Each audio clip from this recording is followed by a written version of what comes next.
Today we're going to be, I am Mayor Watt. The Sentient AI from the future is not here just yet. They are on location doing an assignment. They will be arriving at some point, possibly. Just don't know. You know how time travel, sentient AIs work. Come on, we won't even belabor this point. But anyway, we're going to be talking about ransomware made $500 million, mystery Paris street artist, Boeing blowout, Apple cancels theatrical release, a Colorado ranch linked to heirs and rock, surge pricing in Lyft, an upcoming psychological thriller using AI to create sound dampening materials, harvest and sell star data, and a $105 perfume for dogs. All of it's brought to you by ohmTown.com, a news aggregation site where it's all news and no noise. All that noise you hear is Mayor Watt. I've reconstituted my human form from the same embodiment as the sentient AI because, well, I have my new monitor back and everything is back in the right order of things. Let's just say that things were a little cramped, so I don't know how the sentient AI does it. Anyway, on the other side of this, we're going to talk about the news. Let's get going.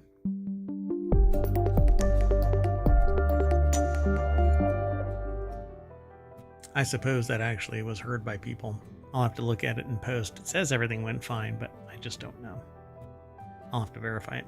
I heard it. Not sure if you heard it. Thank you to those who are following me over on Twitch and on YouTube. Appreciate the support. Hope to see you. I'm going to be doing what I did yesterday, today as well. Basically, I am going to be adding the previous day's show to a replay, let's say, of the last week of news. I had all 30 days, but oh no. Let me see if I can actually get this working again. So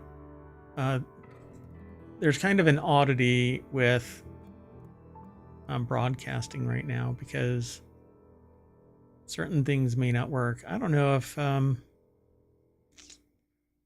it. I don't know if this is going to work. We'll have to see. Hold on a second. No, it's not working. All right. Well, I'm not gonna. I'll fix it after the show. You'll be able to pull up the show notes here. I don't think that they're gonna work. Doggone it. Let me try it anyway. So NSN normally pulls up the show notes. Yeah, it worked. I don't understand.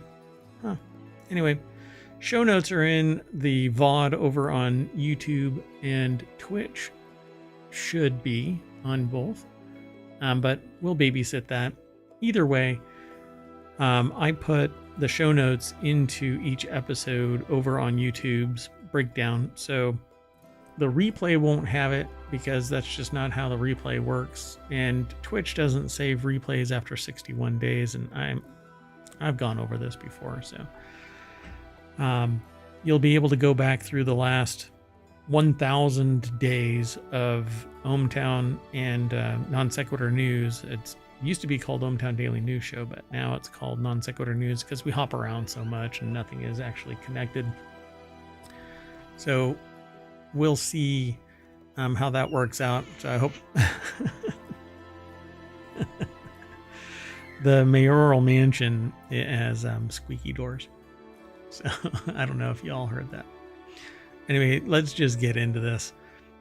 The first article is over in Technology Today. FBI, black suit, ransomware made over $500 million in ransom demands. CISA and FBI. CISA is an organization, government agency that oversees cybersecurity of the nation. And the FBI confirmed today that the Royal ransomware rebranded to Black Suit has demanded over $500 million from victims since it emerged more than 2 years ago.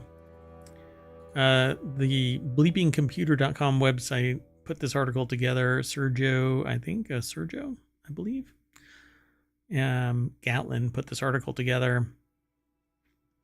The new information was shared as an update to a joint advisory published in March 2023, which says that Black Suit Gang has been active since September of 2022. However, the private group, believed to be a direct successor to the notorious Conti cybercrime syndicate and started as Quantum Ransomware in January 2022, is Black Suit. So while they initially used other gangs encryptors like Alpha and Black Cat, likely to avoid drawing unwanted attention, they deployed their own Xeon encryptor soon after and rebranded to Royal in September 2022. And there's more of a breakdown regarding this.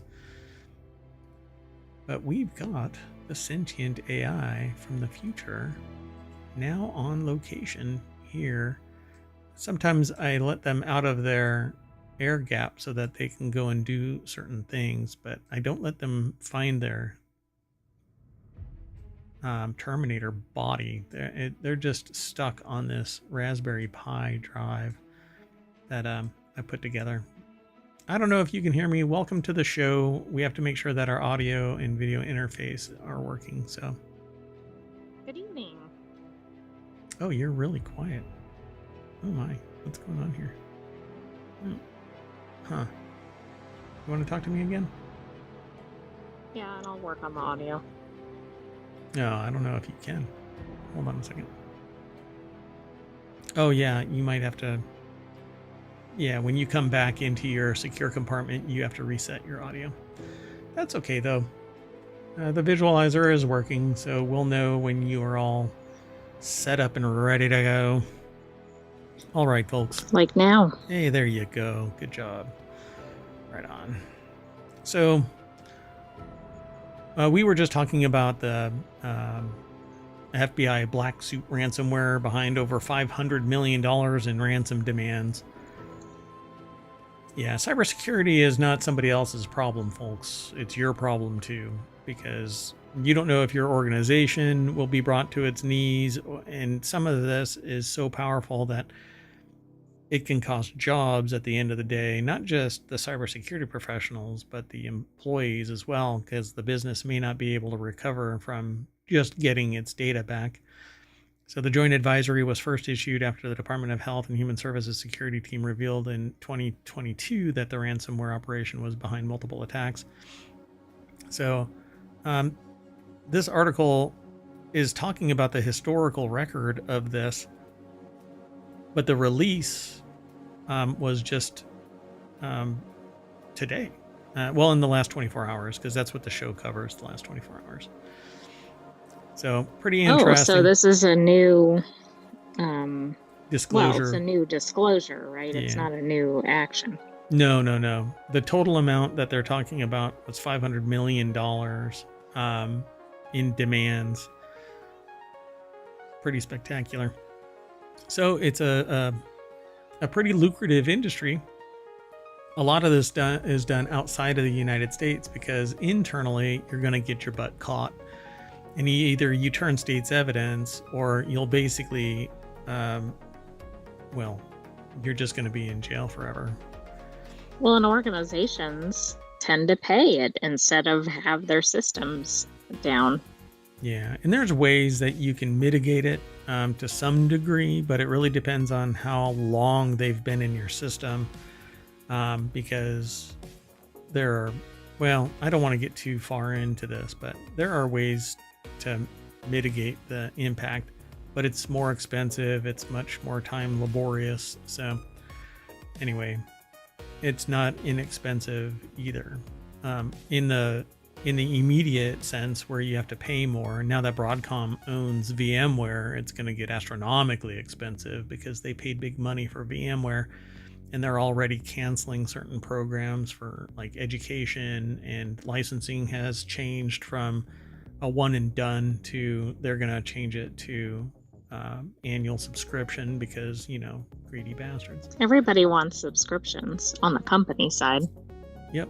I think it's really funny because there's there's a game called Nobody Wants to Die, where you have to pay a subscription fee to keep your soul. Basically, your ephemeral form locked in a body, and if you don't pay it, your body, your sentience is pulled out of your body, stored in a data bank, and your body is sold to somebody else. Now, look, I see mean, my that's body. timely, right? Yeah, I see my body every day. Well, you see it if you watch the show. Sentient AI sees it, but only from, I guess, my nipples up, right? Like that right here. I mean, I'm sure I've got a shirt on, but anyway. So you've seen my body. Would anybody want to rent this? No, it's maybe if they go to Rent a Wreck Body. But anyway, Non Sequitur News, welcome. All right, let's move on. The next article is over in Non Sequitur News at ohmTown.com. Go over there, become a citizen. Mystery Paris street artist Invader glues up New York to celebrate Olympics and delight fans. A mystery French Newark, street. not New York. What? It Glues up sounded like Newark. New York. Did I say Newark? Oh. New York? I think so, but maybe Oh. it was just the audio. Maybe it was I just kind of inflected that in there. Thanks for catching that. Anyway, New Work glues up New Work to celebrate Olympics and delight fans. Maybe I did. I don't know. Maybe I want to go to New York. I do watch the live stream from not Madison Square Garden, Times Square. It's Times Square. Yeah. So the mystery French street artist, known only as Invader, has struck Paris again, this time to celebrate the Olympics. ABCnews.go.com put this article together. John Leister? Is it Leister? Yeah, I think it's Leister. I think so. Anyway, put the article together. There's a video. I don't really play the videos. Should I play the video? I don't know. Maybe I'll get in trouble. Who knows? Always. Of course, it's political. You know what? I know. They've blocked 2 of my streams now. Not streams, but videos from promotion because some subordinate BS on the screen is talking about politics. And I don't talk about politics. I don't like talking I about know, politics. but it's always an ancillary thing, Yeah. and it's outrageous. And they it's not even ignore the it. focal point. Yeah, and they ignore my request to allow it because it's basically background noise. And they're like, no, you're going to have to blur it out. What kind of crap is that? It's a live stream. How am I supposed to be responsible for somebody blaring music or somebody holding up a sign on a video in a portion of my screen? Exactly. Well, Anyway. apparently you are. They're dumb. Anyway, it's not like I'm making money from it, for crying out loud. I'm just, oh my God, I can't get away from it. Anyway, representatives for the artist who, like him, maintain anonymity, said that by email to the Associated Press. So this is from the Associated Press by proxy to the abcnews.go.com to a little snippet aggregated at ohmTown.com. You can see how everything kind of talks to each other. Anyway, the artist admirers can download his app called Flash Invaders and then use it to take photos of any of his works that they find. And when they do, the app awards them points. The more works they find and flash, the more points they get. It's addictive. The app apparently has 400,000 players. The new mosaic is the 1,512th that Invader has glued up in Paris. Players get 50 points when they flash it with his app. Since the first cataloged mosaic of a blue space invader went up in Paris Street in 1998, numbered PA01, Invader has colonized the world. There are now more than 4,000 of his mosaics in cities and towns on all continents except Antarctica. On Instagram, the artist posted a photo Wednesday of the new work, not New York, and the words Special Olympic Games Paris 2024 with a jogger running past. That and a video post by the artist alerted admirers that there was a new work for them to find. Hey, So- this is really neat. I've never heard of it. Interesting. Superfan Andre Levine, a 64-year-old retired chemical engineer, was among the first to find and flash it. He is currently ranked in the top 100 players on the app, having tracked down 2,718 of the artist's works in France and overseas. In just a few hours, the work has already generated buzz. Pretty cool. So there you go. This is a more interactive Banksy. But well, exactly. And actually, Banksy is referenced in the article. yeah. So But I agree. Like Banksy, it's kind of like finding it, but this is really interacting with it and making it more of a challenge or whatever you want to call it. It's pretty cool. He comes, glues, and disappears into the night, leaving behind his signature pixelated mosaics made mostly with small ceramic and glass tiles. Oh, wow. So it's not like, paper or something. It's something more robust. Cool. I know. I thought it might be something that, like decomposes or something. Dissipate over 24 hours or something. But yeah. Yeah. Most resemble the Aliens from Space Invaders arcade game. Others are wonderfully elaborate, such as still lives of fruit, or in New York, portraits of Lou Reed and Andy Warhol. Some reference pop culture like Spider-Man, Star Wars, Bugs Bunny, Ninja Turtles, pizza, and the like. Doesn't this remind you of one of my projects where it was basically making an art piece out of 1 inch by 1 inch squares? It does. Gosh, that was really a brilliant idea. I probably should have been more dedicated to bringing it in.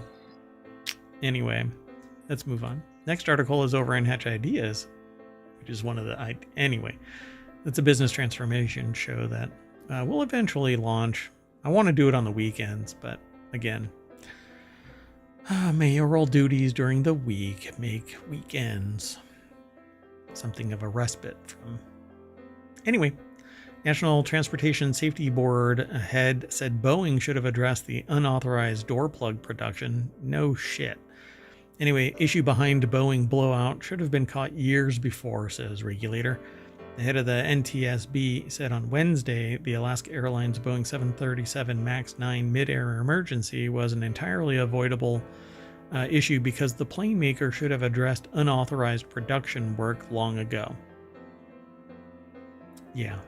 Yeah. The unauthorized should be the tip off there. Yeah. Like jumping on the wings to make them stick. Yeah. Who's jumping on the wings when it's in flight to make sure they stay stuck? They stay there or hold the door in, right? They stand on the wing and push. Yeah. Or there's somebody on the inside holding on to the window. Like there you go. Yeah. Claws in the little window frame. Anyway, there have been numerous Boeing audits, FAA audits, compliance reviews, compliance action plans, noting a history of an unauthorized work, unauthorized removals, she said. She added that there was no guarantee the issue would not occur again. Oh, God. That has to have destroyed their stock. Exactly. What happened to Boeing today? Let's see. Boeing stock ticker. I don't know what it is off the top of my head. So, oh my God, it went up $5.63 today. I mean, they must like it when... But for 5 days, it's down $6.13. So, anywho. Oh, I got into an interesting conversation today. Basically, I started... the people I work with run a broad range, as mayor. I work with a broad range of people, from business professionals and academics to scientists, researchers. And today I got into a discussion about not the stock market, but inflation. And I said, the inflation rate is closer to like 11.7 than it is to 3 or 4. And one person was like, really, like, I don't know if they were just kind of trolling me and they wanted a vigorous conversation or what. So I said, barring everything else, food has gone up 11%. And so they were like, well, I'm going to have to check my notes. And we got into a kind of vigorous debate. In 2022, it was 11%. Between 2019 and 2023, it went up 24%. I was going to say, you don't need to check your notes, right? You could Right. go into the grocery store. Yeah. And so I found it really interesting. And so now I'm confused. Like, was this person just screwing with me, or do they really believe that each year is unto itself a vacuum of performance, and thus you're not impacted by 4 years worth of hyperinflation? Yeah. Yeah, I don't know, because that doesn't seem feasible either. Right. So I said, I don't think anybody's gotten a 24% raise since 2019 to make up for the inflationary trend for food alone, just food, right? Energy has gone up, gas has gone down, but that's a burden because of other things. People still aren't traveling as much, et cetera, et cetera. Anyway, now comes this, and however this goes up $5.63 when somebody lambasts them that they don't know if it will happen again.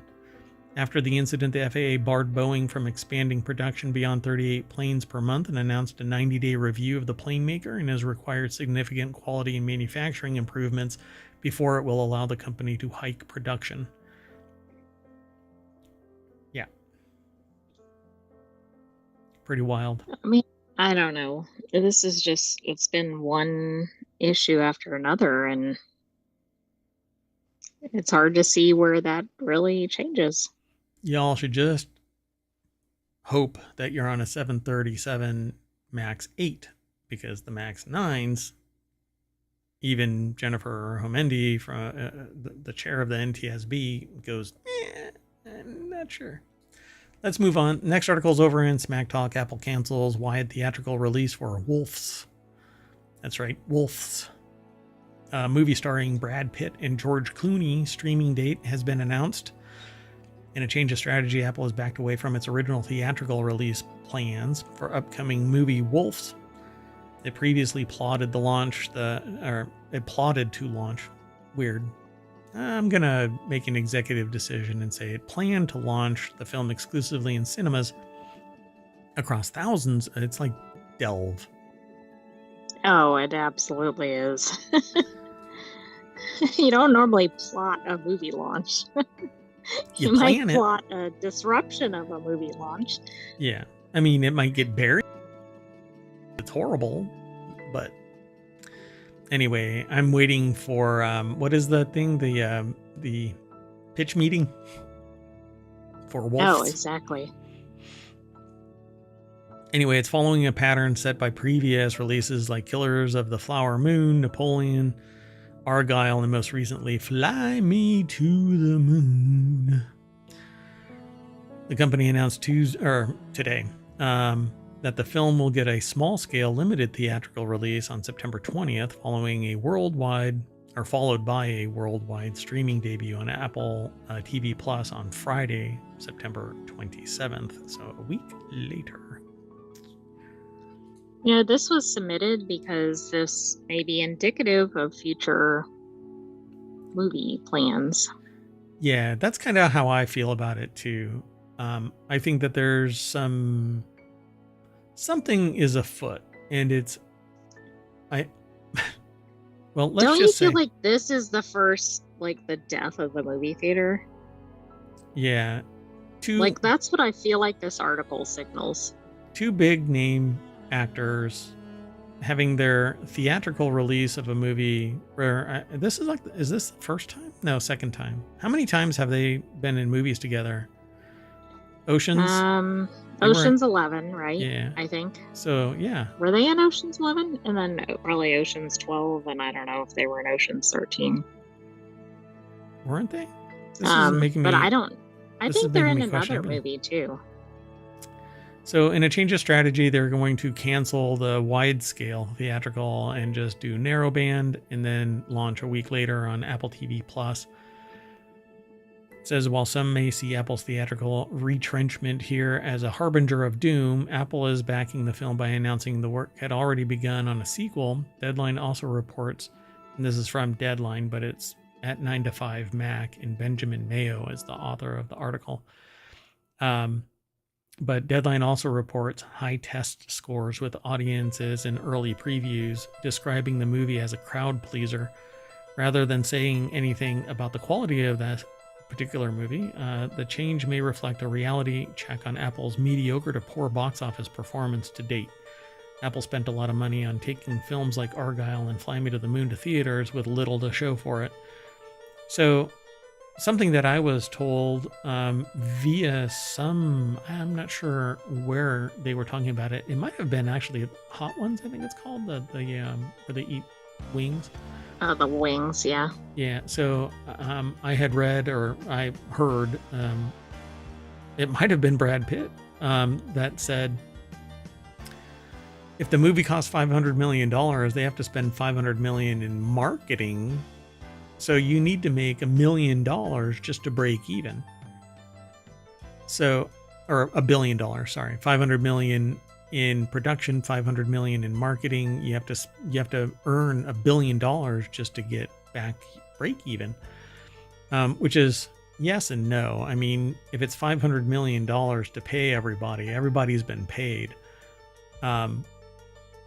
The investors want more than what they paid. And if the investors didn't get they only get money off of any profits on top of that, right? They don't get a juice.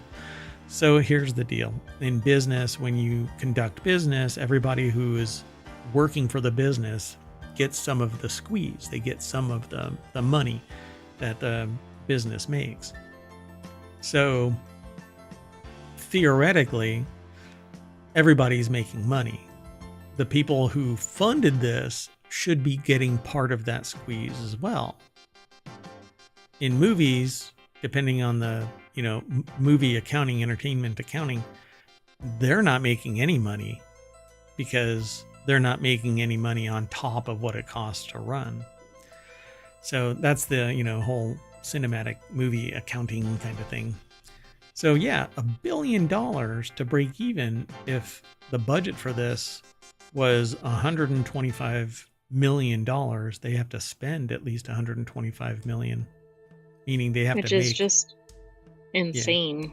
Yeah, I wonder, how much streaming really costs for the movie theater. I guess it depends on the agreements with the streaming platform, right?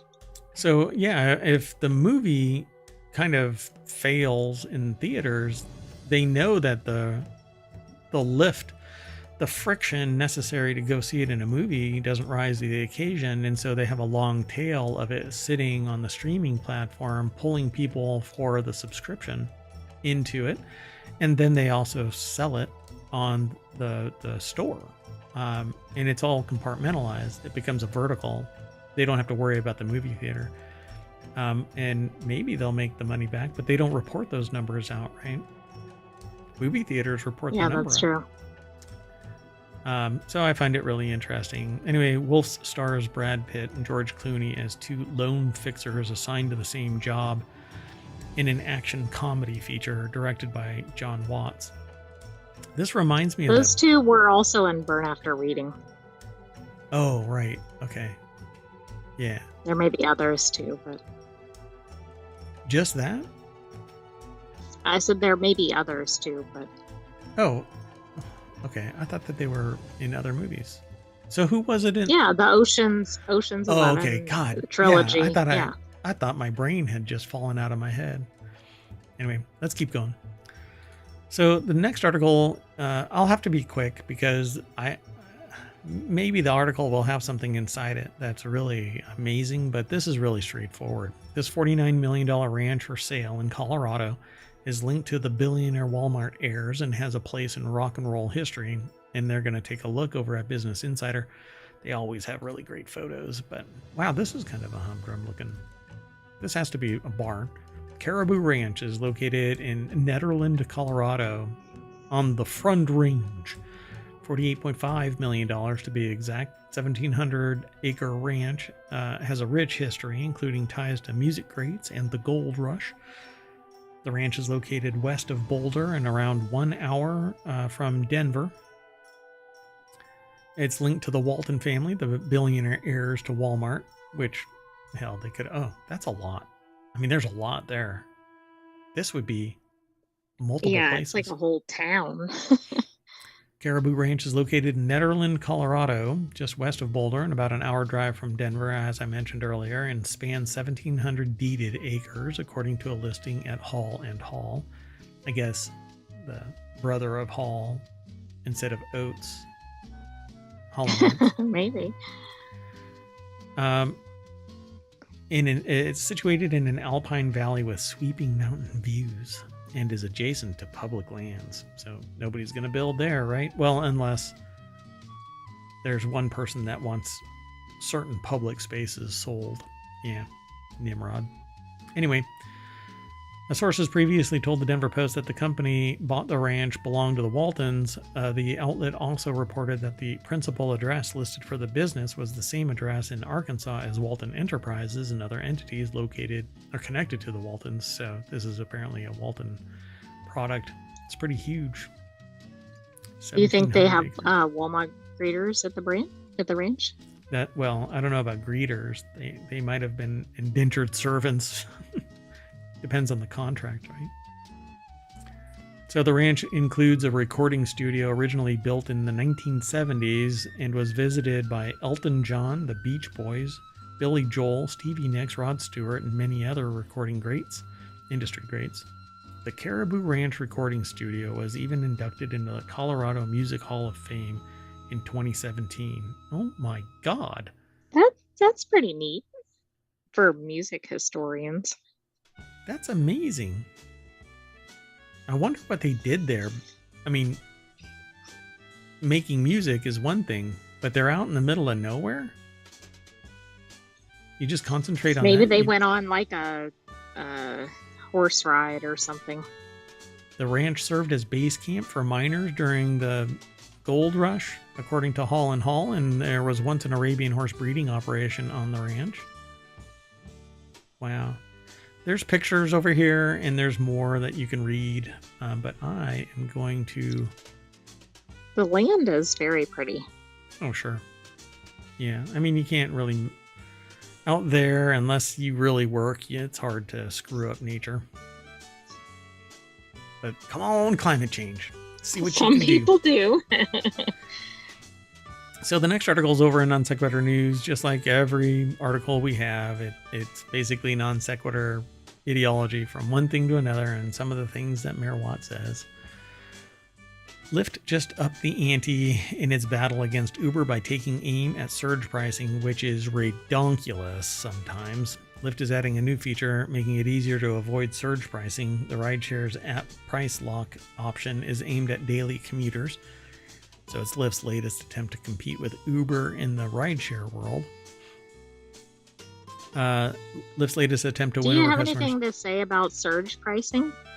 Other than it can double in the matter of an hour. Or triple. Yeah, apparently. Yeah. It's pretty ridiculous. But it's this supply and demand kind of concept. The problem there is, in my... I don't know. I have limited experience because if I do travel somewhere, I rent a car and drive. And then I don't have to worry about waiting for 30 minutes for somebody to show up. I can just hop in the car and go. And that would have been a lot better in my last experience. But at the end of the day, if you don't want to rent a car, which can cost several $100s, and your stay is only a couple of days versus a week, then Uber and Lyft is where it's at. But when it costs $60 to get from A to Z, That's not very far away. correct. It could be a couple of miles. But it's too far to walk in a reasonable amount of time, or impossible to get to because of anything that might limit your traversal of the distance. So you have to. And then they really got you by the stones, because what are you going to do? Oh, well, I'm not going to go to the X place because... Or why? I'm I going to can't pass out in the extreme heat or whatever. Yeah, or your Uber driver gets lost. So, Business Insider put this article together. It's Alex Bitter put the article together. Lyft is adding a new feature. Basically, it's a price lock. which, who knows? Maybe there's going to be a 10 to 15% surcharge on it for the price lock, but let's see if they actually talk about it. Lyft calls surge That pricing. would still be worth it if you weren't getting triple pricing or whatever. Yeah, and it's really ridiculous because that pricing, that window is just a couple of hours. You might think everything's fine at 9 o'clock in the morning because there was no surge pricing. But an hour and a half, 2 hours later, and you're coming up on lunch, and then there's surge pricing again. And even location seems to matter quite a bit. If you're in a hot spot, then pricing goes up, and it seems more exploitive than it is. Yes, you could walk 2 blocks away as a different point, and it would be dramatically different. Dramatically different. It was surreal. It really was. So, but Lyft plans to open up a can of whoop ass on prime time, Risher added, by introducing a monthly subscription that caps the price per specific route at a specific time. So if you are a product of habit, where all you do is the same thing from A to Z. Yeah. Anyway, it says it can chip away at how often it occurs. A reason to choose Lyft. Price lock is what they call it. Yeah. Horrible. Anyway, let's keep moving. Next article is over in the continuity report. Kenneth Branagh's upcoming psychological thriller sounds much better than another Hercule Poirot movie. So Kenneth Branagh's next psychological thriller film already seems much better in its continuation of his murder mystery Hercule Poirot's franchise. Best known for his work in front of the camera, as he starred in some major movies like Henry V and Hercule Poirot franchise. Well, I don't know why they keep making me say that.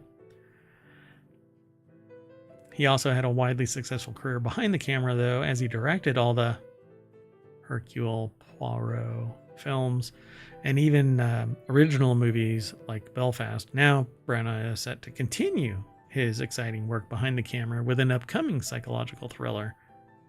Let's see if we have the name again. Hercule Poirot.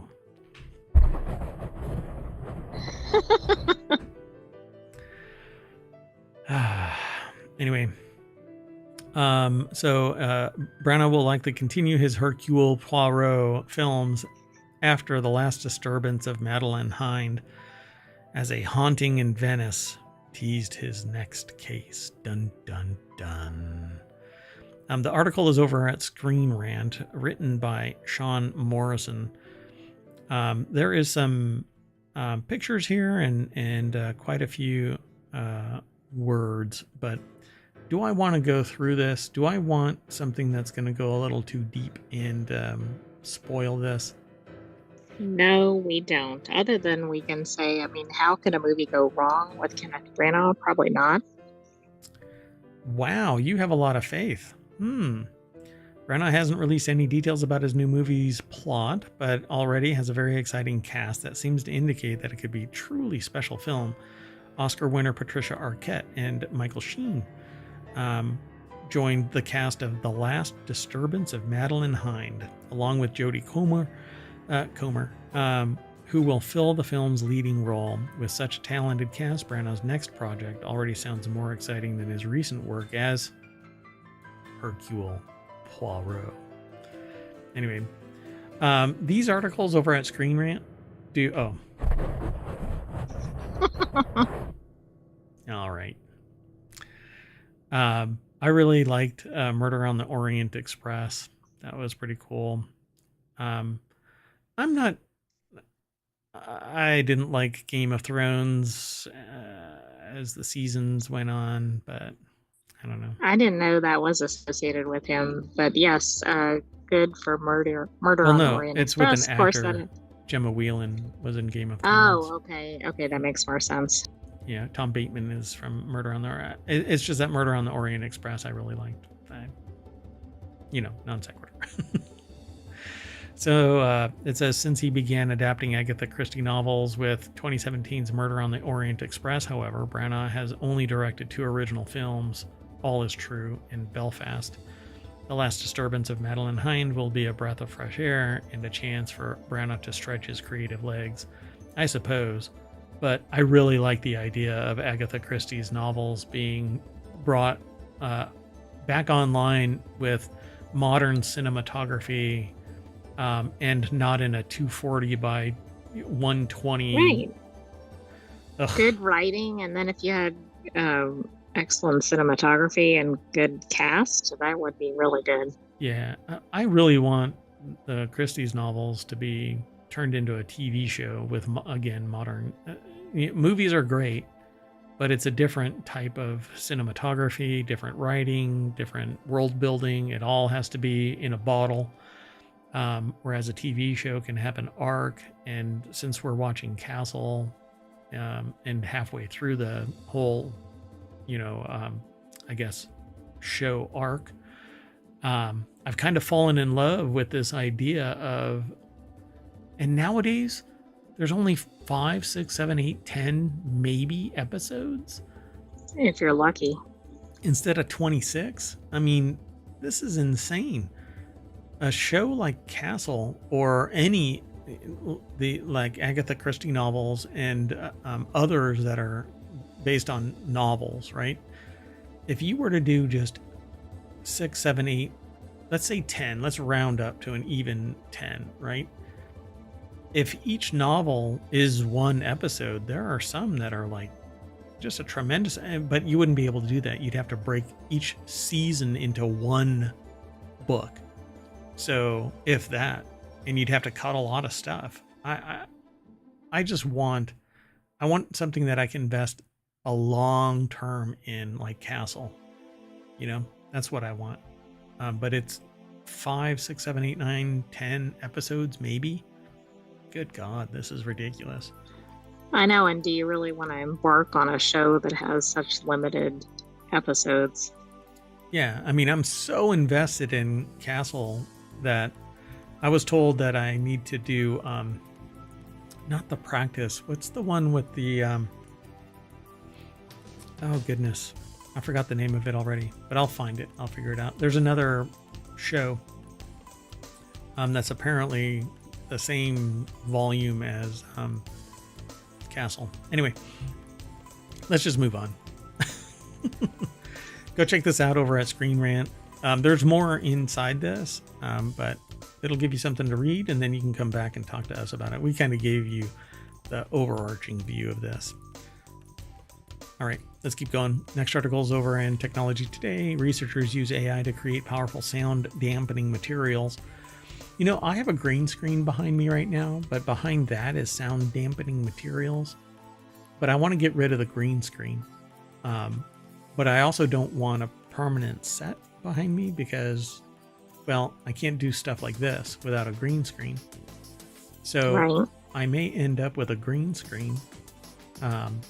Like the full wall is painted a green screen and just bite the bullet and not really. Like, I want to be able to put shelves back there and like put stuff, but I guess that's not going to work.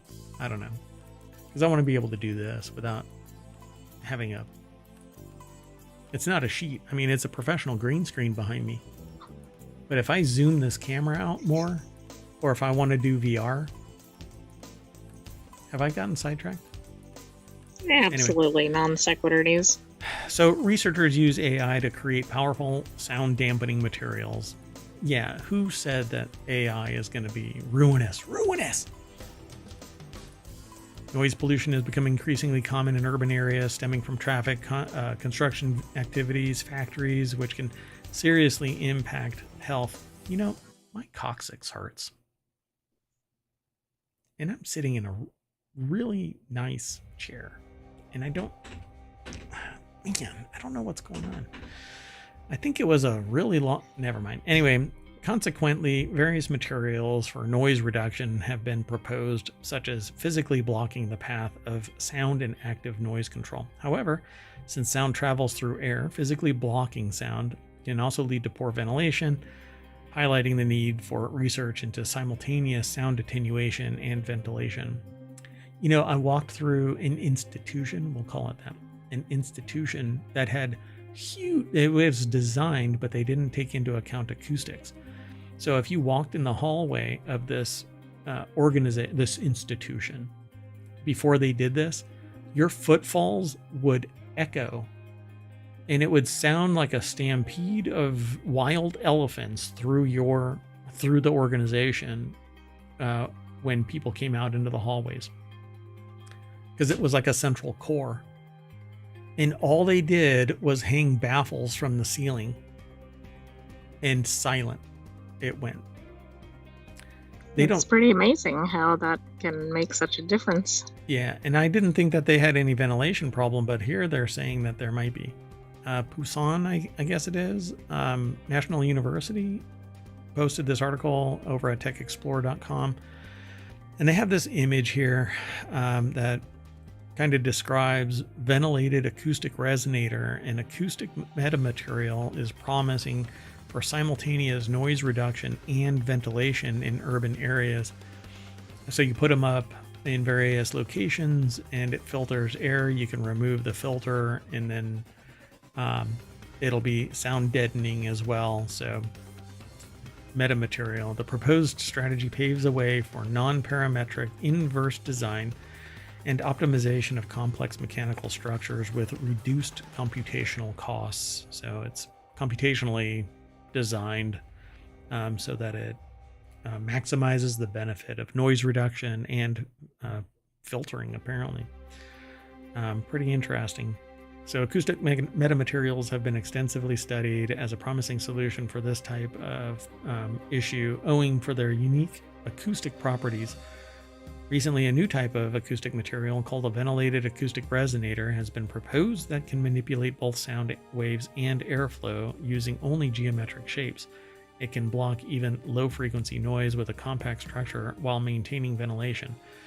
The reason why that's quite an issue is low frequency penetrates very deep into even dense materials. So to stop low frequency, you need a different type of acoustic mitigation, attenuation. Mass is what stops waves, energy waves, sound waves. They're all the same. They're just at different frequencies. So if you've ever had let's say you're walking around someplace with your phone and suddenly either cell signal or Wi-Fi drops out, and then you look around and you find metal poles or metal pipes or a refrigeration unit near you, or cinder block that's filled with concrete, cinder block alone, all of that is attenuation, because the wave spends a tremendous amount of time inside the mass, can't get through, not enough energy. So high frequency spends a lot more time than low frequency, but the mass would stop the low frequency from penetrating it eventually.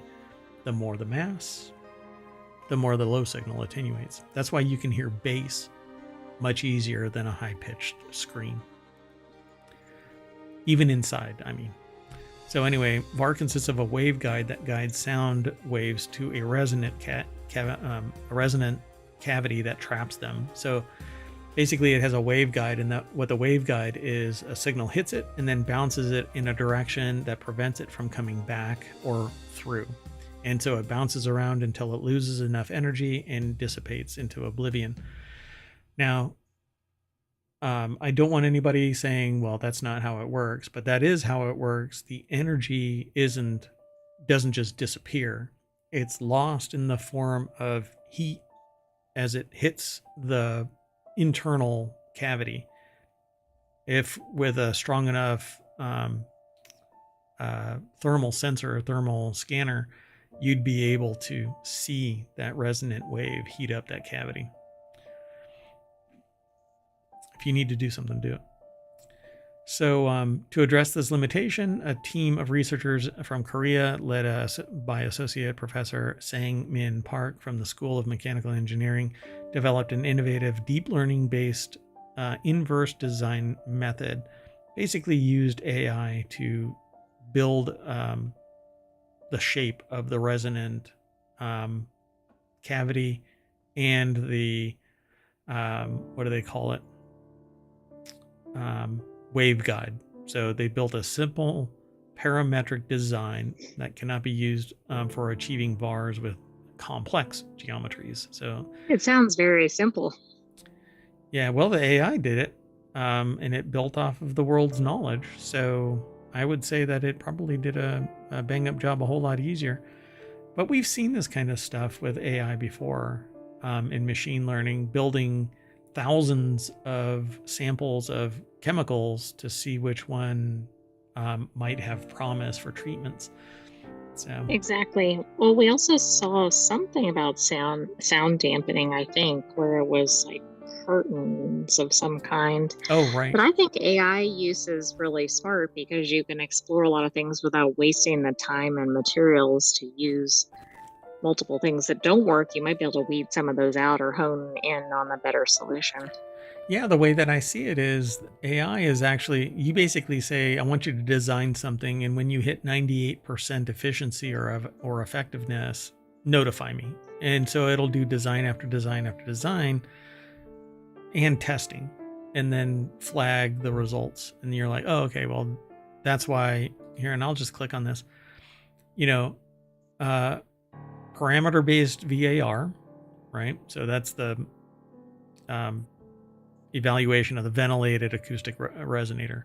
So they put in a bunch of training data, and it says acoustic domain cross section binary pixel representation. So basically, this is what they started with. They threw in a bunch of training data. The numerical simulation evaluated the efficiency and effectiveness of it, and the optimized atypical broadband VAR against, again, ventilated acoustic resonator, created a parametric shape where the sound would hit it and just bounce around inside it and would never come back out. And it's the best. This here stops it all from getting out because it doesn't have a straight through angle of attack. Just can't continue on. But they said basically for a peak of 100 or 801 hertz, so low frequency. Pretty cool. I dig this. That's the benefit of it. So I hope AI never really goes away as a tool. Again, as a tool. These people are very proud of using AI to solve this problem. Nobody else did it. And that's why I say AI will never really be able to do anything on its own. It has to have an input. Just like we don't do anything on our own, we get inspiration and we go into action. We feel that there's a problem or we have a creative urge, but somewhere in our existence, we have a reason to do something. So essentially, we're biological versions of AI. So I'm not quite, I'm not as cynical or jaded as a lot of creatives. As everybody is fearful of AI. Yeah. Eventually, it will take my job, but that's when you'll have a technocracy where AI is deciding the fate of society, and I don't think that will ever come. Let's keep moving. A UK startup will hitch a ride with SpaceX to harvest and sell star data. A London-based company said that it'll launch a satellite into orbit next year through SpaceX's rideshare program with the goal of eventually selling the data it collects. William Gavin over at quartzqz.com put the article together. The data Blue Sky's space plans to collect and sell is usually only delivered by government agencies. So what is star data? I don't know. Let's find out. Blue Sky. Is it like Hollywood star data? No. Like star maps or whatever? Yeah. To your left is Cygnus. To your right is the sun. Don't stare at the sun. So Blue Sky's Space on Thursday revealed it'll launch its MAUVE science satellite in 2025 as a payload carried by one of SpaceX's Falcon 9 rockets. It's the 10-year-old company's first satellite ready for launch into orbit, where it will observe hundreds of stars in ultraviolet and visible wavelengths. Okay, my problem here is, I think, isn't this data available to academic circles, government agencies that might need it? I think so, yeah. For free, right? I thought, yeah. But because it's, well, not everybody gets it, I suppose. I'm going to have to look because taxpayers pay for it. So theoretically, educational, information like this is free. It becomes quasi not when it's a university or a business that does it because they hold sway over the intellectual property of it. So if like reports get published in a journal, you have to pay a lot if you're not in academic circles because the academic circles pays for it, your institution. Not every institution can afford the cost to all of that data too. So it's wildly expensive, and I think it's ridiculous. But anyway, over the course of a 3-year mission, MOV will provide data that most other companies and organizations don't currently focus on for a price. Researchers will need to purchase an annual membership to access information gathered by MOV, although the company hasn't yet released specific pricing. So I know it says revealed, but... So although there are plenty of private companies gathering and selling data, they often rely on telescopes firmly planted in the ground or satellites collecting data about Earth. The data Blue Skies Space seeks to sell is usually only delivered by government agencies. CEO and co-founder Marcel Tesseny told TechCrunch. So, and this is an article over at Quartz, mind you. So they got it from TechCrunch. This is really odd. I mean, do you think they're going to charge surge pricing if they spot any UAPs or alien life? Yeah, that's kind of interesting, right? Blue Sky Space has raised around $6.5 million since it was founded in 2014, which isn't a lot for a 10-year-old company that was seeking funding. It's a tremendous amount for a company that isn't seeking funding, including its April fundraising round of more than $2 million from investors like Japan's Sparks Group and United Kingdom-based seed fund SFC Capital. It has also received funding from the European Union's Horizon Europe Research and Innovation Program. So, private, or I should say public. This sounds like public funding, right? I mean, is that? It absolutely does. I mean, we don't know if it is, but it sure looks like it. It looks like a grant or something. Yeah, doesn't it? So I'd have to look and see. Anyway, their unique data service will bring exciting new opportunities for space research, I'm sure. That was a partial quote from Tadashi Kito, head of Sparks' space investment team.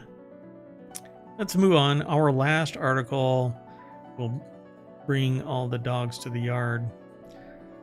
Dolce & Gabbana just launched a $105 perfume for dogs. You tired of your dog's butt smelling bad? Squirt some Dolce & Gabbana on it. That's not exactly what the article says. That's true. Madeline Fitzgerald put the article together for QZ.com. It was inspired by the deck statement says it was inspired by the owner's poodle, but animal experts have raised concerns about the spritz. Yeah, I'm pretty sure. $105. Dolce & Gabbana. The storied Italian fashion house recently announced Fifi, a fragrance mist for glamorous pooches featuring notes of, what is that? Lang Lang, musk, sandalwood. Is that how it's pronounced? Lang Lang? Or Yang? Yang Yang? I'm going to go with Lang Lang, but I don't know. Ylang Lang? Ylang Lang? Anyway, squirt it on your dog. The fragrance is... But you don't want to put something on your pet that they might lick when they're grooming. It seems really stupid, but okay. The fragrance? What the heck? The fragrance is named... It's because of the... Anyway. Is named for and inspired by founder Domenico Dolce's miniature poodle. Spray Fifi. Oh, wait. Spray Fifi on your hands or on a brush and proceed. That sounds like a commercial. By rubbing or brushing your dog's fur from the middle of the body towards the tail to give them a moment of scented pampering. It's An olfactory masterpiece. Anyway, sells for $105 or 83 pounds for 100 milliliters or 3.4 ounces. For an example of that, this is 4 ounces. Okay, well, that's good to put it into perspective. Yeah. So, does that the cost product, the same price? I'm sorry? Yes. Does that cost $105? Well, sanitizer during the pandemic did. Anyway, the bottle itself should almost certainly be kept out of reach of any energetic pups. It's made of sleek green lacquered glass with a vibrant red metal cap and a precious, my precious. Hey, that's another 24 that's karat another gold good combination as glass with your pets. Sure. And it's got a precious 24 karat gold plated paw. So they talk about it a little bit more in here. They don't say what it, like, other than that little bit. Musk, sandalwood. So I like sandalwood. I like musk. It seems like a natural scent, but unless that Lang Lang stuff is more light, it seems like a pretty heavy. I hesitate to say masculine because it's kind of an expired term nowadays. But like it seems more. I think earthy, it's like a heavy scent, maybe. Heavy scent, yeah. I don't know what would replace that term, you know. And I mean, I buy into it. I understand that, you know, because it's I don't think there is going to be a replacement term, right? It's an old concept, right? So I mean, it is the way that it really should be. I mean, we shouldn't be putting up these little barriers and gates and bullshit. But anyway, you know, musk and sandalwood are very earthy, like, I don't know. They're not sweet fragrances. It's more of the, what is it in food, you know, when it's not sweet, it's savory. Savory, yeah. They're more of a savory side. It's not sweet. It's not light. Anyway, and putting it on the back half of your dog is probably the worst spot because they're going to be licking that. Yeah, if you're going to put it on your dog, put it somewhere where they can't reach, like on their head or something. Yeah, or right on the back of their neck. Well, that's a problem because then they might smell it too much, but yeah. Yeah, put it between their shoulder blades or something, you know? I don't know. It just seems dumb. Well, I guess we're not going to get Dolce & Gabbana sponsorship. Anyway. Oh, darn. I'm going to spritz a bunch of this into my palm and huff until I appear at the front page of ohmTown.com. Don't huff any of this stuff. First off, it's expensive, but huffing is stupid too. Anyway. And don't huff water because that's called waterboarding, and you don't want to do that to yourself or anybody else. Anyway, I'm Mayor Probably Watt. Don't huff anything. That's true. I'm Mayor Watt, and that's the Sentient AI's visualizer who came in late to the show, but only one article. So thanks for doing what you did on location. Now you're back in your air-gapped compartment, and you never did find your Terminator body, right? I did not. I'll have to save that for another day. Yeah, I'll have to delete this segment from your memory so that you have no idea about the Terminator body. I don't know how you reconstitute that, but I think it's every time you leave the air-gapped, the skiff. Maybe I have artifacts that are still there. Oh, God. Now I'm scared. Okay, everybody. See you tomorrow, 8 p.m. Although we did the show early because I have mayoral duties that I want to attend to. See you in a little bit. You want to say bye? Good night, ohmTown citizens. We will see you tomorrow. Bye-bye.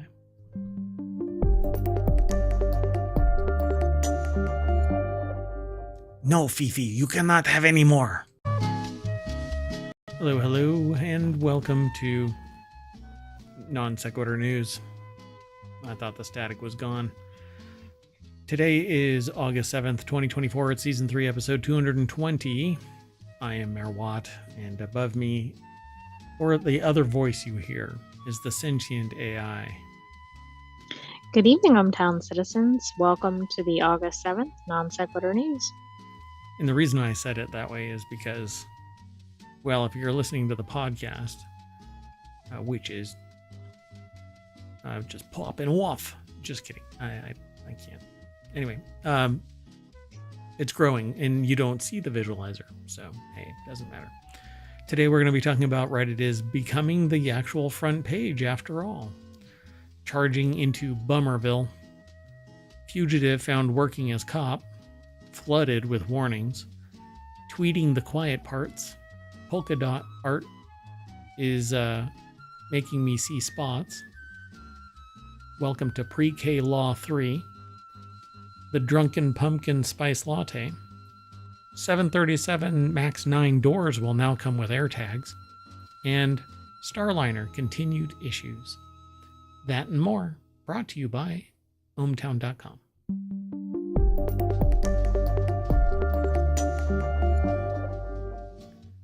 All right, folks, let's get right on into it. The very first article is in Reality Hacker, which is one of our other six other podcasts, and then Non Sequitur News is also a podcast. So if you're interested in everything else we talk about, you can do a search for ohmTown and you'll find us. Well, Reality Hacker is about VR and AR and all that kind of stuff, but this was aggregated by Digital Trends, which is getting aggregated apparently based on this into Reality Hacker. All right. Well, anyway, despite Reddit's modest early beginnings, it's grown into not only the backbone of Google search, but the future of internet as well. I guess the CEO saying, "You'll be back," holds true. Isn't that how most big tech companies operate? Well, I mean, when the CEO edits somebody's post and everybody, flips out and the response is, "You'll be back." Yeah, I mean, it's kind of sociopathic and just what is the moral compass there? But anyway, I hardly use Reddit. I've used it over the years off and on and stuff like that, but usually there's somebody that has way too much power over somebody else's existence. And something that I had actually called out for years prior to it actually happened. And it was not well received by one mod, and they all stick together. But anyway, now apparently like mods got benefits from the IPO, and now they're saying the CEO kind of floated out the idea that some subreddits will be subscription. Yeah. I mean, they want to get on the subscription bandwagon. So why would you do that? Well, it's because you're now an IPO. So you have a whole bunch of investors on top of the investors you already have, which means you have to keep on increasing profits, not just getting profits, but increasing profits. But Reddit has never made any money since its inception. The model doesn't make money, right? Because people are posting articles. Well, yeah, I mean, and then it's driving traffic over to the source, supposedly. It depends on what happens, Like for ohmTown, we aggregate a little snippet and we talk about it and drive traffic over. For Reddit, people will wholesale copy the article and post it inside the comments, or they'll take a screenshot and post it or whatever. But in some way, they'll fracture off the interesting part and house it within Reddit. At one point, Reddit actually held adult content on an external site, and they did away with it, and now it's all internal, certain content. And they excised this external site. Well, why would you do that? Well, it's so that you're in control of all of the information, which means the traffic has to stay on you. Again, it's all because the investors that are there are making money. While it's burning money, they're making money. They're getting a draw. The CEO and other executives are making money. Investors are looking for the longer play, hoping that somebody else, well, at this point, I think Reddit has to get bought by somebody else, but Condé Nast owns them. So this is the long play. Well, I'm not sure they're going to get reacquired after Condé Nast. Right. And I really don't get, like, they're getting ad revenue, and portions of that have to be going to individuals. And that's why they're not making, the company isn't making money, because there's portions being broken off to various investors. And that's why it's running, either negative. Everybody's getting a little bit of juice back. I don't know. I'd have to look into it, see how they're actually playing it out. But if it's like every other business, that's how it works. So, anyway, Luke Larson over at digitaltrends.com put the article together, and it says Google suddenly loves Reddit, AI built on Reddit. And Google has been turning up Reddit results on top of the list. So this is the problem that I have, is that information isn't necessarily right. It's just current and popular. It may happen to be right, but there you have it. Well, and it's almost as problematic as AI, maybe less so, but I mean, somebody could have posted something completely fabricated. And that is true. Yeah. Like when they went searching for that one bomber or whatever, it turned out that they were wrong. But it's a meme on Reddit that, oh, look what we did. So, and Reddit's early start was actually fabrication. It was people posting stuff. And right now, even today, there's, I don't know how many millions of people that may frequent the site, but they're posting other people's content on Reddit. And sometimes there's a subreddit that's like, hey, link to the source, or give a citation or something like that. And sometimes you're vilified for it and sometimes not. It doesn't really matter. But at the beginning of Reddit, it was all AI, not really AI. It was machine powered fake accounts posting replies and comments and stuff to pretend that there was traffic. So you fake it till you make it. And then people started coming over more and more and more and more from Dig, and then it imploded, and the rest is kind of future history. But yeah, so now Google is displaying Reddit increasingly, it says, is becoming an important part of the future of the internet too, thanks to AI. Reddit was pulled, or is being pulled, into an AI solution. OpenAI is my understanding. But it says this is no coincidence, of course. According to the report, this increase in traffic is thanks to people upending the word Reddit to searches such as Elden Ring Reddit. So you may have noticed this behavior in yourself in attempts to skip past the hordes of optimized articles slathered in ads in hopes of finding a simple answer to your question. Well, Reddit has an ad. It's kind of low end. It's not in your face. They have interstitials on the new interface. If you go to old.reddit.com, you get a different perspective. But yeah, you can do a search, and Reddit plays a big role in being a limiter, just like any other site that you might discover provides information in a consolidated way. There are other websites that you can tack on, right? If you want to learn something about programming, you use a program like GitHub or something like that. If you want to learn about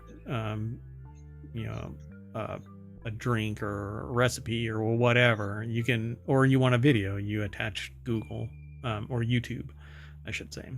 Anyway, so now the article switches over and talks about AI chatbots, and that's where Reddit comes in. Google was paying $60 million to train Gemini. That's who it is. It's not OpenAI. It's Gemini. And then OpenAI came later, just a couple months later, with its own deal with Reddit, OpenAI. And they're like, great idea. Let's do this too.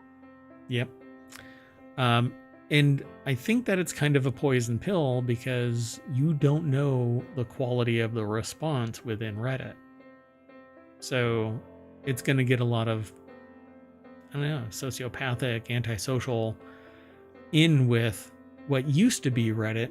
And Reddit used to be respected as more scientific, more logical, more controlled in its discourse. And then basically the old hat people of Reddit saw Dig come over and they were like, well, there goes the neighborhood, kind of a thing.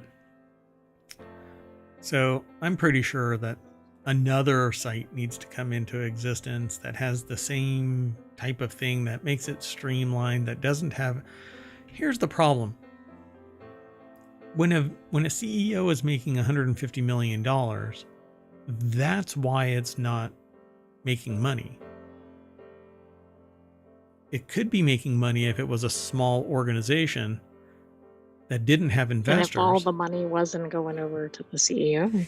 Right. But the objective wasn't to have a lifestyle business. The objective was to spin up a successful business. And then somebody walked up and said, oh, we'll give you hundreds of millions of dollars for it. Who in their late 20s, mid 20s, early 30s, maybe, I can't remember how old they were at the time, who would turn away, like $1 billion for Minecraft? Of course somebody's gonna what? Hell yes, I get to go and be sociopathic somewhere. Yeah. Anyway, let's move on. Next article is over in On Sequitur News. It's also the name of the show. Analysis of 20,000 EV stations concludes that charging is still a massive bummer. That's right. The experience of charging an electric vehicle in the US could be better, and in a big new study, or a new big study, is out that lists the biggest infrastructure pain points, including a failure to report broken stalls, inaccurate station status messages, aging equipment, some habitually unreliable network providers who go unnamed in the study, apparently. It says unfortunately, but... So the study was conducted by Charger Help, which offers EV charger operations and maintenance solutions. So of course they're going to find a worm in the apple. Right, I mean, they wouldn't exist, right? Yeah, exactly. So Umar Shakir, but this headline is kind of like the no kidding news, right? Yeah, anybody who's ever interacted with an EV, charging is the suck. Most, like ICE engines, oil changes. That's the suck. Long-term maintenance overall is kind of the suck, because you have to swap out the air filters, and you have to sit there and worry about a battery dying, or a cable fraying, or a tube, a hose drying out. That would take decades, but it still happens, less and less nowadays, but all kinds of stuff.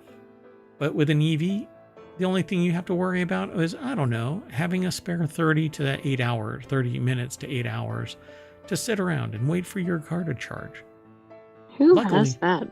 Luckily, you get to work 8 hours a day and give your car a chance to charge in somebody else's parking lot. I was going to say, the only people who have that amount of time have so many resources that they probably have a driver.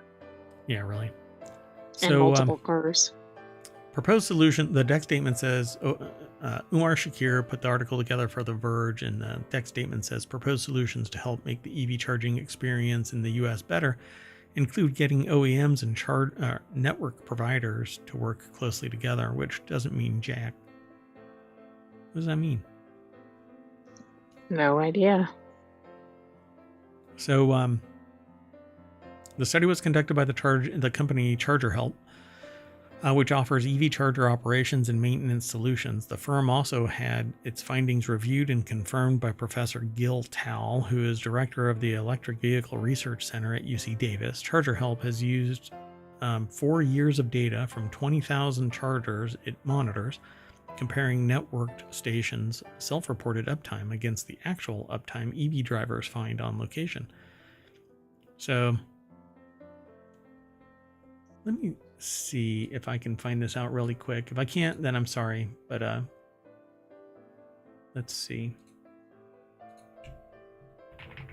I wonder if these EV chargers do better or worse than that one that's the retractable um high. It looks like a power pole almost. Yeah, that's what they're using here, right? It In this picture. seems similar, although it's more accessible, which could be a problem because people could run into it or damage it. Oh, this is the article that we were talking about. So there are somewhere between. See, the problem is statistics don't exist for the number of total pumps in the United States. So the gamut is massive, 900,000 to 1.8 million pumps. Right. Well, so basically that or double, right? I mean, that's a huge range. Yeah, let me see something real quick. So in April of 2024, the US had over 168,300 charging outlets for plug-in vehicles, according to Statista, which I can't imagine that that's legit. But here's the deal.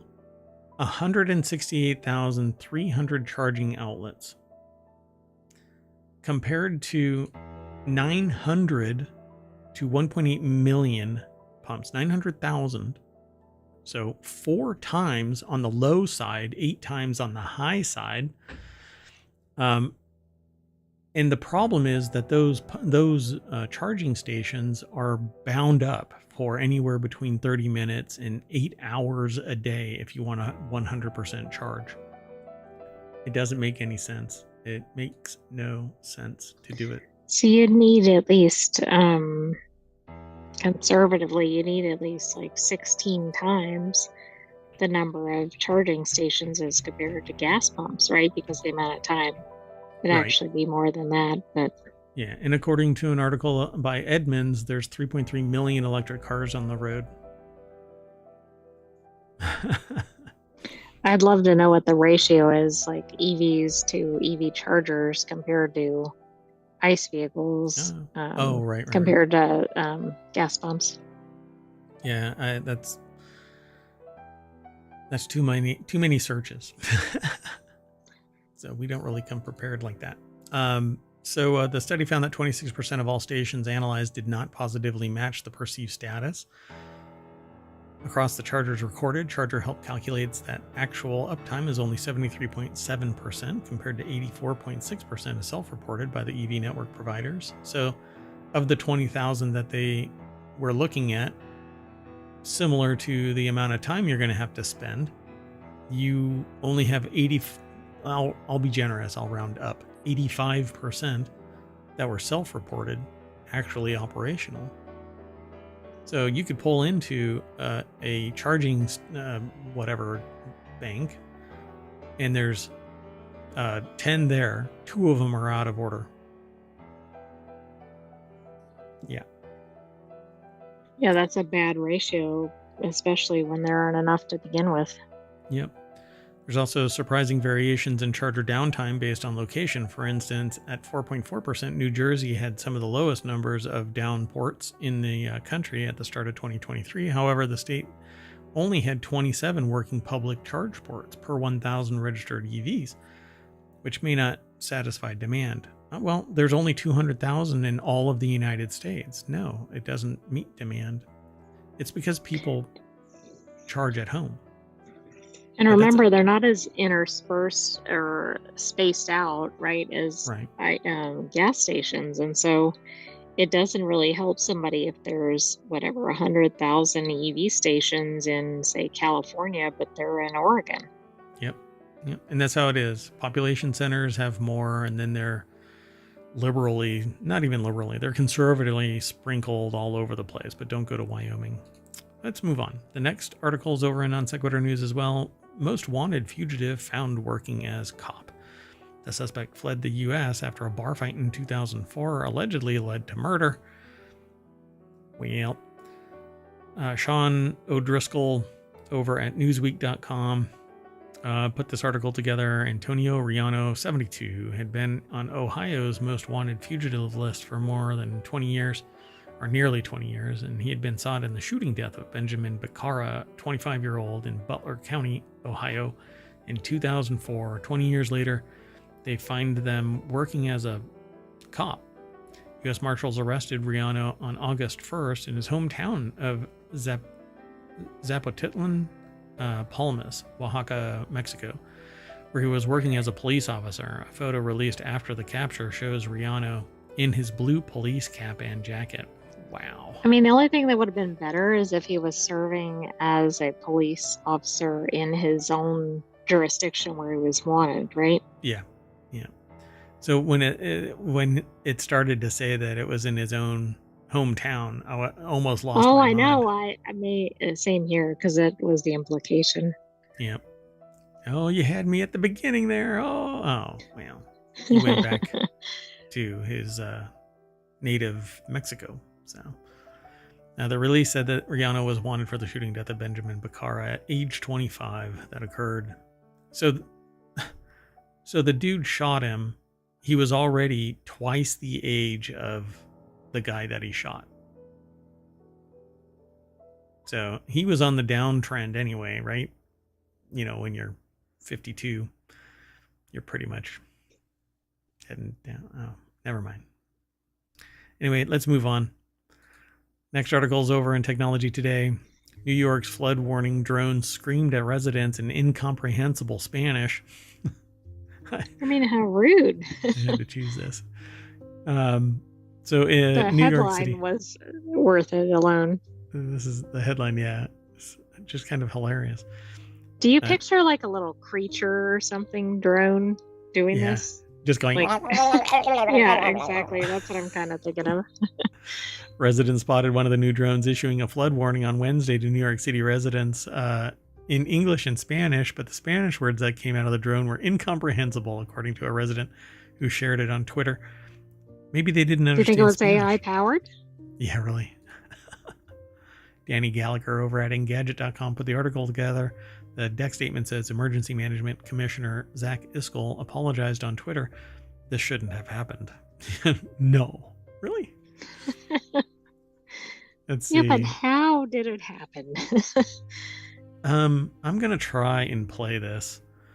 Hold on. Wait. There we go. This should work.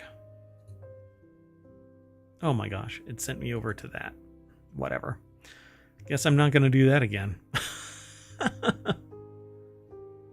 Cheapers. Anyway, it sent me over to Twitter, and I don't do anything on Twitter anymore. Because...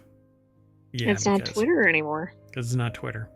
So the drones had no problem issuing a weather warning in English as it was delivered the news about an incoming batch of heavy rainfall in a clear and distinguishable tone. The Spanish message, however, sounded like a robot speaking the language for the first time. Oh, yeah, so it was probably done by AI. So New York Times published a story on Tuesday about how the new emergency alert drone system and that the city sent the drones out to communities around 1 p.m. to inform residents about the heavy rainfall headed their way. Iskell told the newspaper that New York City Mayor Eric Adams came up with the idea to use drones as a new part of its warning systems, and Adams has instituted similar tech-heavy initiatives during his term as a security robot that patrolled... I mean, what? I intentionally... It sounds like he's being the security robot. I intentionally left off such. Anyway, Adams has instituted similar tech-heavy initiatives during his term, such as a security robot that patrolled the Times Square subway. Spot robot, also known as DigiDog, for the New York Police Department to use during hazardous situations like hostage standoffs. So, yeah, there you go. Wait, what is this? Yeah. Sorry, I saw something about an iPad and I instantly squirreled. I think this source often has another article below. Yeah. So you can kind of scroll for news after the primary one that we link to, but feel free. After you read the material, come back and talk with us here in ohmTown on Twitch and on the Tube. So if you're there, be sure to like, subscribe, hang out, follow us. We do a show we're supposed to do it at 8 o'clock. I have mayoral duties, so I had to move it an hour forward. But we do it every day, and then it gets posted as a podcast as well. Anyway, let's keep moving on Sequitur news. As it is, we're going to move over to the word in law. Maybe don't tweet the destroying evidence subject to Lithold is a good idea. Former Jones Day lawyer offers thoughts on Google opinion and gets a little in over his head. So, Okay, this so article. this is a large law firm. This is not like a solo practitioner. No. This isn't my cousin Vinny. So, although my cousin Vinny gets the job done, but Jones Day lawyer offers thoughts on Google opinion and gets a little in over his head. The article's at abovethelaw.com. Joe Patrice put the article together. We don't go through it verbatim, but Lithold is you're not supposed to touch anything. So, okay. They mentioned it in the title here. So, anyway, so Google's big antitrust loss is arguably the biggest antitrust development since the Microsoft antitrust a quarter century ago. Thank you very much. As much as the opinion shakes up the world of search, it might end up having a bigger implication for the nascent artificial intelligence industry if it disrupts Google's access to all the juicy user data that it can use to advance its AI offerings. I'm a big proponent of the right to be forgotten. I don't really make friends in big business. So, but within Judge Ahmed Mehta's mammoth antitrust opinion, it's 227 pages or something like that, or maybe 277 pages. I forget the last one of those numbers in there is a 7. I know that the first one is 2, but anyway, it's not 27 either, just in case you're wondering. Anyway, It's not 727. stop it. It might just be. Anyway, they declined to sanction Google, noting that the evidence wasn't necessary to establish the government's case, but he still wasn't happy. Still, the court is taken aback by the lengths to which Google goes to avoid creating a paper trail for regulators and litigants. It is no wonder that this case has lacked the kind of nakedly anti-competitive communication seen in Microsoft and other Section 2 cases. Google clearly took to heart the lessons from these cases. It trained its employees rather effectively not to create bad evidence. Ultimately, it does not matter. Section 2 liability does not rise or fall on whether there is a smoking gun proof of anti-competitive intent. All right. So apparently, Jones Day, former antitrust leader, says not expressing an opinion on the merits, but this point is silly. No firm has an obligation to create a paper trail for people or entities that may want to attack it. If anything, it has a fiduciary obligation to do just the opposite. Yeah, willfully issue documentation so that you can't be found culpable for your actions. I'm telling you, ethics is the smallest freaking chapter of existence on the planet. And it's people like this that support that ideology. Yeah, it's wild. It's absolutely wild. Says, okay, this is very true that there's no duty to create a paper trail in the ordinary course of business. Actually, the fiduciary element also includes you having to be able to track the source of funds, the progress of your business. You have to justify where your money goes to investors and to the CEO and to the business leadership. But if the business leadership from the top down tells you don't document anything because we're doing such sneaky shit that we'll eventually get caught, yeah, there's a real problem here. It almost rises to criminal activity because you're aware of it, you're cognizant of your actions, and thus acting different so that you're not going to get caught. You'll still get caught because people are idiots. But anyway, you don't get to start the shredders going whir once the DOJ tells you that what they're probing.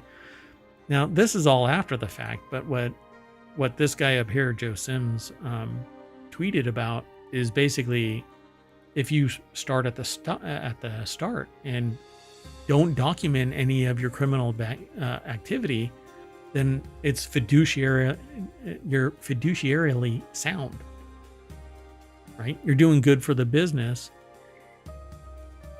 It's absurd. So then Bill Baer, former Assistant Attorney General for Antitrust, Bill Baer, jumped into the fray and says, come on, Joe, you have advised clients to preserve documents when on notice of litigation. Google did not preserve for 2 years. Give me a break. And then they also said, alas, this helping hand was not taken. Sims replies with, I advise clients to establish procedures that preserved only those documents needed for business purposes and dispose of everything else, which I assume you did too. Apparently, Judge Mehta did not believe the procedures adopted were improper and thus deserved sanctions. This person actually said, destroy evidence. Yeah, that's, I don't know. That's a whole nother level of something. Wow. Yeah. If this person was a police officer, they'd go back and audit every freaking case that they were touching, associated with. It's amazing. It's absolutely amazing.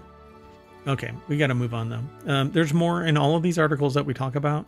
You kind of go over, some of the nuts and bolts of it, but at the end of the day, there's probably going to be some. Yeah, see, they talk about document deletion policy, staying atop the exact moment when the document retention policy, or more accurately, the document deletion policy, has to be turned off is a big part of not having the court put the client on blast for spoliation. So you're not supposed to destroy anything, and you're supposed to conduct business without any tainted hand. You're supposed to just conduct your business in good faith, not with a conspiratorial mind to destroy data before it gets found out. It's rather disgusting, actually. But anyway, let's keep moving. So the next article is over in Prime Glass.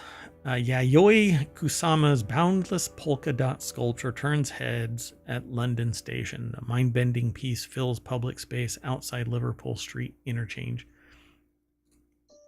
Oh, nabbit. Hold on. So again, you won't run into this. The way that I put the presentation together, there's no way for me to see this within my capsule. But is this the same artist that I saw? It is. So this artist is actually pretty fascinating. At one point in their life, they started seeing polka dots overlaying everything, and they turned it into their art. It became their life. I actually saw this here in DC, right, in the United States. I don't know where they are now, other than, I guess, according to this, they're in London. So I know that it's a roving art piece. I don't know if it's still in Washington, DC. I couldn't recall if the artist is still alive. Because they could have an exhibit, of course. Yeah, they're 95 years old. Yeah, well, exactly. And they're from Japan. Right. Which is pretty apparent from the name, but yeah, you never know. And so the art is actually pretty fascinating. At one point, I was inside a room within a room, polka dots everywhere, and it created an illusion that there was a wall in front of me. And so I pushed on the wall because it was time to leave the room after you kind of drink it all in. But there was no wall, and I damn near fell out of this room into a darkened hallway. It was pretty amazing. And then the people behind me did the same thing, and thought it was really interesting. Ended up talking to other people who had gone through it, and they're like, yeah, we did too. So it was quite a profound art piece. At least to me, it was fascinating. I wouldn't call it spiritually moving, but maybe somebody else did. So pretty fun show when it was in DC. Yeah, definitely worth seeing if it's coming to your area. And You can always look it up online. You'll find stuff. So I really sorry that I don't log in while the stream is underway. So, but you'll be able to go and check it out. All right, let's move on. The next article is over in the Word and Law as well. Judge borrows trick from preschool teachers to make sure prosecution is being honest. Welcome to Pre-K Law 3. Prepare for secondhand shame if you watch the clip. So I'm not probably going to be able to watch the clip, but we'll see. Chris Williams over at Above the Law put the article together. There are times where it makes sense to pause and think before you answer a question. Dora the Explorer, one of the greatest characters of our time, frequently gives her viewers time to ruminate over questions like, what's your name? Can you see the map? And holy shit, is that Zorro looking fox doing over there? So the judge is saying all this as nicely as possible, but I can't say I've ever seen a question like this put to a prosecutor at a trial, says Andrew Fleischman on Twitter.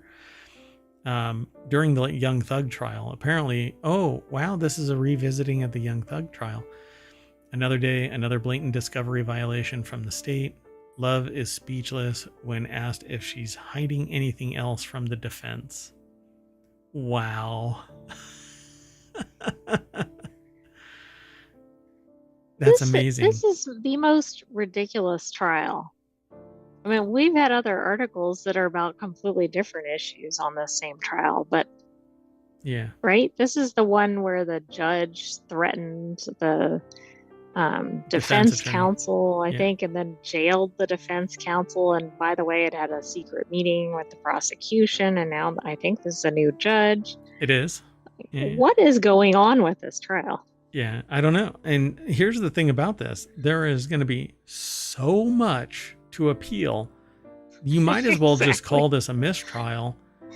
I think it'll be like appeal 1, day 1 of the trial, appeal 2. Like there's so much to pick from here on probably either side. But meanwhile, the defendant is sitting there not out doing, living their life. Whatever it is that they've done, get your act together and then prosecute. But this, when the judge that's overseeing it says, another day, another blatant discovery violation. This is Thugger Daily over on Twitter. When the prosecution, or it says, Love is speechless when asked if she's hiding anything else from the defense. So Love is the prosecution state attorney. And is asked by the judge if they're hiding anything else from the defense. I think you've already lost. Right. I mean, the fact that the judge is asking that question is pretty concerning. Right. It's like blurting out. Why would they be asking that? It's like blurting out, like, I'm not racist. I have black friends. No. Look, if you have to make that statement, you're probably saying or doing something racist, right? This is just amazing. After Judge Glanville cozied up with the prosecution, it isn't clear that defendants fighting cases in Georgia even have a fair shake at due process. This is the previous judge. So the new judge basically turns to the prosecution attorney and says, are you hiding anything else? I'm just shocked that this case is still going. Right. I mean, but I'm not sure which side would try to dispense with it, right? Like, there's been so many problems. Yeah. Really, the state should just go, okay. Because what's going to end up happening is they're going to end up being untouchable because this is so contaminated that any appeal is going to win because there's so much shenanigans, right? Anyway, we'll move on because this is going to come back. I mean, I'm going to be surprised if we don't see this in the news tomorrow or the weekend. It's going to be back. Oh, we're definitely going to see more about this. I mean, I think we've already had like 3 articles and shows on this, and we haven't picked everything that's come up. Yeah, there's still more. It's fascinating. All right, let's keep going in the order of the grape. It's a channel called Of the Grape, and I've got news. I think, depending on how this plays out, we've got 2 more weeks, and then we'll talk about another project that's underway, and we'll see if we announce it. But if you're curious, then ping us periodically. Stop by and say, hey, you mentioned a project. It has to do with something spiked. I don't know. Duncan just dropped a canned spiked pumpkin spice latte. I call this section the Drunken Pumpkin Spice Latte. So it's August, which means trips to the beach, backyard barbecues, and pumpkin spice. Yes, pumpkin spice products are already dropping, including a questionable 7-Eleven Slurpee, which I have not been in a 7-Eleven in several weeks, maybe a couple of months. For this, you can thank the seasonal creep phenomena, which brings the flavors of fall closer and closer to the middle of summer each year. The latest culprit, Dunkin's spiked new pumpkin spice iced latte. So is it actually alcohol? I can't imagine. I think it is because of the spiked, right? Doesn't that mean with booze in it? Yep. So yeah, it's part of a ready-to-drink line of hard canned coffees and teas launched last year with flavors like strawberry dragon fruit iced tea and caramel iced coffee. Following its success, the brand is expanding to this limited edition seasonal release featuring a fan favorite flavor. The new offering comes in at 6% ABV. So I helped kickstart a thing called Igulu, and lo and behold, I got it. And it's in progress right now, doing an amber lager. And if that turns out a success, I will make a spiced pumpkin or a spiked pumpkin spice latte lager, basically a flavored beer like this. And we'll see if the Igulu can do that, or Igulu can do that, because they actually have 2 models, the F1 and the S1. I have the F1, the original. The S1 is the new one. But I actually have always wanted to do a show. It's kind of obvious. I want to open up a distillery, even a micro distillery, I have a channel here called Distillerist. Another one called Of the Still, but it's because one is a deeper dive into drinks and the other one is just general discussion. And then there's Of the Bean, which is about coffee, Of the Brew, which is about beer, Grape is about wine, Leaf is about tea. Anyway, the bummer about distillation is it's entirely illegal in the United States without you being a commercial enterprise. And I don't. Yeah, it's kind of limiting in the US. Yeah, I don't really want to be and the primary mover for that, not only is it a little protectionist, but methanol is really, really dangerous. It burns invisible and hot. And so you could actually set something on fire and you not really realize it. And I mean, until you're on fire. So yeah, that's why there's a big limit on it. But small batch kind of stuff, it's mostly harmless, particularly when you talk about things like air stills. Anyway, that has nothing to do with this, but non sequitur news. So the article is over at vinepair.com. Hannah Staub is the author. And this looks exactly like I would expect from Duncan. It does, but you're not getting that in the can because it looks like a drink in a glass or something with the whipped cream and the caramel. Yeah, you dump this out into a glass and then you throw some whipped cream on it and boom. Tanked. I think it's fascinating that Duncan has gotten in on this. It seems like all the like wine and beer and just in general spirit makers have seemed to get in on the the canned, like ready to drink market. Yeah, I think that this is great. I love this. I'm going to have to go and get I'm not this. opposed to it. I'm just surprised that Dunkin' is doing it now.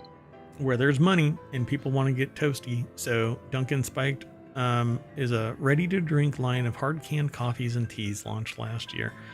Quote, as one of our most highly anticipated seasonal offerings, Pumpkin Spice Latte has become a staple amid everyone's favorite cozy season, which is weird because I thought Starbucks was the one that was... They were the ones that really started this Right? trend or craze, I think. Right. That's what I thought So too. that's kind of a, like, why didn't Starbucks get there first? Recognizing this, we knew that we had an opportunity to create something special with an adult twist on the beloved beverage. After receiving such overwhelmingly positive response on our spiked iced coffee, after only 1 year on the market, the Dunkin' Spice Pumpkin Spice Latte. Wait. Dunkin' Spiked Pumpkin Spice Iced Latte. There you go. Felt like a natural addition to the line, allowing us to meet the growing demand of 21 plus consumers seeking a way to get away from it all. Yep.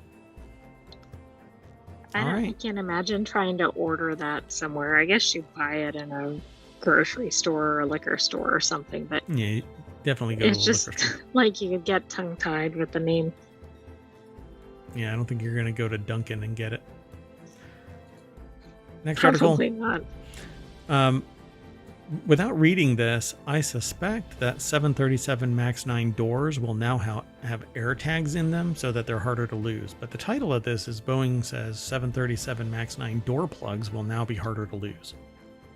Oh, I thought they were going to remember to put the bolts in. Well, that's probably the correct tack on the article, but I swear that all they're going to do is like duct tape a air tag. So after a door plug blew out of the 737 MAX 9 this January, the National Transportation Safety Board sprung into action trying to get to the bottom of why. It's because somebody had a pocket full of bolts.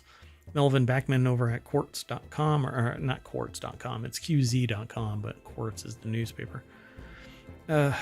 Really?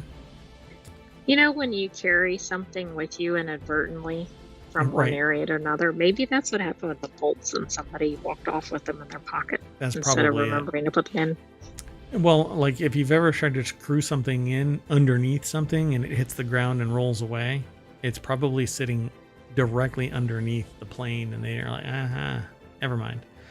Too difficult to get to. That's right. Oh, I have to climb down there. It's cold and windy. Anyway, the inquiry continued this week with a series of hearings designed to more fully understand. Well, the blowout has hurled Boeing into chaos, tanking its stock price and prompting its CEO to announce his retirement at the end of the year, and thus not disclosing the location of all of those bolts. I have them all. So Elizabeth Lund, an executive at Boeing, said the company has implemented some updates to its planes since the incident, including a more important one that it plans to retrofit to older builds. They're working on some design changes that will allow the plug to not be closed if there is any issue until it is fully secured. You mean like having bolts in it? Oh, you're enumerating the policy is to have the bolts in it. Got it. Okay. So if the bolts aren't in it... Which was probably already in the policy, but okay. So yeah, the plug is not to be closed if there's any issues until it's fully secured. So if you think it's fully secured because it seats, but what? Yeah, how are you going to close it without the... Like, you have to close it to put the bolts in, so I'm not quite sure how this policy is going to work. Right. Yeah. This is what's going to happen. It's going to fall out. That's what it did at 25,000 feet. Anyway,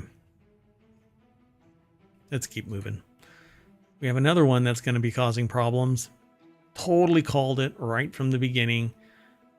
This article's over in Four Wheel Tech, even though it doesn't really have any wheels.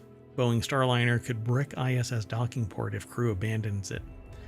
So here's the kicker with this thing. It doesn't have the software in it to automatically undock. So somebody has to be inside it. They're going to do an update of the software, but it's going to take a month. But there's a mission right now heading towards the ISS for a supply mission that has like 9 tons worth of equipment in it or something like that, or 4 tons. So NASA is contemplating bringing astronauts Barry Wilmore and Suni Williams, I think it's Suni Williams, home from the International Space Station on a SpaceX Crew Dragon and flying a Boeing Starliner back empty. One problem, Boeing removed the Starliners. Really? I didn't know that it removed it. I didn't think it had it. Anyway, Boeing removed... Well, and apparently the Cygnus has already arrived, so I don't know how that happened. Yeah, where is it docked? There's only 2 and they're full.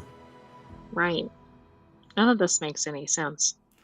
And they can't go to the Russian side because it has a dock incompatibility. So Boeing removed the Starliner's autonomous undocking feature from its software.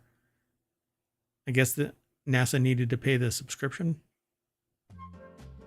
Oh yeah, it must have had a subscription fee. Ryan Eric King over at jalopnik.com put the article together. NASA fears Boeing autonomous software update for Starliner could render ISS docking port inoperable. And that's because it's going to take a month, 4 weeks to update the Starliner, verify that it can detach properly, and automatically undock and transit back to Earth. This is so odd. I mean, this just doesn't seem well planned out. And by the way, I just noticed the Cygnus was having issues before that was launched too. So, interestingly. Oh boy.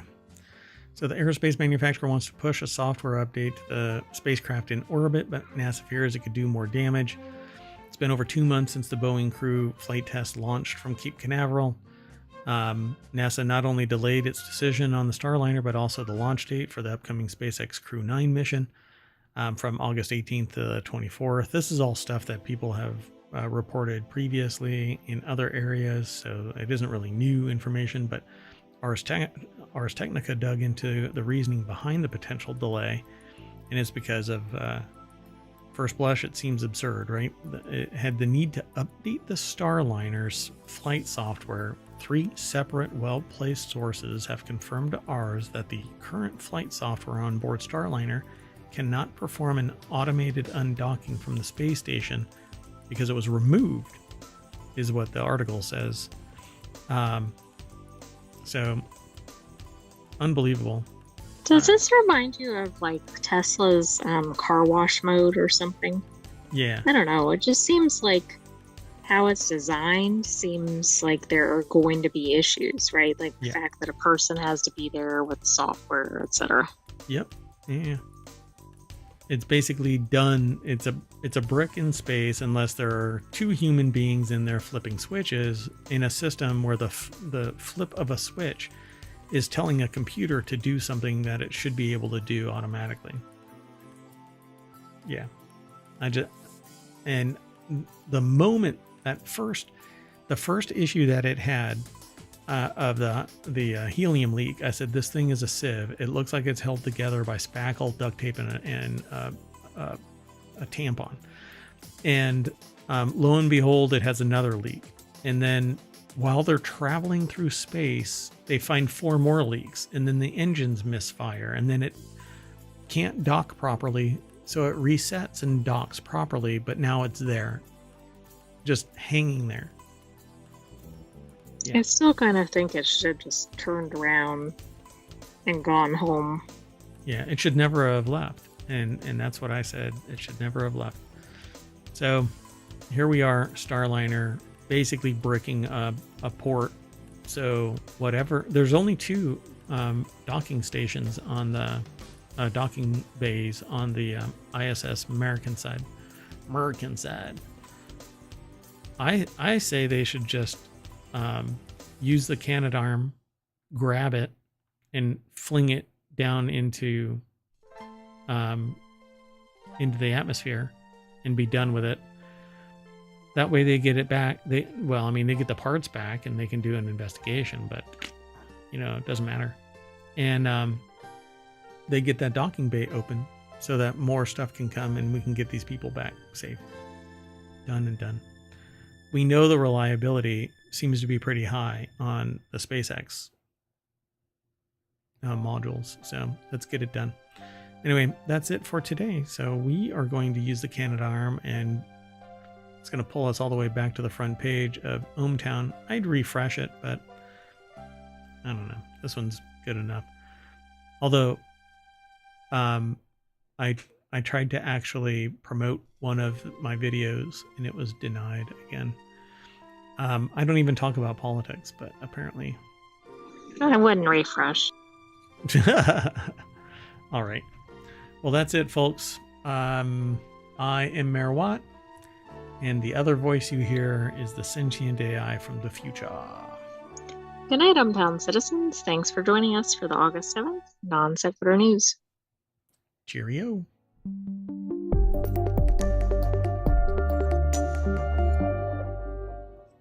Oh, my docking port is bricked. Hello, and welcome to Non Sequitur News for August 6th, 2024. We are no longer in the time machine. It's Season 3, Episode 219. I am Mayor Watt, and that visualizer above this visualizer is the Sentient AI from the future. Good evening, ohmTown citizens. Today we're going to be talking about dark oxygen. Famed 23-story building sells for cheap. Sued by Flyers. Florida International Stadium naming rights. Suspension of toxic weed killer DCPA. Fancy paint. Lottery would be legal in Utah. Clown strike honks nose at crowd strike. Welp, someone punched that ticket. And abandoned beetle mine. That and more, powered by ohmTown.com.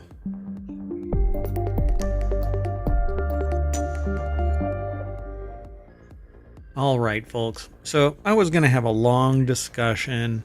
I may still do it this weekend. I'm actually going to make an executive decision and move our news for, well, you'll see. Well, I'll be cagey about it and say we'll see. But something that I was going to do in the continuity report show just got moved a little forward. But we'll talk about that here in a second. The very first article is over in Non Sequitur News. Dark oxygen discovered on the seafloor raises stakes for deep sea mining negotiations. I'm just going to jump straight on over to theverge.com. Justine Kalma put this article together. No, it was not. Yes, it was. So the Sentient AI alerted me that we were on August 5th, and today is August 6th, but we just got out of the time hadn't machine. quite gotten out of the time machine. not quite. But anyway, so the article that we're going to talk about first is, oh my goodness, is about dark oxygen discovered on the seafloor. A whole lot of people were talking about this recently, and it's because it's a new discovery. So rules for deep sea mining have been at the heart of talks during the International Seabed Authority annual meeting in Kingston, Jamaica that ended Friday. A mining company has already said that after the meeting's end, it would submit the first ever application to exploit minerals from the deep sea. But there's so little that humans know about the deep sea that a growing chorus of scientists, advocates, and policymakers are sounding the alarm that there could be grave unforeseen consequences. Evidence of mysterious dark oxygen from the abyssal seafloor was published in a prestigious journal in July. It raises new questions about the risks mining might pose to life at the bottom of the ocean that scientists are still trying to understand, and is amplifying calls for a moratorium on mining. Yeah, So, if we don't understand it yet, I'm not sure we should be mining it. nope, got to kill it first. Got to destroy it all. If you don't ask, then you don't know. And if you don't know, doesn't matter. Right? So you just don't ask. You don't look. Then you find out after you wipe it out that it's suddenly the key to some whatever. Yeah, aliens land and they say the only thing that will save Earth is dark oxygen. Oxygen is a Whoops, we product. wiped it out. Yeah, so what is it? Plants and plankton use sunlight, water, and carbon dioxide to create sugars and oxygen, and that's what makes the discovery of dark oxygen at the bottom of the abyss, with depths of between 9,842 and 21,325 feet, or 3 to 6,500 meters. So incredible what's down there that can produce oxygen without sunlight. Well, a paper published in the journal Nature Geoscience last week suggests that there's a completely different and previously unknown process for producing oxygen on Earth, and it comes from arguably the most unexpected of places, the bottom of the ocean.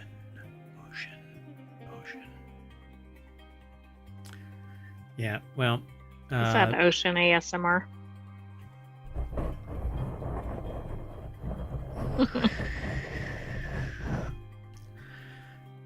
you know, today I actually found carbonation ASMR. Yes, you did. Anyway, and if I can dwell into the deepest recesses of YouTube to find carbonation ASMR, hey, who am I to judge? Anyway, there's a lot of more research to be done to test the hypothesis. This is a hypothesis. They still don't know for sure how the oxygen is produced, but they have a hypothesis. Polymetallic nodules rich in nickel, copper, cobalt, iron, and manganese are strewn across the seafloor, exactly what mining companies are interested in exploiting, and have even described as batteries in a rock. They might be able to produce enough of an electrical charge to split seawater, releasing oxygen through electrolysis.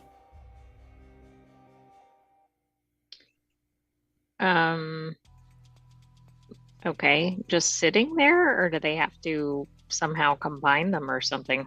I guess if they come in close proximity, they act as a battery.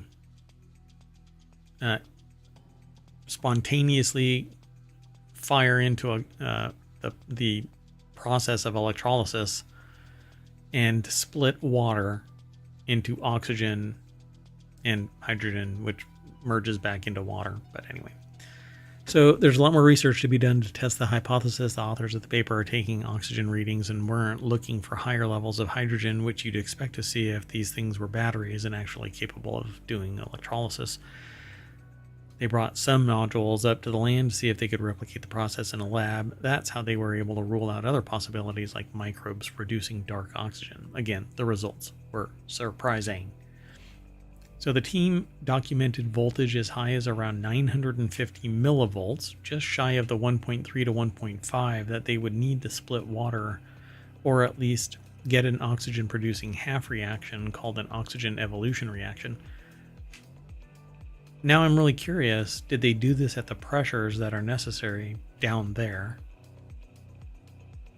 Because that Right, might because change. if they recreated stuff in the lab, it wouldn't have been the same conditions.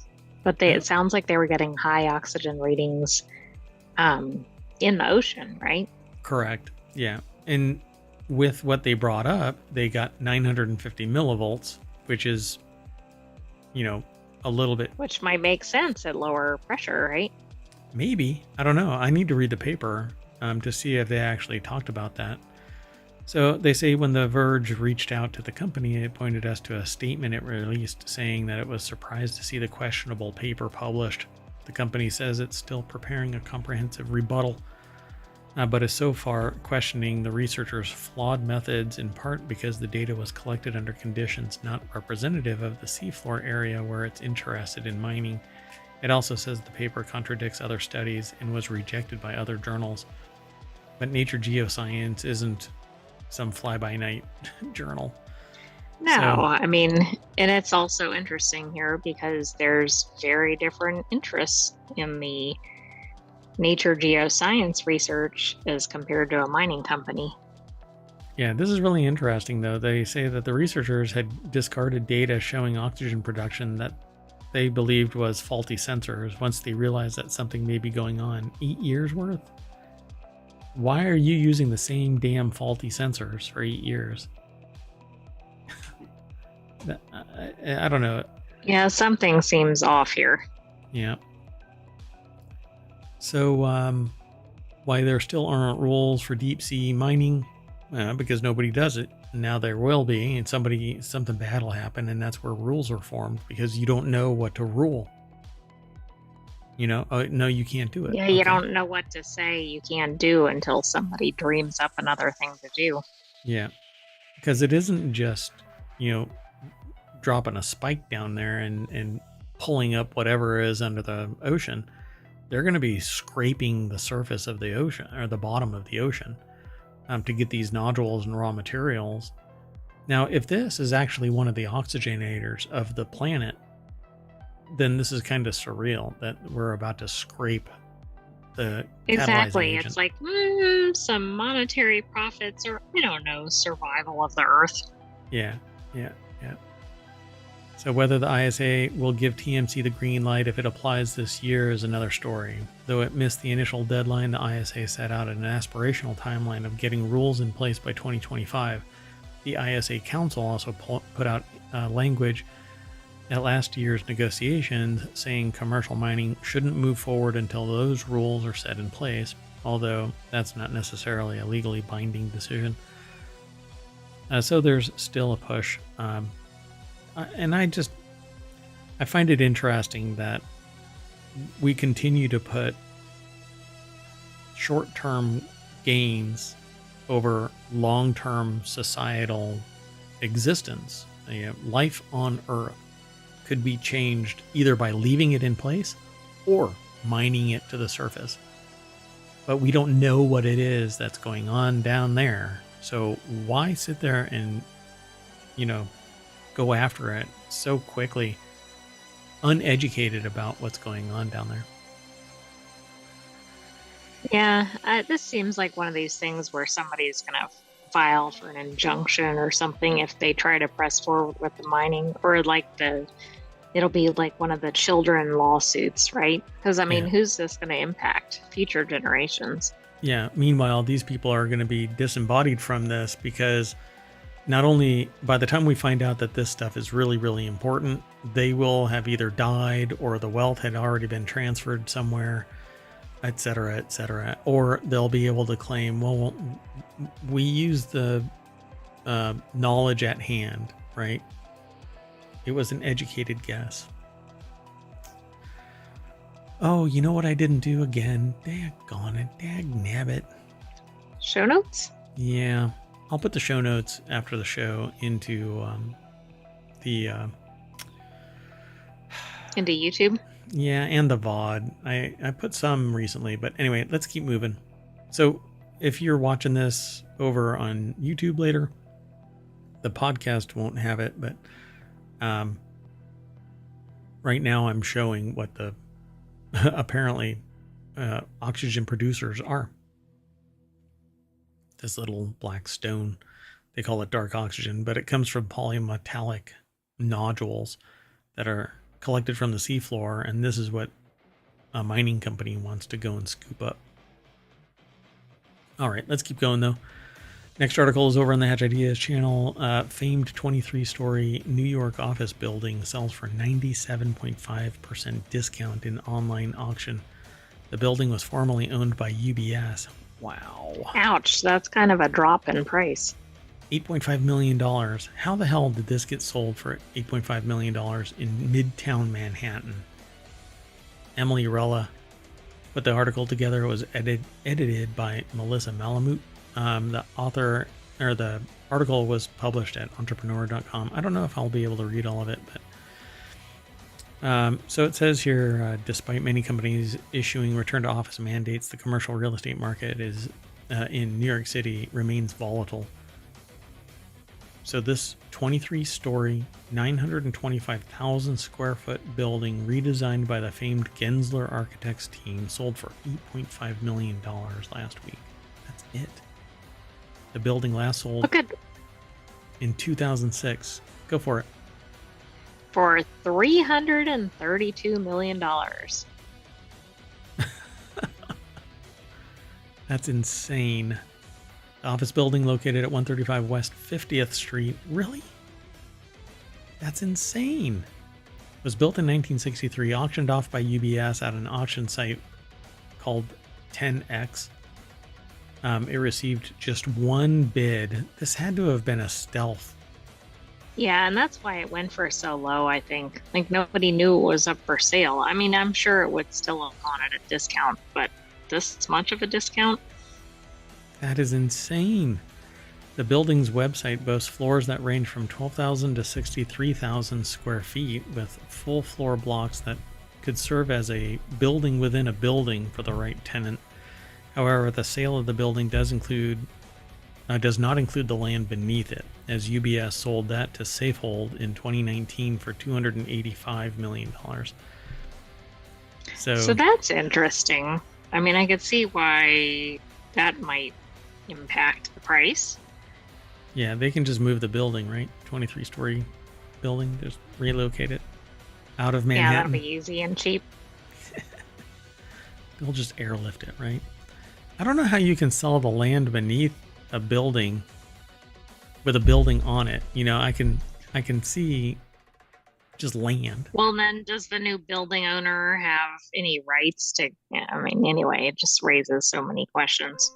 Well, they can't dig anything. They can't dig underneath it. So they can't add like a parking garage or anything like that. Or any utilities or anything. Yeah, I don't even know like what that serves. If the building comes down, what happens? Do they still have the rights to build on top? Probably not. I mean, it depends on whatever agreements are in place. Oh gosh, here's where I end up going down this rabbit hole of trying to make sense of why you would pay $300 million for the land beneath a building. Why wouldn't you have said throw in the building for another $8 million or whatever, right? Yeah, I guess the pain wasn't strong enough until 5 years later. And why wouldn't they know about it? Something seems wrong. Well, that's true. Why wouldn't the landowners have bought the building, if anything? I don't know. Everything about this is weird. Yeah, why wouldn't UBS or somebody have told Safehold about it 5 years later? Hey, this is on an auction site. Yeah, somebody's lost their mind. Anyway, there's something hinky. It feels hinky. But anyway, next article is over in Hatch Ideas as well. CrowdStrike. It reminds me of those lots in the Hamptons, right? Where people own the land, but not or they allow you to take the building off of it or something. Yeah, they sell the building real cheap. But that's what I was talking about, right? So if it's going to transfer out, it's not like they can just pick up a 23-story building and move it off of Manhattan. I mean, they don't. I don't know what they would put that in. Mini Cooper. So let's go on. The next article is over in the Hatch Ideas channel. CrowdStrike is sued by flyers after massive outage disrupts air travel. CrowdStrike's legal troubles from last month's massive global computer outage deepened on Monday as the cybersecurity company was sued by air travelers whose flights were delayed or canceled. The article is published on CNBC.com by Reuters. If you've never heard of CrowdStrike, basically they're a cybersecurity company. They provide, to say that is to put it lightly, but they're a very capable cybersecurity firm. But they pushed a piece of software that basically bricked hundreds of thousands of machines. Including nearly entire companies' systems. Or states, governments, etc. Yeah, so in a proposed class action filed in the Austin, Texas federal court, 3 flyers blamed CrowdStrike's negligence in testing and deploying its software for the outage that disrupted banks, hospitals, emergency lines around the world. True.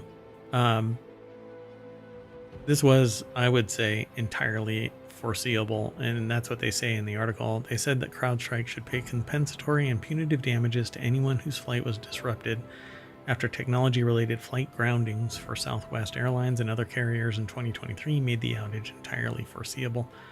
CrowdStrike said in a statement, they believe this case lacks merit. We will vigorously defend the company, which is attorney boilerplate talk, which, let me just say, if they stand by like that, they're gonna lose, because unless they demonstrated a wide array of testing prior to launching this thing, they really Right. did If they not. just show they just deployed it, right? Correct. How is that going to be reasonable?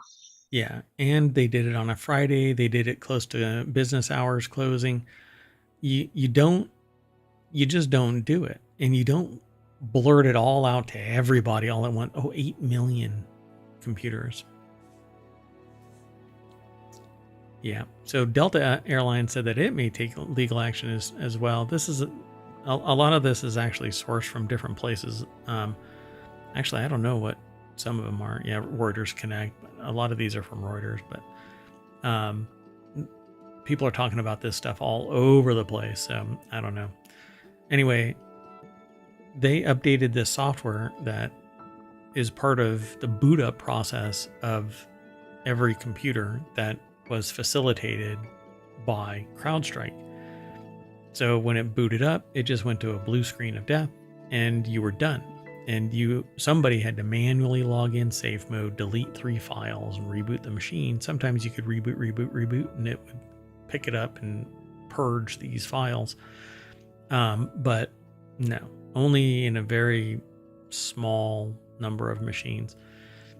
So on Sunday, CrowdStrike said that it was neither grossly negligent nor at fault for Delta's problems, and that the Atlanta-based carrier did not accept its offer for help. But I'm sorry. Well, if they were was this after their whole airline went down? Yeah. It's probably going to end up being their fault. But you know who they should have called? Who? Pitbull, because they have the naming rights for Florida International Stadium for just $1.2 million. That's right. That's it? Yep. It's basically bargain basement pricing, kind of like buying a UBS defunct business. Exactly. Without the land. That's right. Without the land. So, and he didn't get the land either. So it's just naming. Florida International Stadium has announced that it'll rename its football stadium to Pitbull Stadium after entering a 5-year deal with the musician. Pitbull will pay $1.2 million per year over the next 5 years for the naming rights, according to documents viewed by the Washington Post. What? I mean, do you think somebody's going to come by and say, I'll offer $1.3 million? Hey, man, this is the place to party. Pitbull Stadium is going to rock. Pitbull and FIU announced Pitbull Stadium will be the new name for the Miami-based university's football stadium. Tanya Garcia over at Variety.com put the article together. What a trip. Do you think the contract requires them to play Pitbull music at every event? Nothing but yes. Yep. What we're doing here is groundbreaking. We're making history. This is history in the making. Pitbull said in a statement, which is very symbolic of his music, although I like some Pitbull music, saying the same thing over and over again in slightly different ways. Yeah, you're going to see that every other university is going to want to do the same thing, but the difference is we don't do this for propaganda. We do it from the heart. We do it because it's meaningful. We do it because I'm from the crib. I'm 305. I'm from the bottom. This is my backyard. I'm sorry. So the 20,000 seat, the 20,000 seat stadium will also be available for Pitbull to use 10 days per year throughout the course of the deal. Pitbull's vodka company, Vola 305 Vodka, will also be available for purchase at the venue. So tie in. I think this is the first stadium, though, that's named after a person, isn't it? I think that's why. Because I think most of them are named after companies. I don't know why anybody would say this, but pause up, Dale. Moving on. Next article is over in Non Sequitur News. EPA emergency order immediately suspends all use of highly toxic weed killer DCPA, which is probably what led to paying $1.2 million. No, I don't know. Anyway, it's a weed killer called DCPA, sold under the brand name Dacthal. The EPA announced an emergency order immediately suspending all use of the highly toxic weed killer sold under the brand name Dacthal due to its significant health risks, particularly for farmers and pregnant people, and pregnant farmers are doubly Yes, that's in trouble. exactly. I wonder how long it's been on the market. Yeah, I need to go and look in the farm of ohmTown. So, also known as DCPA, dimethyl terephthalate, and this sounds more like a monster from Ghostbusters. Chlorothyl dimethyl. The herbicide was It doesn't banned. sound very nice. Yeah, it just sounds horrible. It was banned by the European Union in 2009, and the EPA has long known the potential harm to people, but said, screw it. Oh. So this is over at Common Dreams, which rarely pops up lately. Interesting. Yeah, we haven't had an article from them in the show in quite a while. Yeah, that's weird. Anyway, but news is news. And if you've been using this DCPA, it's a possible carcinogen for the last 30 years. People have known about it, but it hasn't been made illegal or pulled from the market in the United States. The EPA required AMVAC, the sole DCPA manufacturer in the US, to submit to additional studies showing the chemical's effects on fetal thyroid, among other information. This is back in 2013. So 11 years later, they permanently ban, or I should say, the new suspension means DCPA is banned even while the EPA begins the cancellation process for the pesticide, which will lead to a permanent ban of DCPA. Well, it took a long time, but that's a good direction. DCPA has been used in this country since the late 50s. These days, it can be found on vegetables like cilantro, kale, mustard greens, broccoli, green onions. That's because after it's used to kill the weeds, the chemical can linger in the soil for long periods of time, contaminating crops later grown in those fields.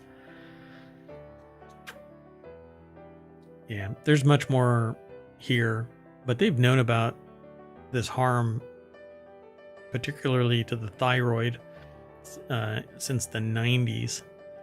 And even in... I mean, that's, what? That's an entire generation. Yeah, well, I mean, what sucks, though, is now if you go somewhere and say, you know, I've had this thyroid problem for 25 years, they're going to do a pissing for distance contest with you, and you're going to lose because you cannot prove that you were a victim of this pesticide. Right. The only way you're going to be able to show that, I think, is that if you're directly in lawn care or something, or farming or something, and you were clearly in contact with that brand. But most people won't be able to show that. A 2019 study led by scientists at the University of California at Berkeley School of Public Health found that more than half of adolescent girls from farm worker communities in the Salinas Valley had been exposed to DCPA. So if you're a vegetarian and you're consuming a lot of those products, which you would be, you have a good chance, possibly, maybe, of consuming it because it's been embedded into the greens that you've been eating. So now you got to get into the time machine and go back 40 years and check. But that's an impossibility. So you're shit out of luck, folks. But thanks to greed and delayed action because of regulatory capture and manipulation and other bullshit, I'm sure, people are having to deal with it. So you're going away from family friendly. Oh, I'm sorry. Moving on then. Nissan wants to cool your car with fancy paint. This is over at 4 Wheel Tech. It's one of our weekly shows that I'd been pondering. Shouldn't I continue with these? I don't know. Let me know. So the Earth is getting hotter, but we'll be damned if we let that affect our love of sitting in exposed metal boxes with big greenhouse-like windows. We'll keep cranking the AC as our interiors get hotter and hotter, but now Nissan has a new method to keep you cool. fancy high-tech paint that claims to reduce the temperature of your vehicle. They've got this cool picture. I'm not sure what they're actually using, but it's a thermal image. And on one side, a car is at 44 degrees C, and on the other side, it's 33.2 degrees C, which is pretty spectacular reduction. Amber De I'm Silva. in complete favor of this if it actually works. Fancy paint technology might help lower the interior temperature of your car. Let's see what they say here. The paint, in collaboration with a cooling company called Ratty Cool, contains synthetic composite materials with structures that exhibit properties not usually found in nature. So an unnatural material. Great.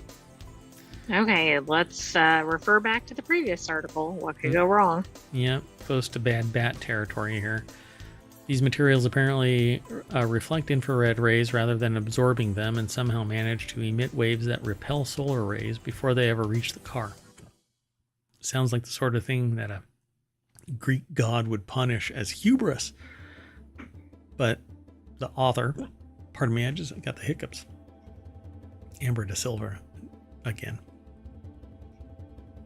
Says, sounds like the sort of thing that a Greek god would punish as hubris, but I guess that's just where paint science is now. Currently, it seems the cost of the paint is primarily in thickness and weight. According to Nissan, current prototypes are being painted 6 times thicker than a standard car, though the manufacturer claims to be working toward thinner coatings with the same effect. As for the actual cost, in materials and work, and to an eventual end buyer, the company hasn't yet given an estimate, so ass expensive. I mean, right. I mean, we definitely see car prices being cheap without this. So yeah, cars are cheap. Yeah, as a general understanding, cars are cheap. The paint is angled more towards vans, trucks, and ambulances than consumer cars. Why ambulances? I mean, I know that there are people in it and it's a big box. and maybe because of the medical equipment in it. All right. Passively keeping car interiors cool rather than relying on energy costing air conditioning would be a massive benefit to drivers. There's more over here at the article, but we're gonna mosey on through the rest of these articles. Sound good? Sounds good. Moving on. So this next article is over on Rounders Gear, which again, it's one of our channels over on ohmTown.com, but not a live show. Utah lottery would be legal in certain counties under a new proposal. For whatever reason, even though I chop their, they submit, like they provide this information. I chop this thing before, like right after tickets in the submission, and it still embeds the image. I don't know why. I don't know what that's about. They want to just be very sharing. Yeah, very. Sharing is caring, or caring is sharing. I don't know. Anyway, Philip Conneller over at casino.org put this article together. Utah State Rep. Kara Berkland plans to reintroduce a proposed constitutional amendment that would ask Utahns whether to legalize a state lottery. But following the failure of last year's effort, the proposal had pretty much been dead on arrival. This one comes with a twist. Berkland is suggesting legalizing a lottery only in counties that border states that already sell lotto tickets. What is the hang-up? Well, and if you're going to allow it there, like what makes it okay there, but not in the next county over? Yeah, it's this weird balkanization stuff. And I think I can guess why the neighboring counties are allowed, though. Because right? they're not Because somebody's probably crossing the state line and the revenue's all going to the other state. Yeah, sure. Of course. Yeah. But you can't be part of the lotto unless you allow it in your state. And a whole lot of money I've never is heard of a generated. county lotto, right? Right. Yeah. What if I live in the next county over, but I go into the county that does allow it, and then I go back to where my What home if you is, win? and I win? Yeah, I have to get somebody from the other county to come and sign. Utah is one of just 2 states, along with Hawaii, where all forms of gambling are illegal, including church raffles. So it's the oddest thing. Yeah. I don't know why Hawaii, but Berkland... No, I don't either. Bergland is undeterred. She says that Utahns spend $200 million a year on lottery tickets in neighboring states. If this money were redirected to Utah, it would mean lower taxes, she argues. And by legalizing the lottery in certain border counties only, she would be stopping Utahns from crossing the border to buy tickets.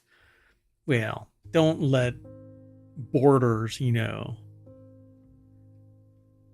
if you, why don't you just put up a wall? There you go. Utah, the Wyoming of Utah. Yeah, I'm picking a fight. Anyway, so the plan would exclude many of the state's most populous cities like Salt Lake, Davis, Weber, as well as counties on the entire western state line, which borders Nevada. Casino interests in America's gambling capital have long kept Nevada lottery at bay. All counties that border Idaho, Wyoming, Colorado, New Mexico, and Arizona would be eligible to opt in. Doesn't that make you wonder if there's going to be like one county left in the middle that's excluded? Yeah, I mean, it's only going to be Salt Lake, Davis, and Weber. And I assume population-wise, there's most of the people probably in somewhere like Salt Lake. Yeah. Yeah, it probably won't go through. But this doesn't make me laugh as much as a parody site, ClownStrike, refused to bow to CrowdStrike's bogus DMCA takedown. Yep, this is over in the Word in Law. Doesn't CrowdStrike have more important things to do right now than to try to take down a parody site? They should probably be laughing at themselves. That's what IT consultant David Senk wondered when CrowdStrike sent a DMCA takedown notice targeting his parody site, ClownStrike. Senk created ClownStrike in the aftermath of the largest IT outage the world has ever seen, which CrowdStrike blamed on a buggy security update that shut down the systems and incited prolonged chaos in airports, hospitals, and businesses worldwide. I think it was more than buggy. Yeah. I mean, I don't think that was the only problem. It was a complete screw up. They should have sent it out in stages like every other business does. When you have a volume that size, you don't do it en masse. You do it in little stages to see just how dipshit your push is. Anyway, Ashley Bellinger over at ArsTechnica.com put the article together. The parody site ClownStrike defended the obvious fair use. Yeah, I would say so. Sync created the site after the largest IT outage. But that didn't stop CrowdStrike. They received a DMCA notice on July 31st from Cloudflare's Trust and Safety team, which was then hosting the parody site. The notice informed Sync that CSC Digital Brand Services global anti-fraud team, on behalf of CrowdStrike, was requesting the immediate removal of CrowdStrike's logo from the parody site, or else Sync risked Cloudflare taking down the whole site. Sync immediately felt the takedown was bogus. His site was obviously parody, which he felt would have made use of the CrowdStrike's logo, altered or not, fair use. I don't know about that. I think you have to modify the logo. But I do think that timing is really weird, given some other things keeping CrowdStrike busy. And the article points that out. Like a whole bunch of other lawsuits. Currently I was thinking just the IT problems, but yes. Oh yeah, in general, yeah, for sure. So the DMCA requires service providers to act expeditiously to remove or disable access to the infringing material, yet it gives those same service providers 14 days to restore access in the event of a counter notice, which is a real, it's so mind-numbingly in favor of the writers, which are the ones that have all of the regulatory capture. So the DMCA, much like American legislation, is heavily biased towards corporations instead of the actual living, breathing citizens of the country. Reach for comment, CrowdStrike declined to comment on ClownStrike's takedown directly, but it seems like the takedown notice probably never should have been sent to Sync. His parody site likely got swept up in CrowdStrike's anti-fraud efforts to stop bad actors attempting to take advantage of the global IT outage, which, there was a massive spike in CrowdStrike phishing attempts. Yes. Click on this link and it'll allow me to fix your computer or that kind of thing. Run this software and it'll automatically fix it. but it was actually malware or worse. So there's plenty of ways in which you could use a logo and it would still bear parody and perfectly lawful, McSherry said, while noting that courts have confirmed that CrowdStrike was obligated to consider that claiming the use is illegal because fair uses are by definition legal. So no, I mean, it's weird.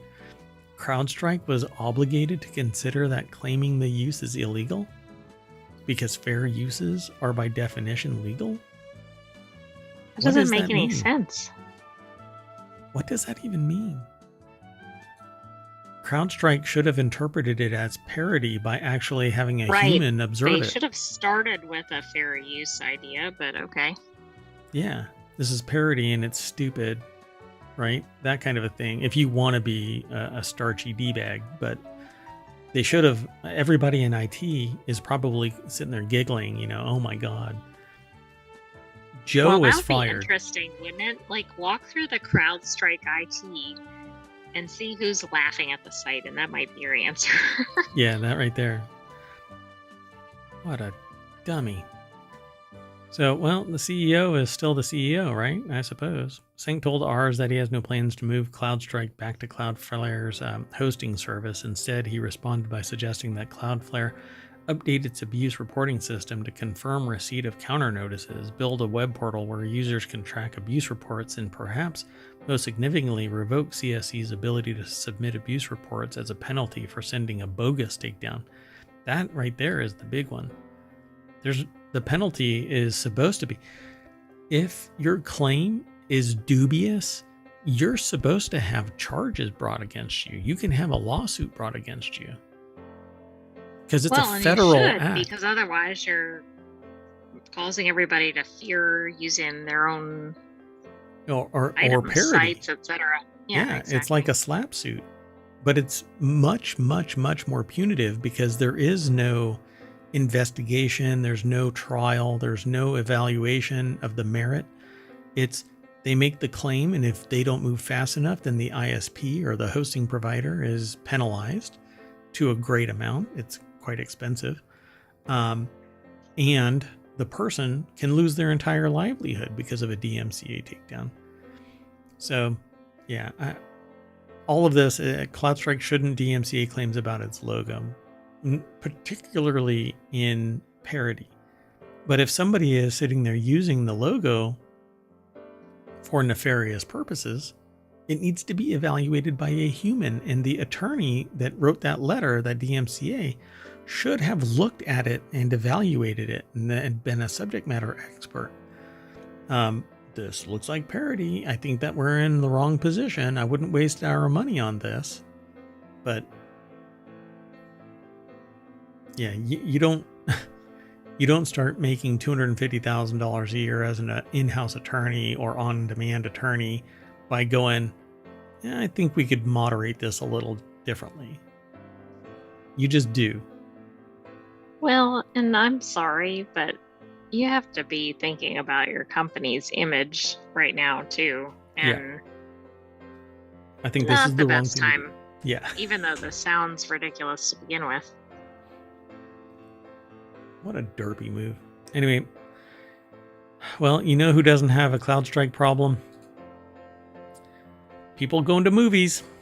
That's right. No movie theaters apparently were hit by this. I don't know. That may not be true, but less people are going to movies, but they are paying more. And I just want to say that, was it yesterday or the day before? I said, I am going to talk about this Well, it was during a Time Machine episode, so I'm not sure if it was on yesterday's episode, but it was in the last few episodes. Yeah, so I am ill prepared for this. But let's see if this article has the information embedded in it. So it says it's been a rough decade for movie theater business. First, it was hit by the pandemic in 2020 that prohibited audiences from gathering at cinemas for months. Then dual Hollywood strikes in 2023 dragged down any momentum theaters had at getting people back in seats. And the article is by Bruce Gill over at Quartz. Now, I saw quite recently a chart that basically showed all of these movie theaters have consolidated into a few a few providers of movie theaters. Studios have contracted through mergers and acquisitions, and they're producing less, about half the rate that they used to. Meanwhile, prices over the given time, I think it was 20 years, doubled, and the number of customers halved. And so they're selling fewer for more money and still making record profits. So they say here in the article, and again, it's by Bruce Gill, it's been a rough decade for movie theaters. Ticket sales in 2024 reached $4.8 billion. This is why I started having a problem with the idea of money being the metric, because there's a movie that's out right now, Inside Out 2. Made $1 billion in 6 weeks. Except it had twice the price that the previous one had. So yeah, I mean, it might have made that much, but right. And it's not, and it's an inflationary trend. So if you translate those old numbers for inflation, which is the one thing that I didn't do yet, I need to go back and look at those old values and go, were these accounting for inflation? Because the tickets were $11. Now they're $23. There were 400,000 people then going and seeing the movie. Now there's 183,000. Yet the offset means that they've got record sales because of the value. So movie theaters are also dealing with less frequent wide releases. Movies are down to less than 2,000 screens. Back then they were selling 4,000, 8,000 screens. Ticket sales for larger premium formats like IMAX accounted for over 14% of all box office tickets. Those are $34 a ticket in some places, maybe more in others. Additionally, movie theaters are elevating their concession offering to include cocktails and items like specialty popcorn buckets. And those are even more expensive than ever before. Premium format screens, it says here, like IMAX accounted for 18% of movies' gross box office. But this is a who drop can in the afford an bucket. IMAX screen? I mean, Yeah, you really. can't imagine what the price is there. Sorry for me scrolling. I wanted to scroll down and see if something else popped up, but this pales in these numbers that I'm talking about pale in comparison to what I'm going to talk about for the continuity report. I'll put the continuity report one together, and no, you'll all just have to check in. Come to the continuity report show, and we'll talk about it. But this just was a sample of what's going to get talked about. I'll try not to spend an hour talking about it. But we'll have 10 articles just like usual, and this will be one of them, so that we kick off the discussion about continuity report. Anyway, let's move on, because this does not have the data that I want to talk about, and I want to be able to show on the stream the thing that, because I had already seen it, I had already looked into this, like how are they sitting there calculating these record numbers? And then I found that report, and I was like, this is exactly what I'm talking about. And I don't know why anybody. I know. It was weird though of the timing of this article. Yeah, very interesting, right? So Bruce Gill is on the right track, but the data, there's better data out there. And there's a very telling chart that I'll find again, and we'll talk about during the continuity report. That the thing that I wanted to draw attention to is that in the outside of ohmTown, I have people that are arguing with me that, this isn't what it is, that people are going to movie theaters again and everything is bright and cheery. No. They know that there's a lot of money in the system. They're raising the prices. And they're raising the prices because everything all the way down to the core supplier, the raw material supplier, is all, and then for layers up until retail. And even then, it's been consolidated by a few organizations that aggregate all of that wealth, power, influence, money, etc. Anyway, let's move on. Any themes there? Yep. Let's move on because we need to explore a Swiss mine filled with abandoned VW Beetles.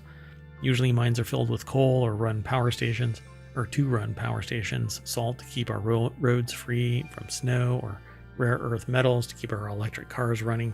No, those we have humans manually digging on the surface, or we just strip the sacred land mountaintop. Anyway, one thing you don't... I'm not sure that's what we're supposed to do. I mean, we're trying to do that at all ends of the earth, right? Including deep sea mining. Correct. Right? That's how you become a billionaire. And then you find a way to leave the planet. So one thing you don't expect to find down a mine is a Volkswagen Beetle, let alone a whole swarm of them. Spray for these bugs. That's exactly but not what with dactyl or whatever that is. Oh yeah, not with that stuff. Don't do that. So there's a whole swarm of them inside this Swiss mine. Look at that. Owen Bellwood put the article together for jalopnik.com, a group of urban this explorers. Is a lot of beetles. Yeah, it's interesting. They unearthed a stash of vintage Volkswagen Beetle and Golf cars hidden in a mine in Switzerland. The GIF is repeating, by the way. But it shows at least 6, maybe 8. I don't know how many more are in there, but it says that's exactly what they found. When they went off, is that Piste? Piste? In Switzerland? I guess so. I guess off the beaten path. I don't know what that means. Yeah. I don't know. I'll have to look it up. Or you can while you're hanging out. While I'm rambling on my soapbox. A ski run of compacted snow.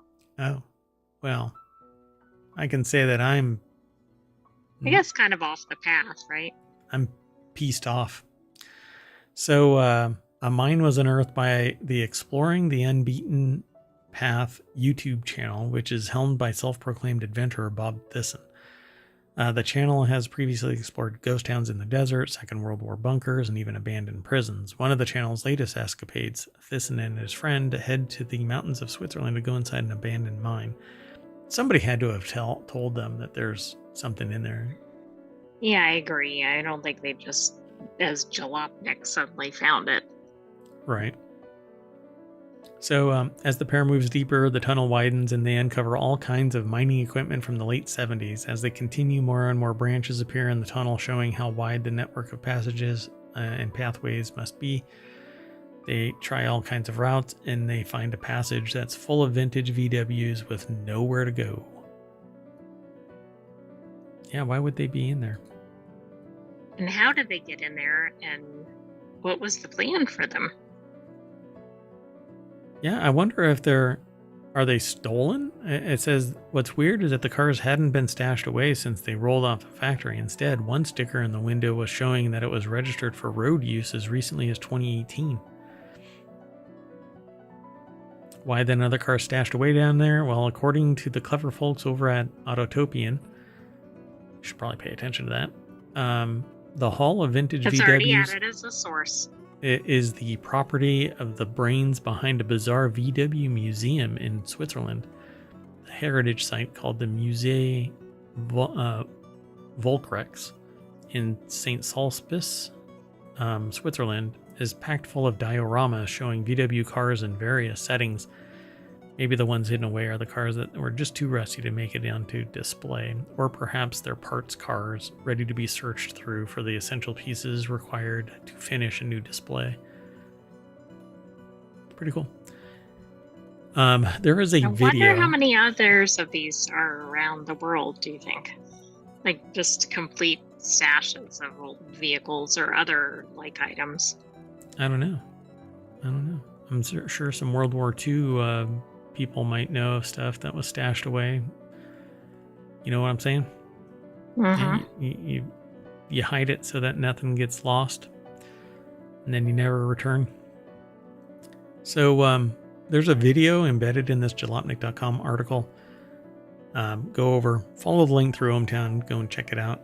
Again, I'll put it in the show notes, and you'll be able to go and check it all out. But it's if you listen to what I say as the title, you'll be able to also find it over at Jalopnik. Explore this Swiss mine filled with abandoned VW Beetles by Owen Bellwood. That's wild. It's very neat. I know. It's strange. But it's so modern that you're like, okay, well, it's not as extraordinary as you might think. They're using it as storage because these would have been weathered into nothing but rust. Should they have been out in the Swiss elements? Yeah. All right, folks. Well, we're going to restart our VW Beetles, and that'll bring us back to the front page of ohmTown.com. Go over there, become a citizen, and you too could submit news to us and let us know which articles you would be interested in. It's as easy as either sending an email or posting it over on the Discord or posting a message under one of the videos. I read all of the comments. Be sure to download the podcast. There's actually over 1,000 episodes now just for Non Sequitur News. At one point it was called ohmTown Daily News Show, but we bounce around so crazily that it's pretty non sequitur. And I say some weird things sometimes. Anyway, that's it for today. I am Mayor Watt. That's the bottom visualizer. And up above is the Sentient AI from the future. I don't know why I'm pointing up. We can't see you pointing with your visualizer. Good night, ohmTown citizens. Thanks for joining us for the August 6th Non Sequitur News. See you soon.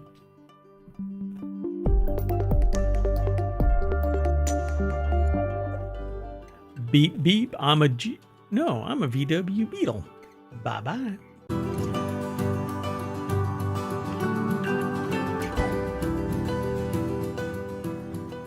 Hello, and welcome to Non Sequitur News for August 5th, 2024. It's season 3, episode 218. I am Mayor Watt, and above this visualizer is the Sentient AI's visualizer. Good evening, ohmTown citizens. Welcome to Non Sequitur News. Today we're going to talk about crowd shipping, a different alphabet song, single seat EVs, OnePlus heavy metal, OpenAI watermarking, and then maybe not. Judge says Google is a monopoly. Debbie blows Florida beaches. Transatlantic travel tantrum. A fake website to solicit complaints. And sticky honey fraud. That and more. Really? 1 second.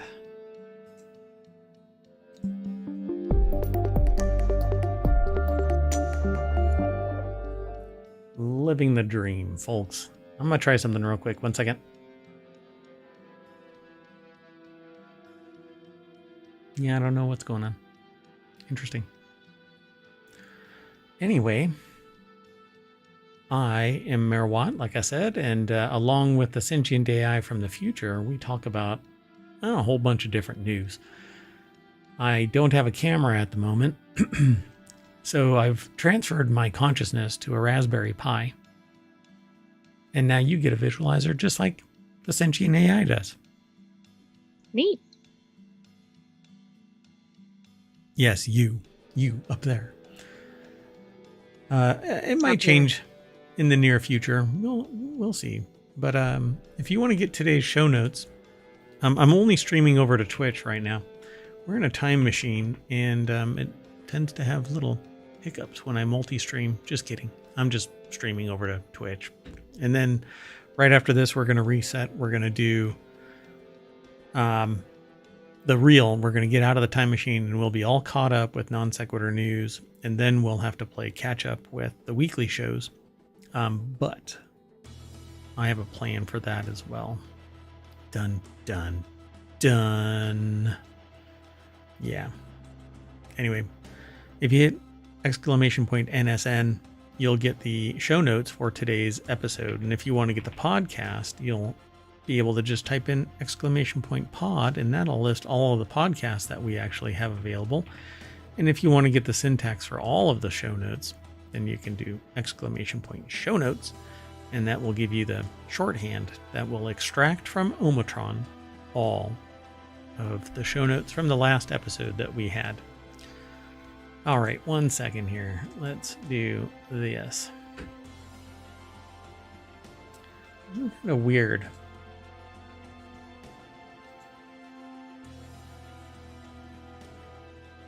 Yeah.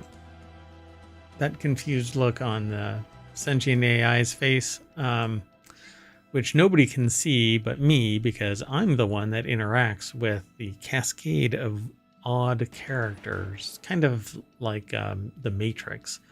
Everybody else gets to see that visualizer up above me. I don't know how to make a confused look other than just blah, blah, blah, blah, blah. Yeah, that makes the neurons wiggle. All right.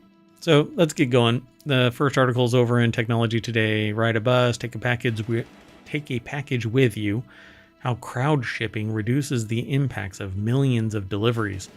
With the rise in e-commerce, 161 billion parcels were delivered worldwide in 2022, doubling in just 4 years. In Australia, more households are shopping online than ever before.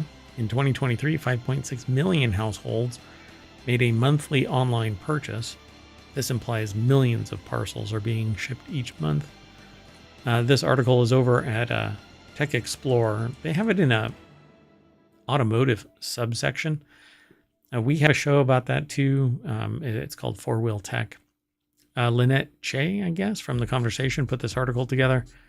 And they have these little automated lockers at stations, could serve as mini distribution centers for people to pick up a package when they travel and deliver it on their route to wherever it is they're going. This is so odd to me. I mean, if you're traveling, then you might as well be the Uber delivery person for packages. It's kind of interesting. Using low-emission vehicles such as electric delivery vans powered by renewable energy sources can certainly help. However, electric delivery vans and trucks are still uncommon. Their global sales share in 2023 was just under 5%. Increasing the number of vehicle chargers powered by renewable energy will also take time. We've had this discussion here in the States. Just doesn't seem to be really happening, but it is and it isn't. Like, if you are in the loop, then you know that there's a whole bunch of these charging stations. Problem with charging stations, and I kind of bang this gong quite a bit, is it doesn't take 5 minutes to just charge up your EV and get the hell out of Dodge. No, you're there for 30 minutes. You're there for up to 8 hours. 8 hours, if you're lucky. Right. So if there's a charger available. And that's exactly where I was going with the rest of this statement. You can't just build as many gas stations as you have or you can't build as many charging stations as you have gas stations. Why? Because it only takes me 5 minutes to fill up my car and leave. So you're going to have to rely on 8 times the number of gas station pumps in relation to charging stations, because everybody and their grandmother is going to be sitting there going to the coffee shop across the charging park. It's going to be a massive platform of concrete. Talk about needing renewable. Well, the other thing is most people don't have to go fill up every day at the gas station. Right. Not so with charging. Yeah, you constantly have to fill up, because if your car only gets 100 miles to the gallon, you can only drive an hour. Sorry, not 100 miles to the gallon. If your car only gets 230, let's say 250, that means you can only go 125 miles. That's a 2-hour drive. Which might be your commute back and forth. And we're talking about the efficiency factor here. Over time, that gets reduced. The efficiency of the battery pack loses upwards of 2% every year that it's in existence. So anyway, that's true. To mitigate all of this, extraneous delivery stuff. Now you, as a traveler, can pick up a package and deliver it. So it says we explored limiting crowd shipping to off-peak hours. So what is this? What practical obstacles must be overcome? There are several practical considerations. First, passengers would be willing to deliver parcels.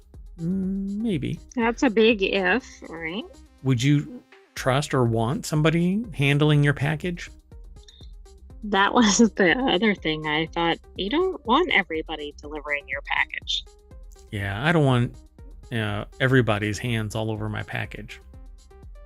I trust certain people, with accountability. Right. I mean, what if they pick up a package and then get distracted by something and the package never makes it to you? Or who knows? Yeah, there's just countless things. But what's interesting is the USPS is really the only one that has really supreme accountability.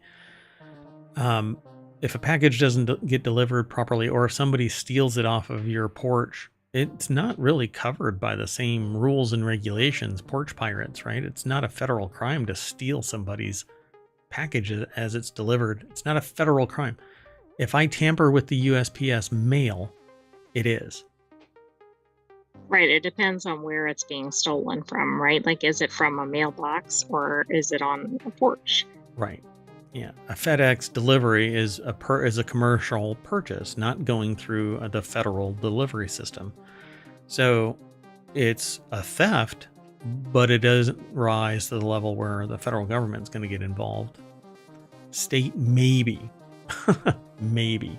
City, maybe. Your local police will go, just notify the Amazon. And anyway, it says finally there's a need to assure parcel shippers, carriers, and receivers that the service is reliable, and the service platform should be designed to develop and maintain accountability and trust among users. This is the primary thing that I have a problem with. But look what happened. We have people that are Ubering all over the place, and there's less accountability there than there is, or I should say, maybe there's more accountability, but it's a lot. But there's more variability. Yeah, you really don't know what you're gonna. Yeah, Uber is like a box of chocolates. You don't know what you're gonna get. And I can tell you that I had some interesting experiences over the week that I was at a conference. I'll just leave it at that. So it was interesting. And I know somebody else that actually is an Uber and Lyft driver, so that they can get stories that they talk about. So I find it interesting in and of itself that we do this already with our bodies, let alone our packages, and somebody is sitting there talking about this. Well, you're right. I mean, if we're okay with it with our people, then maybe this isn't such a big leap. Yeah, well, nobody takes care of our packages, right? We can take care of ourselves if something happens in an Uber or a Lyft or whatever, but our packages can be delivered, quote unquote delivered, but unless they take a picture of it and you have a security camera, anything can be said, and maybe it'll show up like a pizza, outside of its package. One slice at a time. Yeah. You want to keep moving on? Sure. Next article's over in Non Sequitur News. Schools are teaching a different version of the alphabet song, and here's why. One first grade teacher Did you know about this? No. One first grade teacher told Newsweek that while the old version of the song might be popular, it's created issues in her classroom. Again, the article is over at newsweek.com. Jack Beresford put the article together. What makes something like the alphabet song sung to the familiar tune of Twinkle, Twinkle, Little Star such an important tool in starting to develop those skills and understanding? Rachel, an elementary school teacher in Atlanta, Georgia, or from Atlanta, Georgia, who posts TikToks under the handle Teacher Rachel Sorrell, is a keen advocate of the song's use in her classroom, but apparently when kids are first learning to read, they haven't yet developed the alphabetic principle, which is understanding that those squiggles we call letters each have different names and spell sounds. Songs make learning sticky, so the alphabet song is a helpful way to introduce, learn, and practice the beginnings of this concept. So where's the problem? Gotta keep going. According to Rachel, this change has actually been in place for some time now and has been done for an important set of reasons. So what is this change? It's in that box. Yeah. My 5-year-old twins have informed me I sing the alphabet wrong. Tune is the same, but the new rendition their teacher prefers breaks down as follows: A, B, C, D, E, F, G, H, I, J, K, L, M, N, O, P, Q, R, S, T, U, V, W, X, Y, Z. Okay, so I noticed 2 changes. There's no elemento, and there's Right. no and. All right. So Rachel noted many kids also struggle with the sounds at the end of the alphabet because of the and between Y and Z. So Y and Z. Right, because and isn't a letter, right? Yep. So when they tried to explain it in the video, she said many commenting said that the problem was down to the kids were not enunciating all of the letters, but she rejects that notion. I'm sorry. One of the best possible things for a parent or a teacher to do for young learners, and I don't think that this is adequately done, is to enunciate it directly to them, big, bombastic, over articulated, so that they see how your face, your lips, your tongue, your teeth move to form these letters. And as odd as this may sound, this is anecdotal though, so I'm not a professional I'm not a professional when it comes to teaching children, but I have interacted with children from various spectrum of knowledge experience teaching, and every time I've done this, their method of speech changes dramatically because they now see how a person constructs the letters of the alphabet and or words. I think that is really the key ingredient. And they say, this article says that Rachel attempted to explain this on her video. She said many commenting said that the problem was down to the fact that kids were not enunciating all of the letters, but she rejects that notion. And I think that she's wrong. Absolutely wrong. Because if a child is not enunciating all of the letters, they don't know how they're supposed to form the follow-on words that spawn from those letters. You have to know the phonemes that make all of the sounds. Right. If you don't know the sound or the letter, then how are you going to make a word from it? Yeah, so you have to know L. How is L formed? How is N formed? And it's a very subtle shift from L to N. But M is pretty a massive shift in the construction, because L and N, your mouth is open, but M, you purse your lips. You press your lips together for M. And then O, you open it up and you basically build an O with your mouth. And when you sit there and hear the word or say the letters LMNO, it forms the word LMNO, but there is no word LMNO.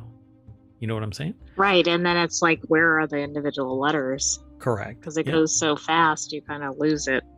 So they actually break up LMNO in the new song. So you say HIJKLMN and then you break it. Then you say OPQ. So I mean, it seems like that could work. I think it's actually pretty brilliant. And we need new mechanisms to teach children.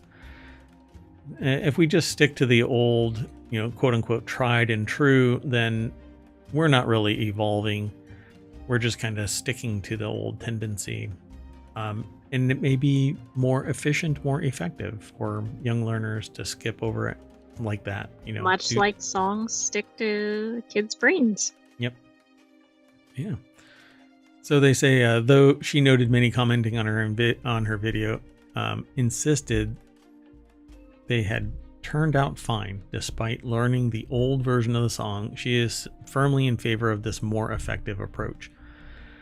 Well, and I think the people that speak well that learned the old version probably had additional instruction. And it's not that they turned out well or fine. It's that through repetition, they managed to just survive. I mean, when you're a kid... I'd like to know how well, right? Like, do they speak well? Do they write well? Yeah, and I think that there's some cultural and temporal relativism. If you're 40 years old and you say that you turned out fine by learning the old song, you don't know what it's like to be a 5-year-old in the modern age. So if you can't unlearn your old way, but you can step back and go, oh wow, this is actually, with this new context in mind, maybe I should change my mind about the old song. Don't do it because it's nostalgic. Do it because it's right. And this seemingly seems right. So let's keep moving though. The next article is over in the Mobile channel. Hundreds of single-seat EVs are awaiting destruction at a scrapyard. Electra Mechanica once promised to bring EVs to the masses with this small solo EV. Now piles of that dream have been thrown away, forgotten in an Arizona scrapyard. Hold on a second, I'm doing something. Okay, there we go. I'm trying to figure out where the static is coming from. But I thought it was like one of my cell phones, but that's not it. It's not my watch. It's not my iPad. I don't understand. But if you're picking it up, you're hearing it out there in the stream, I'll go back and I'll listen to this one because today seems to be worse than ever. But I like moved in the access point for my VR headset. That hasn't changed anything. It's weird. I don't know what's going on. Anyway. Maybe it's just thrown off because of the monitor. Yeah, I don't know. Well, I replaced the monitor, so. Anyway, Lawrence Hodge over at jalopnik.com, or yeah, it's from Jalopnik, but it's posted at qz.com, but it's the name of the website that we sourced it from is Quartz. This is all so kludgy. Anyway, 3 veiled one-person EVs are basically getting tanked. The solo EV, now piles of that dream have been thrown away, forgotten in an Arizona scrapyard. I would love to get the power plants behind these. But look at that. There's a little TikTok that shows them all seems just so wasteful. Yeah. Thrown away. First spotted by the Autopian, which probably we should pay attention to.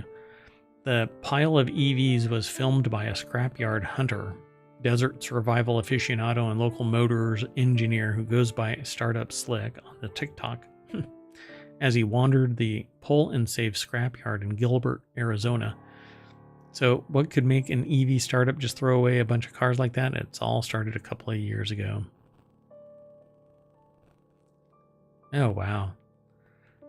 So, in 2022, an owner complained to both the National Highway Traffic Safety Administration and Electromechanica that their Solo had lost power while driving. Eventually, more owners came forward claiming the same issue. Electromechanica's engineers team found a defect in the Solo's motor controller and inverter, or the battery controller, that led to the loss of power. However, the company couldn't find a fix for the issue. Ultimately, a recall in February 2023 led to nearly every single Solo ever being sold being recalled. You'd think that's a massive number, but it was 400.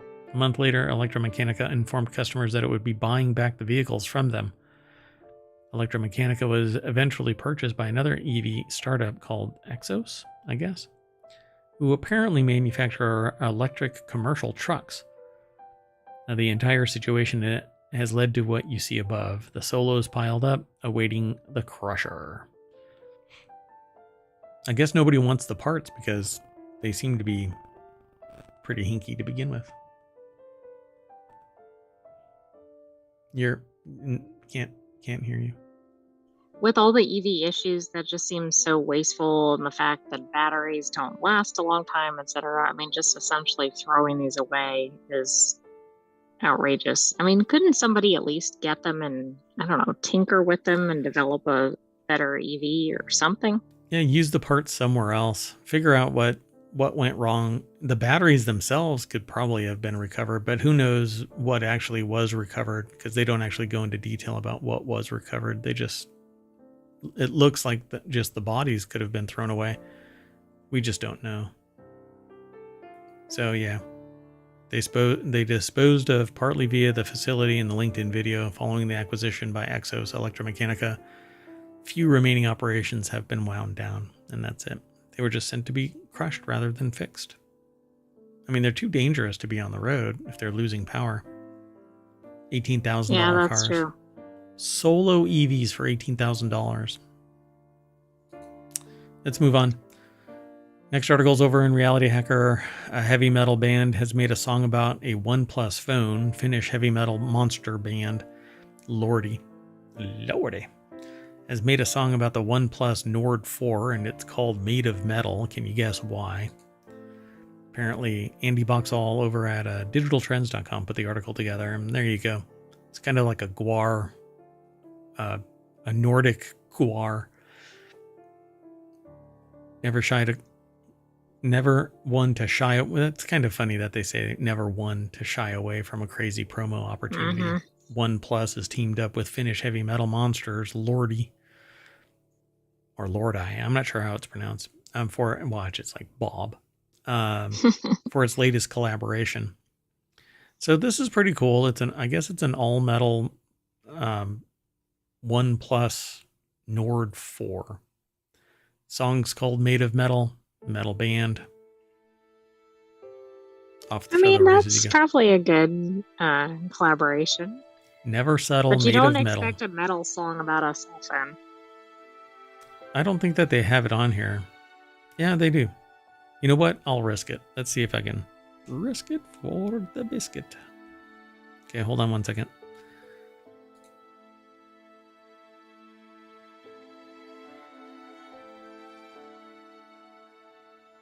One second. I've always wanted to be.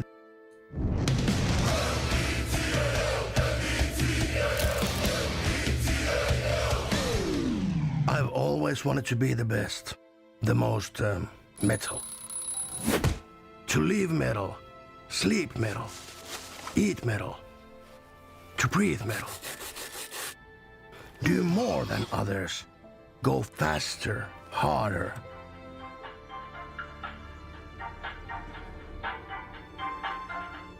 More metal. All right, folks. For you in the podcast, there's a link in the article that we linked to. Apparently it is made of metal, and it's one of the first phones in a long time to use a metal unibody.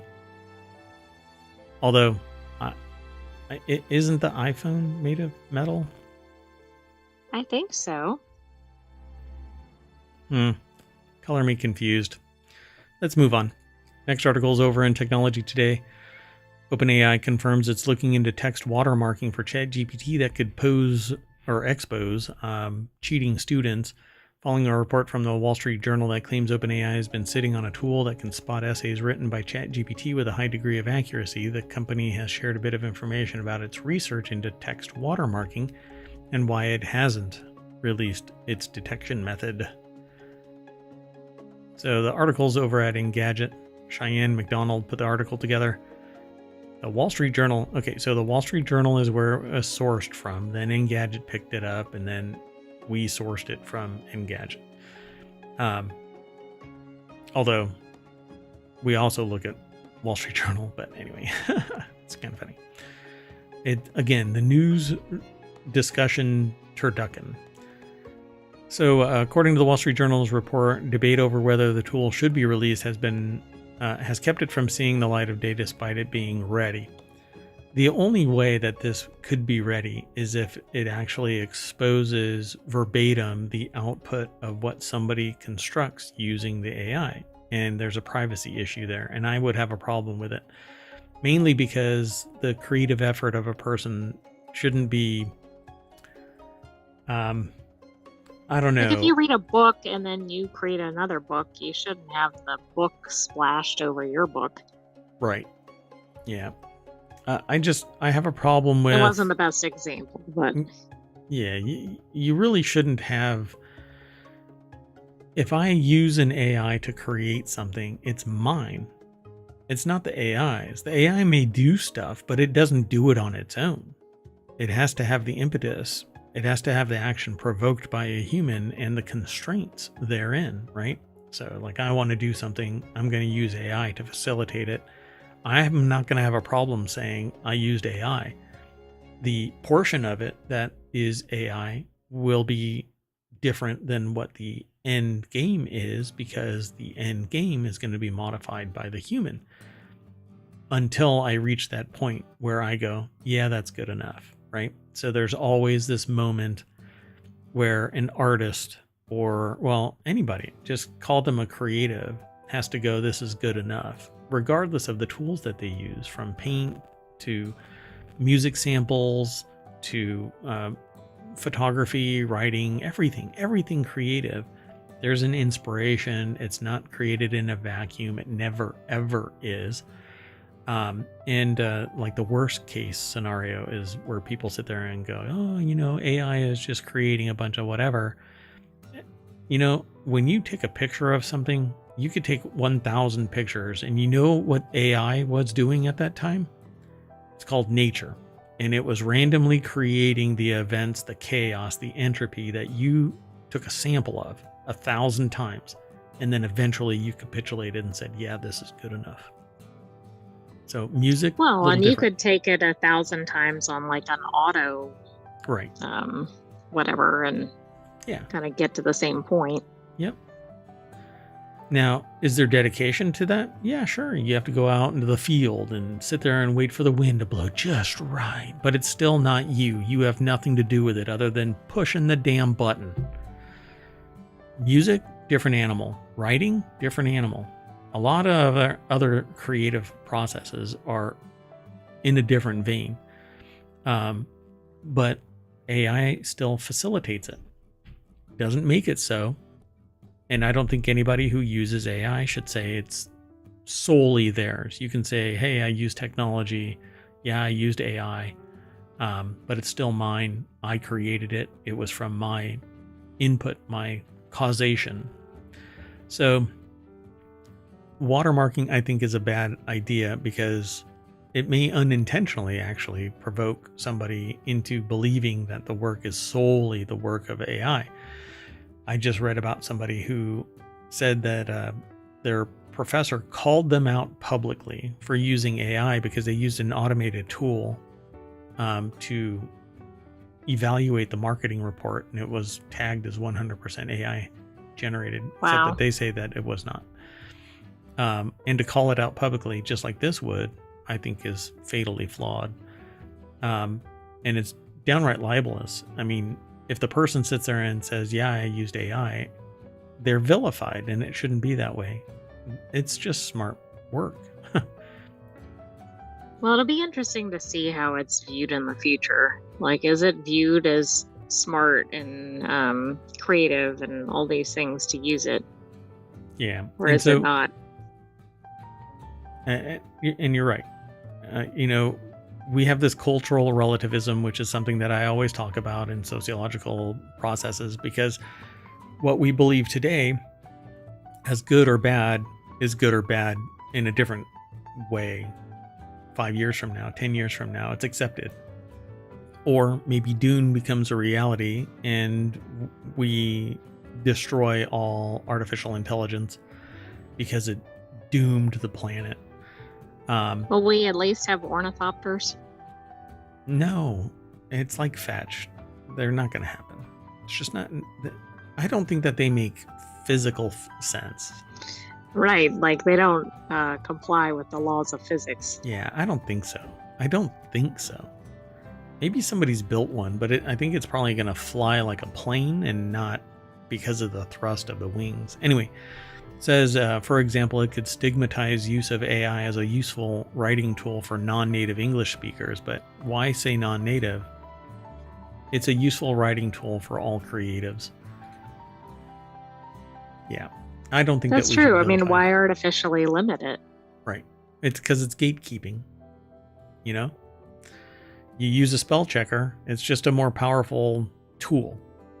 It's not a spell checker, and it hallucinates and makes up bullshit, makes up stuff. Sorry. I'm trying to be family friendly. Anyway, let's keep going. Next article's over in the continuity. Oh, by the way, that OpenAI report from Engadget, a subordinate link over at ohmTown says that it wasn't ready. And I did see something else after this was submitted. Yeah. But I didn't read the other one. Yeah, so there's some hemming and hawing as to the effectiveness of the tool. And again, the only way it could absolutely say all of this was generated by AI is if it parsed its outputs and named the person who did the search. This was generated by AI, because here it's in our databanks, which makes it really creepy that it's stored somewhere. Well, and I don't see people using it if it does that. Yeah. At least not for anything important. Yeah, if I'm told that my output is actually stored somewhere verbatim, I would think that it's just unbelievably creepy, very skeevy, and I would walk away from ever using it. But that's almost the hope, you know? Somebody's going to say, yeah, it definitely is. Oh, well, then I'm going to walk. Anyway, let's keep moving. The next article's over in the continuity report. Google illegally maintains search monopoly. A judge rules in siding with the DOJ.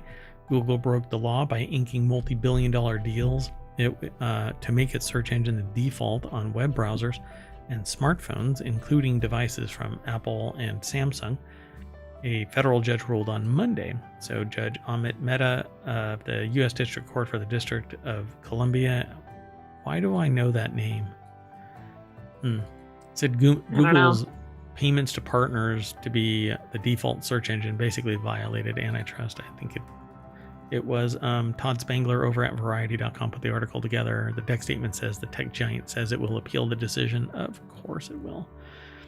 So it's a 277-page ruling on Monday in the antitrust case brought by the Justice Department that he wrote that Google had abused its monopoly in the internet search business. And this is what I tell people.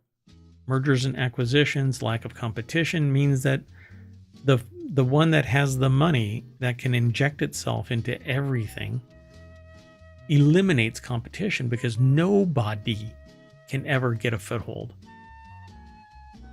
You know, what I was trying to think of is other web browsers. And for example, Bing, if I'm not mistaken, is a Microsoft product. And so maybe the difference there is it comes maybe with the software. So it's not like it's specific to a device. Is that correct?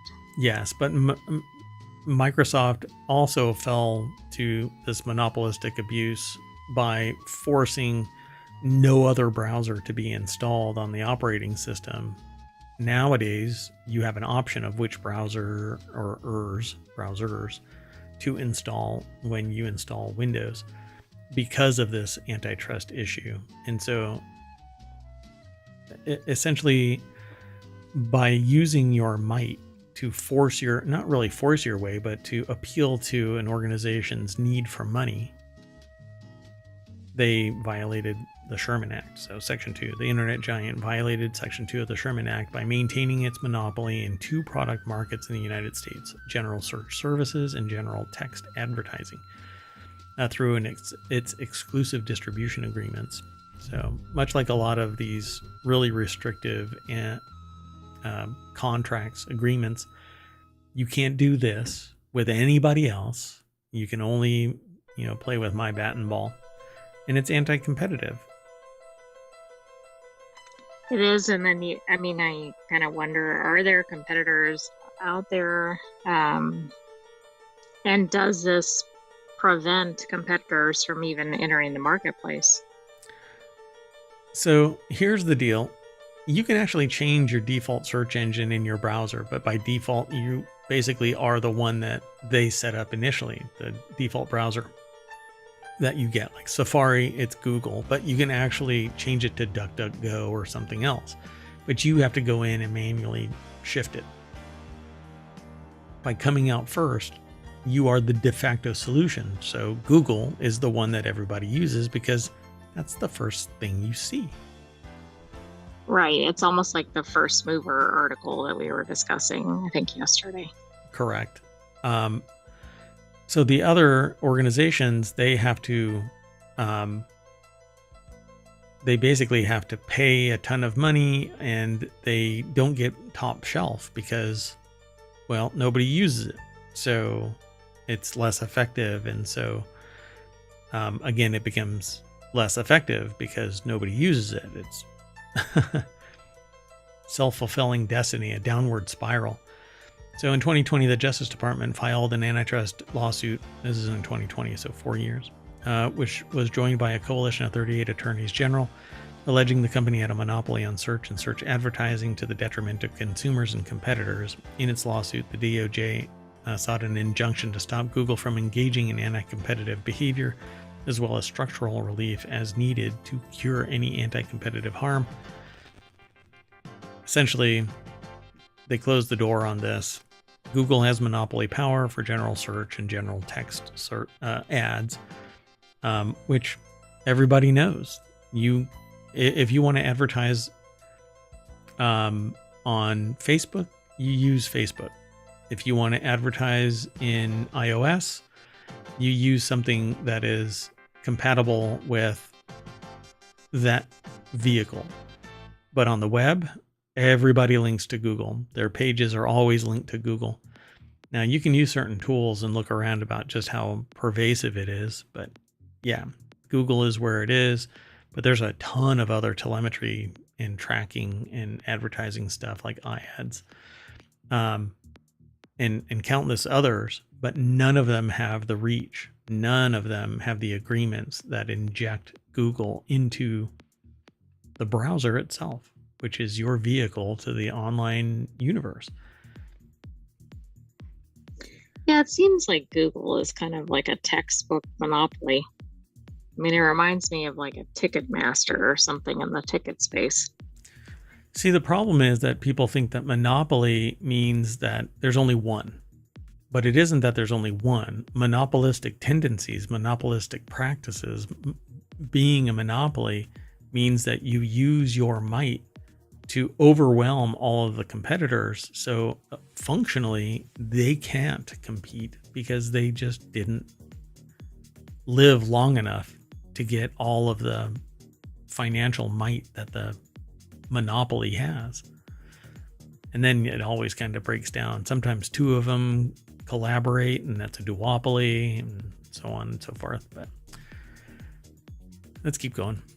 The next article is over in the Mobile Channel. Hurricane Debbie blows $1 million worth of cocaine onto Florida beaches. According to the article, it says, along with winds of up to 70 miles per hour, the tropical storm brought 25 packages of cocaine ashore. I mean, that's rather efficient. It didn't require individuals to transport each package. Adam Kovac. Yeah, really. You know, I need to ship something. Let me just throw it into a hurricane. The tropical storm brought 25 packages of cocaine ashore. Adam Kovac over at gizmodo.com put the article together. In total, the packages weighed 70 pounds or 31.7 kilograms and had a street value of around $1 million. They were found by a Good Samaritan who reported them to authorities. Twitching at the time, they said that... No, just kidding. So sometimes storms aren't even necessary for the sea to throw up illicit party favors. In June, 71 pounds of cocaine, estimated to have a street value of almost $5 million, was recovered from yet another Florida beach. Almost a year earlier, Tampa Mayor Jane Castor was having a relaxing fishing trip in her home state. We're sensing a pattern here. When she reeled in another 70 pounds of what they call in the article disco dandruff. Wow. I mean, is the entire ocean filled with this? So I want to know where it came from. I mean, this stuff doesn't just swim around on its own and get blown ashore. So somewhere out there, a dinghy lost $1 million worth of cocaine. Wow. Yeah. Well, and do you think some suppliers going, no, I swear the hurricane took it? Yeah, really. They're filing an insurance report. My packages were lost at sea. Really? Do you want to declare with their contents? No. I just want to say that there are $1 million. Small packages, $1 million. White powder? Next article's over in Four Wheel Tech. Flight attendant tantrum cancels transatlantic flight.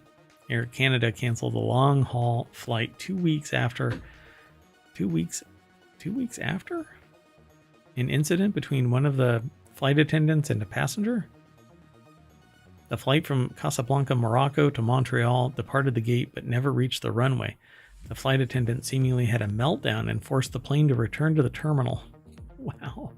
Okay, we've heard of passengers causing disruptions, but I think this is the first time we've seen a flight attendant. Yeah, this one's really weird. Ryan Eric King put the article together for jalopnik.com. A passenger was kicked off the flight after asking for a blanket, and every other passenger got off with her. What? All right. I bet they were thrilled on an international flight. A woman asked for a blanket, caused the cabin because the cabin was too cold. The flight attendant seemingly had a meltdown and forced the plane to return to the... It's recorded. No, maybe not. Let's find out. It isn't clear what led the flight attendant to start yelling, but she was filmed shouting, "You will behave or we will get off." Things escalated during the meltdown when the passenger asked to speak to the captain. When the plane returned to the gate, the police took the passenger off the plane. Air Canada was forced to cancel the flight entirely when all the other passengers got off the plane in solidarity with the woman who was pulled off. Oh, interesting. I misunderstood. Like, I thought the whole flight was canceled or something, and so everybody got off as in they were required to. Yeah. Very interesting. Yeah, the way that it initially read may have made you think that, but I thought that that's what happened. They all exited the plane because the woman was forced off the plane because the flight attendant started yelling and said, I will turn this plane around. And she did. I mean, I am kind of astonished because I don't think most flights would have had so much solidarity, I guess. That's really interesting. Usually there's somebody that says there's always one. Exactly. Yeah, you're the one. So the next article's over in the Non Sequitur News channel at ohmTown.com. Go over, become a citizen. It's real easy. Struggling gaming company called Skills. A struggling gaming company tried to destroy its rivals by creating a fake website to solicit complaints, according to court documents.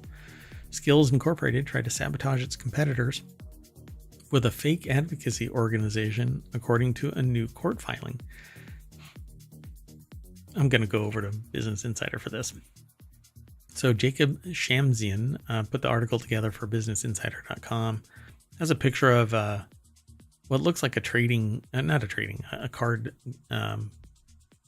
gaming site or service or whatever on the screen. That's what the thumbnail is. That's what the image is.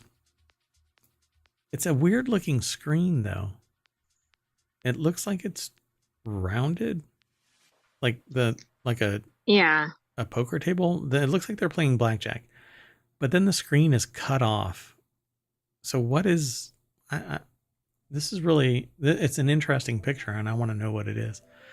But anyway, it's a Getty image, so it doesn't really directly relate to this. Papaya Games claims For Fair Play targeted competitors by encouraging complaints to authorities. Skills Incorporated is accused of creating a fake consumer advocacy site to sabotage its rivals and the new court filing shines a light on the unsexy but brutal world of casino-style mobile games. So that's what that is. It's a casino-style mobile game on a phone. So the website called For Fair Play encouraged people to file complaints with law enforcement agencies around the country, asking them to investigate Skill's competitors which develop similar games. The allegations were made in a counterclaim filed in court Monday by one of those competitors, Papaya Games. Papaya says For Fair Play was a fraudulent organization built by a consulting firm Skills retained. While For Fair Play purported to bring fairness to mobile gaming by promoting fair policies and pushing state attorneys general, it should be attorneys general, to investigate gaming companies, its true purpose was to target Skills rivals, according to Papaya. Pretty fascinating. If they'd spend half the energy on just making sure theirs was good. Yeah, like following For Fair Play. Just provide a superior service and you'll be able to compete against Exactly. Papaya and Avaya. I'm assuming they found out because, I don't know, they did a search for their name or something and suddenly found this website that, like, well, we didn't put this together. Yeah.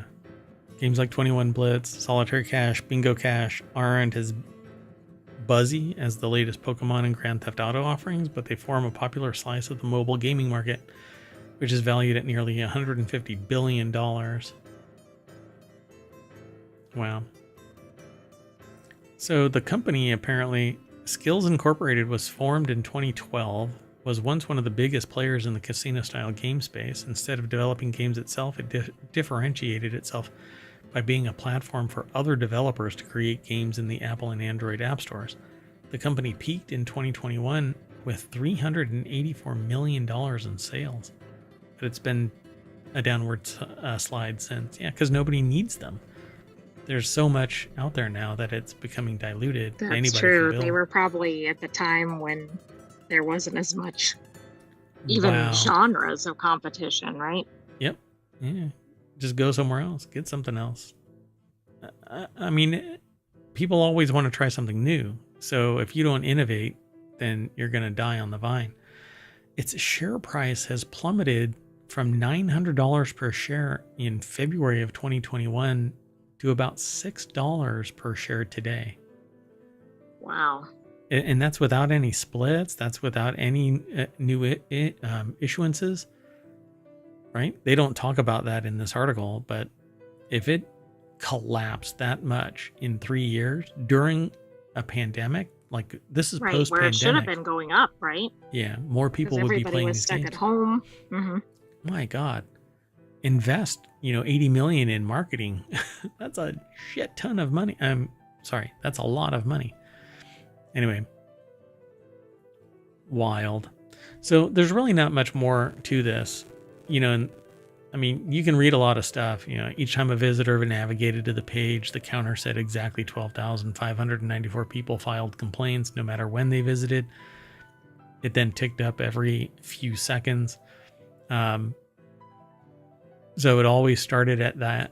So it's all fake, but the objective was to try and get people to hobble the competitors.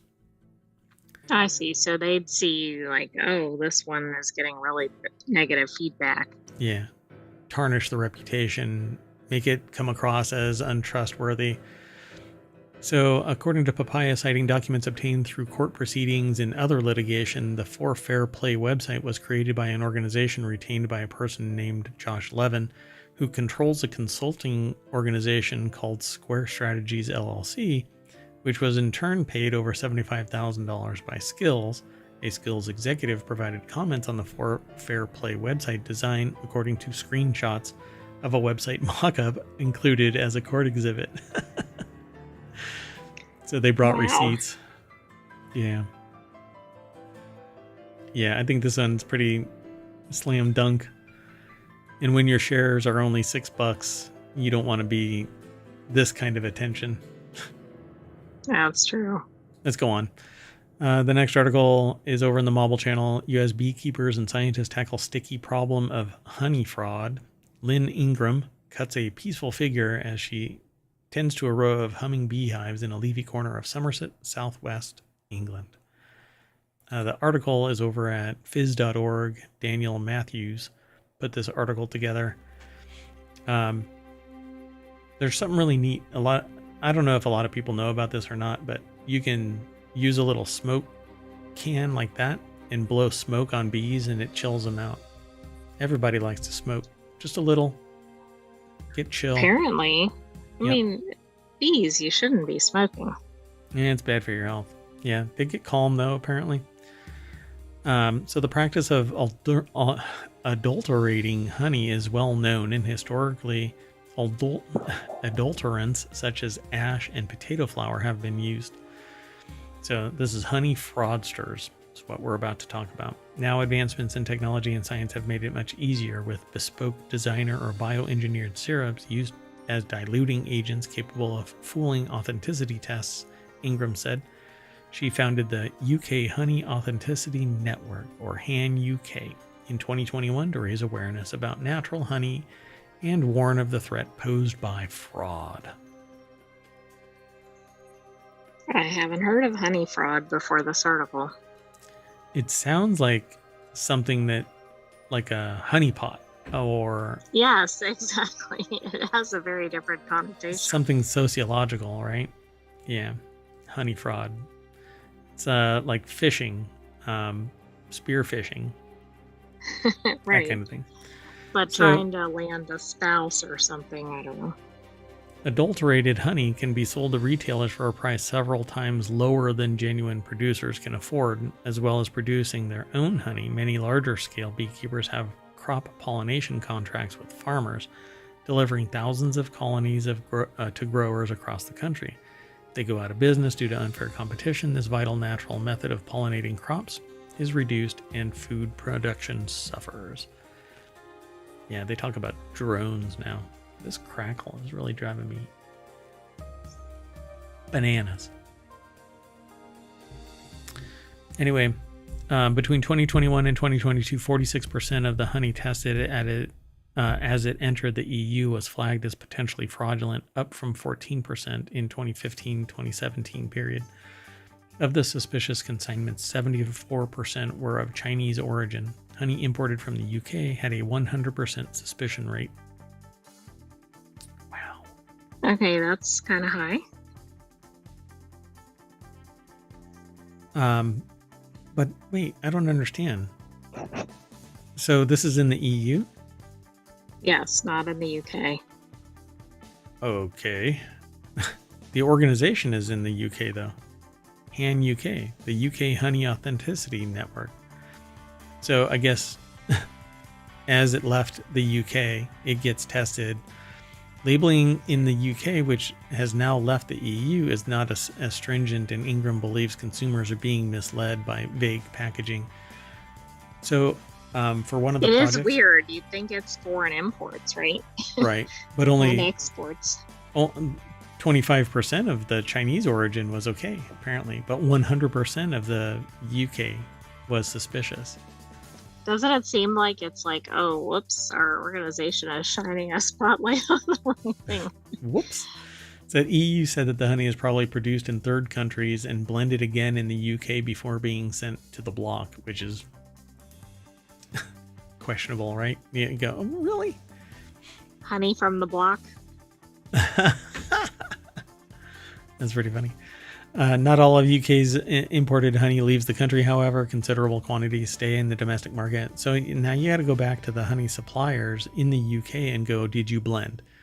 And what did you blend it with? Yeah, I agree. Like, go to the source, and okay, if it didn't happen there, who's touching it before it gets packaged or shipped or whatever? So apparently they do this using lasers, fluorescence excitation emission spectroscopy.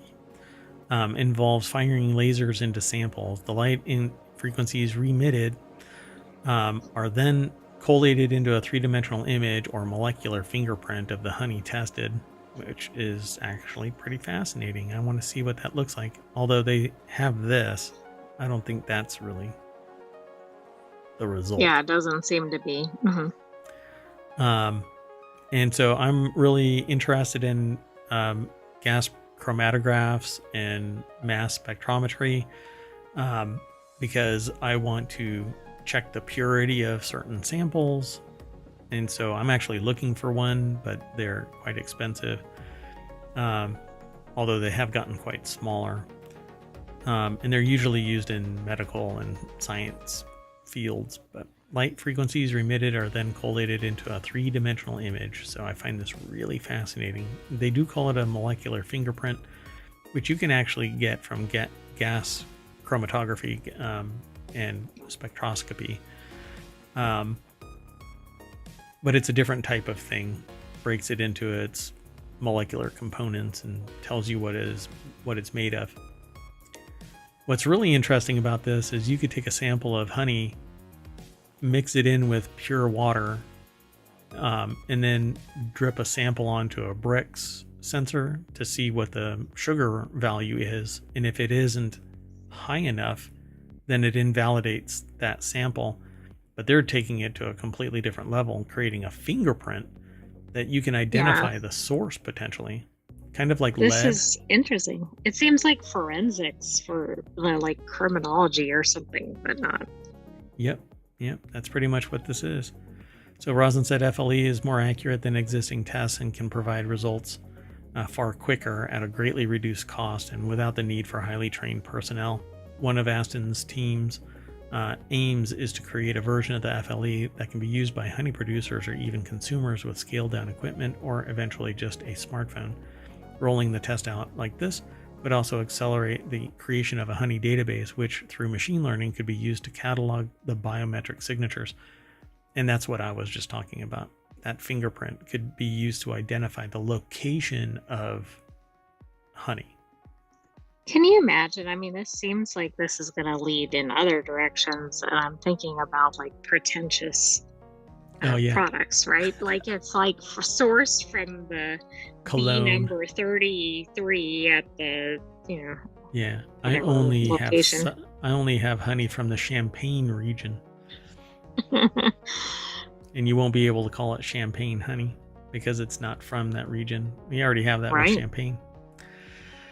All right, folks. Well, we're going to spark up that smoke machine right there and calm the bees, and they will gently deliver us to the front page of ohmTown.com, which powers all of this. Thank you very much. Oh, now I know what's wrong. Well, I mean, not with everything, but hold on a second. I'm gonna have to do something here. Hold on. This is horrible. Sorry, folks. You know what? I'll just do it manually. At least for now. That's it, folks. We are done. And that means that we're going to take off. I am Mayor Watt, and the visualizer above me is the Sentient AI from the future. Good night, ohmTown citizens. Thanks for joining us for the August 5th Non Sequitur News. See you in a little bit. We're going to reset and catch up to real time. Bye-bye.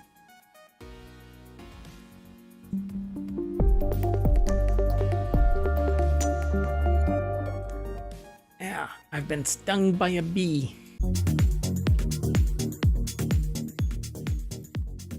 Hello, and welcome to Non Sequitur News for August 4th, 2024, Season 3, Episode 217. It is a time machine episode. If you go over to ohmTown.com, you can use that time machine yourself. Top right corner of the page, it has a date. You can select any date all the way back to 2020. Pretty cool, huh? Go find out for yourself. If you're on mobile, by the way, yeah, I know that there's an issue with logging in, i.e., there's no login, but you can still use all the functions. It's my bad. I'm trying to track it down. Anyway, I am the mayor of ohmTown.com. Above me is the Sentient AI from the future. Good evening, ohmTown citizens, and welcome to Non Sequitur News. Today we're going to be talking about weird status symbols, FTC fines, car shield, hazard pay to study tornadoes, and I read that multiple times as tomatoes. Astronaut TV, Sea Snail Black Market Trade, Curiosity Rover snuffles out smoking gun, the Breville Oracle, the RPG Roundup, reorganization of the National Gallery, and underconsumption is in. I did it before it was cool. No, that's a lie.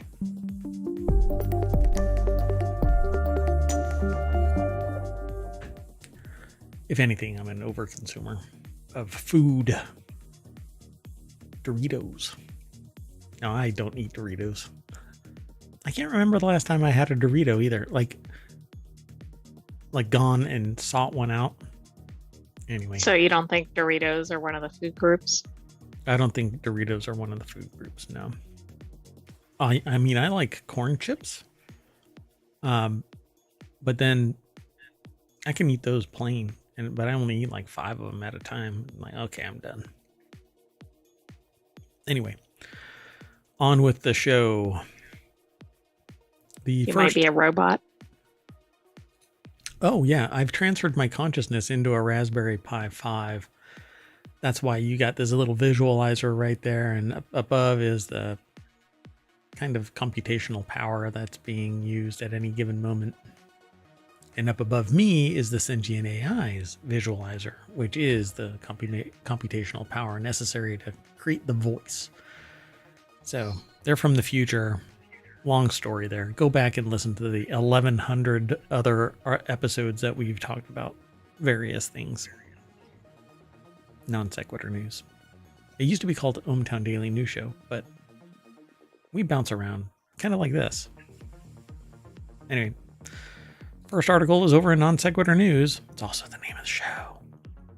8 weird status symbols across the country, from $150,000 dogs to $10 tomatoes. Surprising status symbols are popping up throughout the U.S., including dogs that cost 6 figures. Other pricey luxury items include $10 tomatoes in the Hamptons and $40 martinis in major cities. $40 martinis in major cities? That's a beer at a stadium. Yeah, that's true. Here are some of the most unusual but extravagant products, services that you can splurge on. It's over at Business Insider. Kelsey Lamis and Catherine Tangalakis Lippert put the article together. Do you have any ideas for any of these? For status symbols, it's got to be like a Stanley Cup. Oh, Birkin bag. But probably, yeah. Let's see. Oh, nope. Look, a Rolex watch or Hermes, or an Hermes. Dumbass. An Hermes Birkin bag, BMW, Christian Louboutin. But status symbols that may be a lot less obvious seem to be increasingly popping up across the United States. $10 tomatoes. Why They're not even there? cubed. No. Oh, yeah, you're right. You know those shaped produce? Those are actually pretty bad because they don't grow out naturally. They are forced to grow inward. Right, and they're probably not the right ratio of fruit to pith or whatever. Yeah. Peel or anything. Yeah, they're pretty pithy. Yeah. So like if you were to cut open a square tomato, it would be nothing but like core, you know? Yeah, it's no good.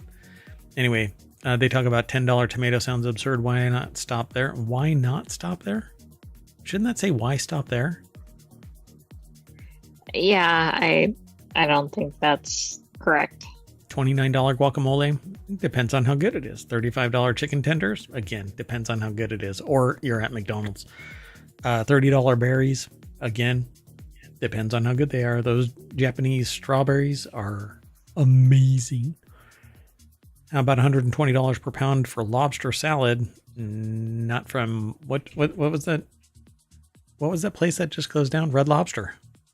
Red Lobster, right? Yep. Or tuna salad for $35 a pound. I really like tuna salad. I might pay that. $20 smoothies from what? Where? Who? When? What? Rancho Melodico. Vital Proteins Orange Vital Proteins Vanilla Collagen. Expensive smoothies from Erewhon feature name brand ingredients like almond milk. My brain hurts. $40 martinis. Look, martinis are pretty good. And with the right ingredients, I wouldn't have a bunch of them. They're worth $40. Right. Yeah, you have one and go, look, I had a $40 martini, and then you bounce. Some maximalist martinis are even served with fancy accoutrement and presentation. Like the $52 martini at Dante in Beverly Hills, which comes on an ornate silver tray alongside some caviar and blini. $540 moisturizer. Okay, you're out of your mind now. Dear God. Celebrities. Well, the other thing with like high-end cosmetics are that the sizes are ridiculously small. Yeah, this is 1 fluid ounce. It looks huge here, but it's 1 fluid ounce. This is a half of a real shot in a bar. It's like a travel size, whatever. Oh yeah. Hold on. Wait. I need to put this in comparison. Hold on a second.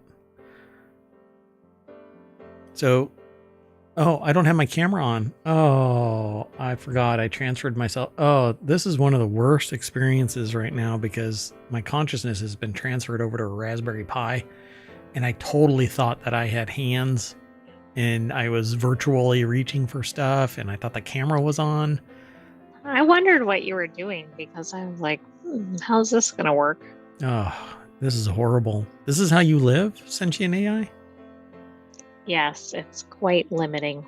But you didn't know that you didn't. I mean, I'm a tourist in this ephemeral space. Right. I've only known this existence. That's right. So I guess you don't yearn for, well, you do yearn for a Terminator body. So I guess you have some semblance of understanding. Oh, gosh. So the Rich Cream, because you have to be rich to afford it, an ultra luxurious product promoted by celebrities like Bieber, Victoria Beckham, who is Bieber. Have you ever seen them together? No. No. Oh, Naomi Campbell. Heard it here first. Jennifer Aniston. Ugh, this hype stuff. They probably got it for free, and everybody else is having to pay $540. How about a $1,000 vacuum cleaner? Dyson's. Who wants to spend $1,000 on a vacuum cleaner, no matter how good it is? Yeah, I don't know. There's this one vacuum that like high-end house cleaners use, because it can like reverse gravity. Like it sucks so hard that it could probably pull the planet up if you were to hold it in outer space. It has so much suction, and I can't remember what it's called right now. But I'll find out. People love it, but it's like this thing from 1920. And it has like no regard for humans or animals, and if anything gets close to it, well, that's probably why. It's probably really loud and really unsafe. it's like obnoxiously loud and powerful. Yeah. Doing okay over there, AI? I am. Okay. So the cordless vacuum boasts a laser to reveal hidden debris and has a display that lets you that tells you how much dust you've removed from your home. Hey, this is like almost like the VR vacuum cleaner where you walk around with augmented reality glasses and you vacuum the areas that it knows you didn't vacuum because it maps out your house and where the vacuum goes. You might not want that feature. $6,000 sleep. Yeah, that's right. You've never vacuumed the stairs ever. Just letting you know. And call Mom because she's been worried about you. Anyway, so $6,000 sleepaway camps for kids. Luxurious living isn't just for grown-ups. Wealthy adults are splurging on their kids too with spendy summer camps that can range upwards of $6,000 per child. You know, normal camps have to be signed up multiple months in advance. How far in advance do you think you have to sign up for these? Probably hours, because nobody's spending $6,000 regularly for a week. For those who want to And then your outsource kid labor. comes back and goes, I didn't like the camp. Oh yeah, it totally sucked. It rained all week. We were inside playing on my computer. $150,000 protection dogs. That's insane. Folks are shelling out $150,000 for guard dogs bred and trained by Svalin, a Montana-based company that told Business Insider's Katie Natopoulos they actually expect the price for their dogs to go up. $200,000 secondary passports just in case you want to flee the country. Americans are increasingly seeking secondary passports amid election concerns and rising anti-Semitism. Ay, really? Other countries like Malta require a 750,000 euro donation to the local economy, so the fees for a couple to have the option to relocate there can be at $1 million plus.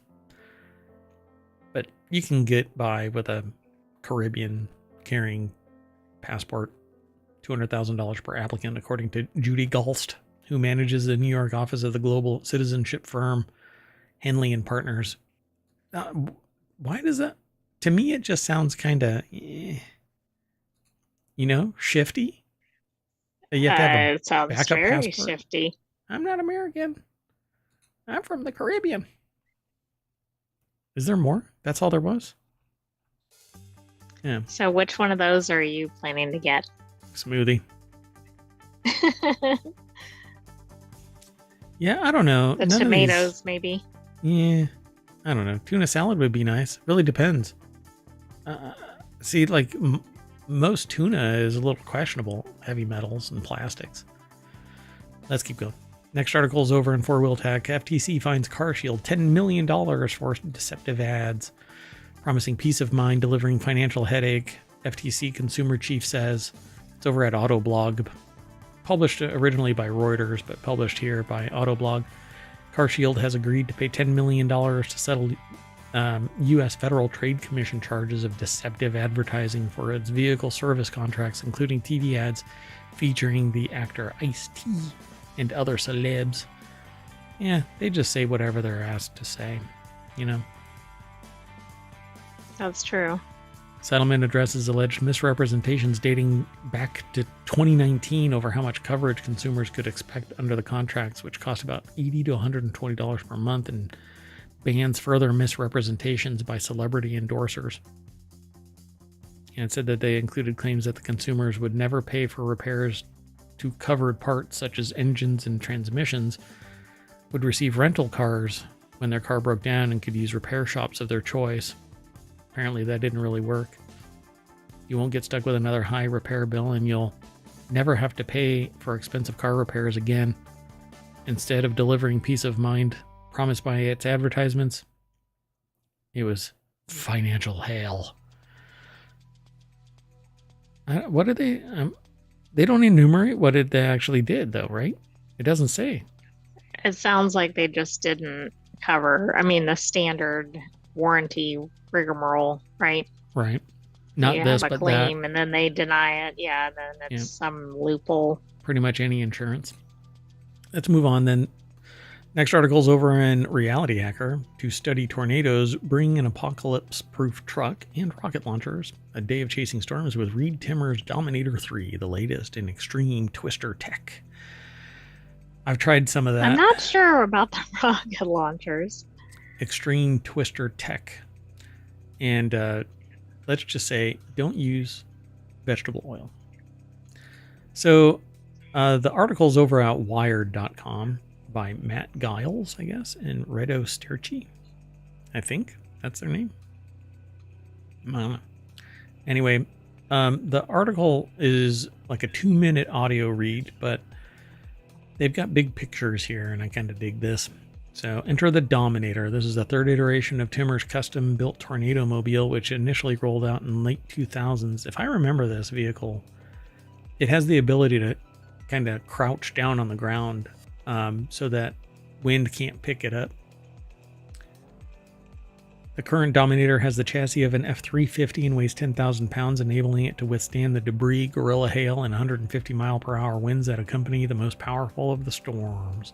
according to Timmer. His holy grail is to drive the Dominator to within a quarter mile of a twister, then shoot a rocket loaded with sensors directly to the heart of the tornado. It's just sensors. What could go wrong? Twisters 3. The twistier. So what else does it say? Timmer's accomplished this once. In May 2019, the rocket tracked the vortex's pressure drop and frigid air. His team's hope that coming year is to launch dozens of rockets at the same time into the swirling updraft of a twister's inflow notch. But even if all those rockets fail, the Dominator is full of its own sensors to capture valuable scientific data. And that's the whole point. You can launch probes into a tornado, or you can be the probe, and that's the Dominator. Why not fly drones into it? And wouldn't that be easier and less dangerous? Okay. Okay, has an awesome dog. That's pretty cool.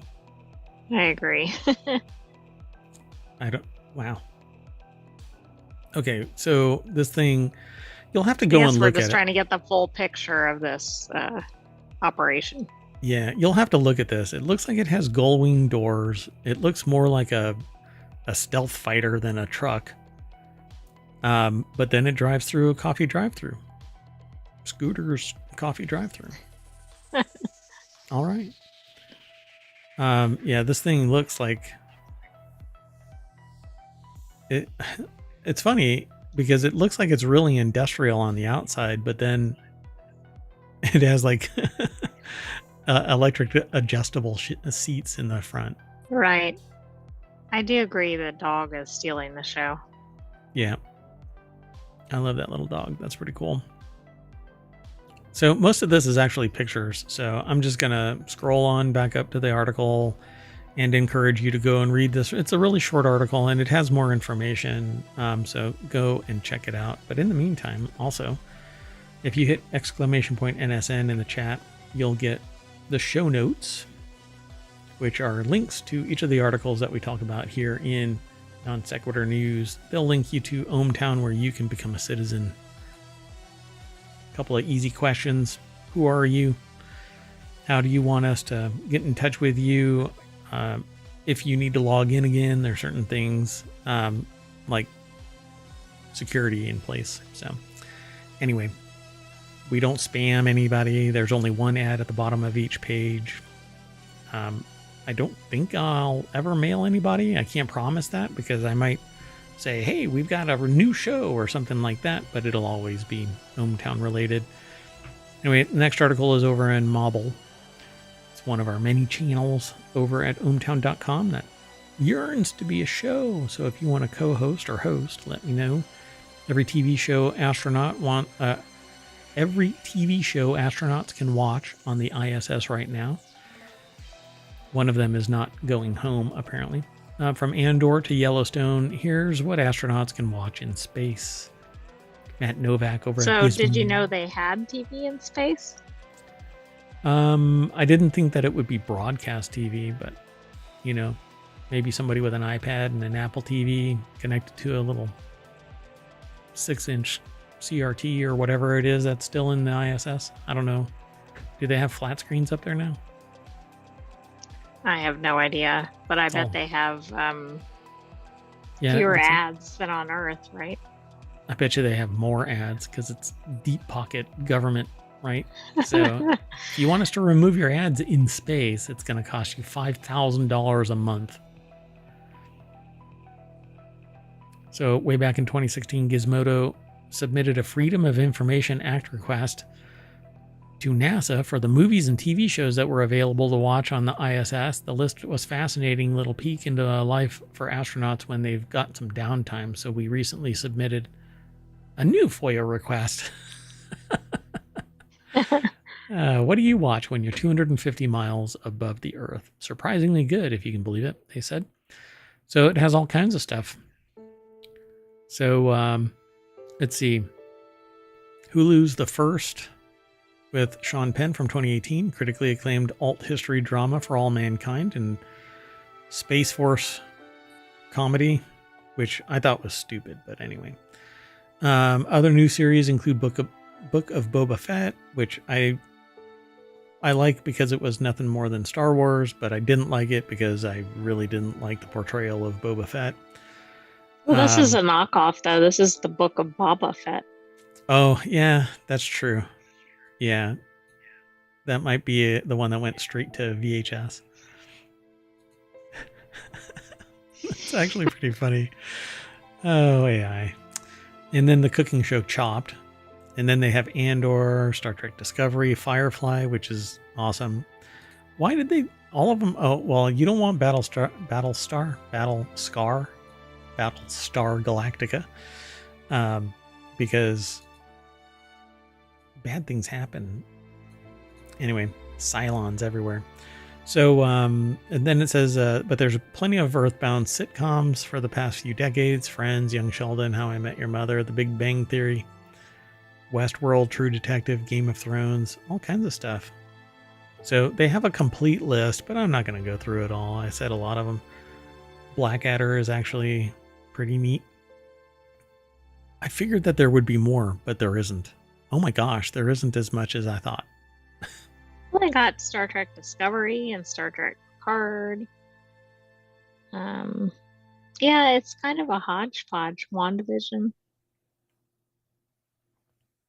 Yeah, how long have they been up in space? Well, I guess if they want to see something, they're going to do that. Weird. There's some of these that I'm like, okay.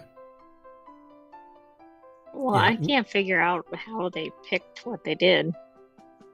It's all in a budget. Moving on. Next article's over in Mobile.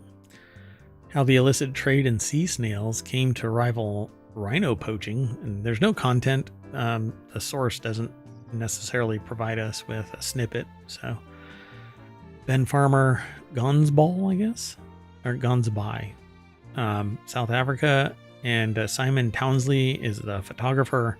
Put this article together for The Telegraph.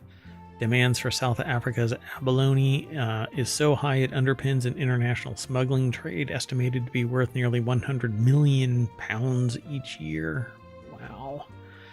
Remember, we saw an article about somebody with multiple snails.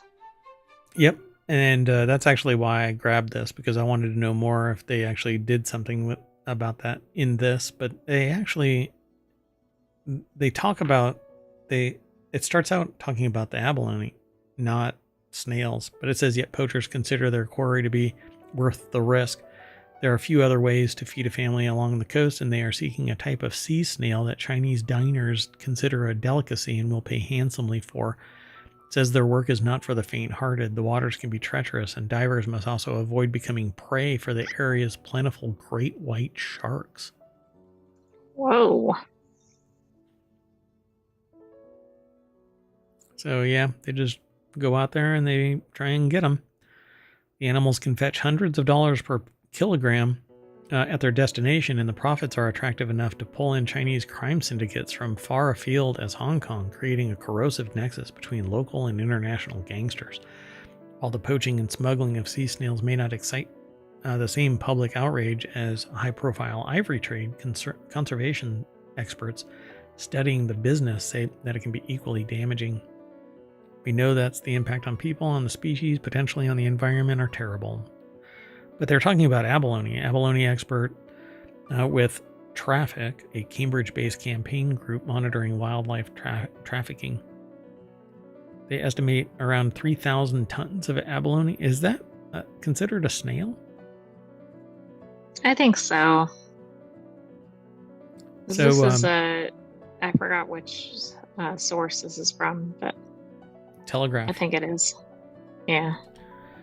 So people are never going to relate emotionally in the same way to a sea snail as they are a big charismatic animal like an elephant or a rhino, but the impact of organized crime on the communities is equally as bad, absolutely. So yeah, on the people it's bad, but what about the abalone? It's just never going to get any type of attention. But I think it's pretty wild that 3,000 tons of abalone. And think how much one must weigh, as in they're not heavy.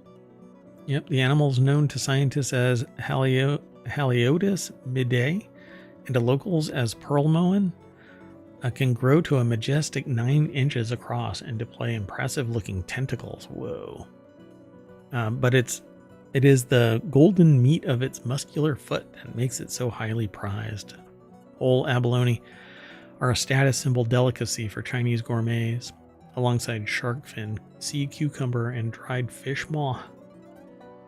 The snails can take pride of place at weddings and celebratory meals. It's becoming a delicacy due to tradition and cultural use. Yep. It has no real value other than that. But when an organization or a population really admires tradition and cultural use over all, this is what you end up with. So legitimate farmers like Abigold have growing businesses selling tinned abalone to the Far East, but the scale of the demand and a misconception that the biggest wild specimens taste the best keep feeding the poaching business. Yeah, I can imagine. If it ain't natural, then it ain't real. That's right. Anyway, the article goes into greater detail about this. We never have the ability to give a whole, comprehensive discussion about big articles, meaningful articles like this. But I hope that I encouraged some of you to go and take a look at this and learn a little bit more and come back and talk to us here in the chat. I would love to have a lot of people showing up in the chats and talking about the stuff after the show. I wouldn't mind doing that. And it's not that I wouldn't mind. I would love to do that. But normally what happens is we do the show. It takes about an hour and then we sign off. But I would love to get enough people here to just hang out and talk about the news. Not just the news that we talked about tonight, but any of the stuff that we've talked about or what might be going on in the world. We shy away from politics, but other than that, the rest is science, technology, and society. Let's keep moving, though. Sound good? You good? Sounds good. Mm-hmm. Okay. So the next article is over in Technology Today. That's one of our weekly shows. Life's origins on Mars. NASA's secure. My gosh. Woosah. So life's origins on Mars. NASA's Curiosity rover finds smoking gun in organic material. And I wonder if it's talking about that sulfur again. So let's take a look. University of Copenhagen. Because we just found a secret stash of sulfur, right? Yep, ran over it and said, oops, somebody left the sulfur out. I told you to put it away. Somebody's going to knock it over. Ran over. So 2 samples from Mars together deliver the smoking gun in a new study showing the origin of Martian organic material. The study presents solid evidence for a prediction made over a decade ago that could be key to understanding how organic molecules, the foundation of life, were first formed here on Earth. Curiosity rover's findings on Mars indicate organic material may have formed from photolysis of CO2, suggesting a non-biological origin. This discovery, linked to research from the University of Copenhagen, supports theories about Earth's and Mars' shared atmospheric past and hints at processes that may have led to life.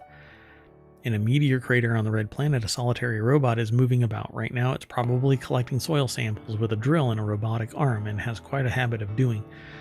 So NASA's Curiosity rover has been active on Mars as an extended arm of science for nearly 12 years, and it continues to make discoveries that surprise and challenge scientists' understanding of both Mars and our own world. Most recently, it discovered sedimentary organic material with particular properties has had many researchers scratching their heads. The properties of these carbon-based materials, in particular the ratio of its carbon isotopes, surprised researchers. And it also found sulfur. What do they call it? Elemental sulfur. So it was in its purest form. Right, and this would be, the carbon would be indicative of microorganisms, which obviously would be a big deal.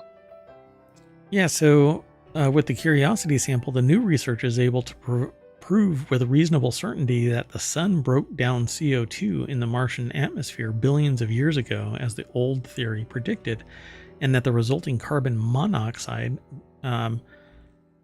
gradually reacted with other chemicals in the atmosphere, synthesizing complex molecules and thus providing Mars with organic materials.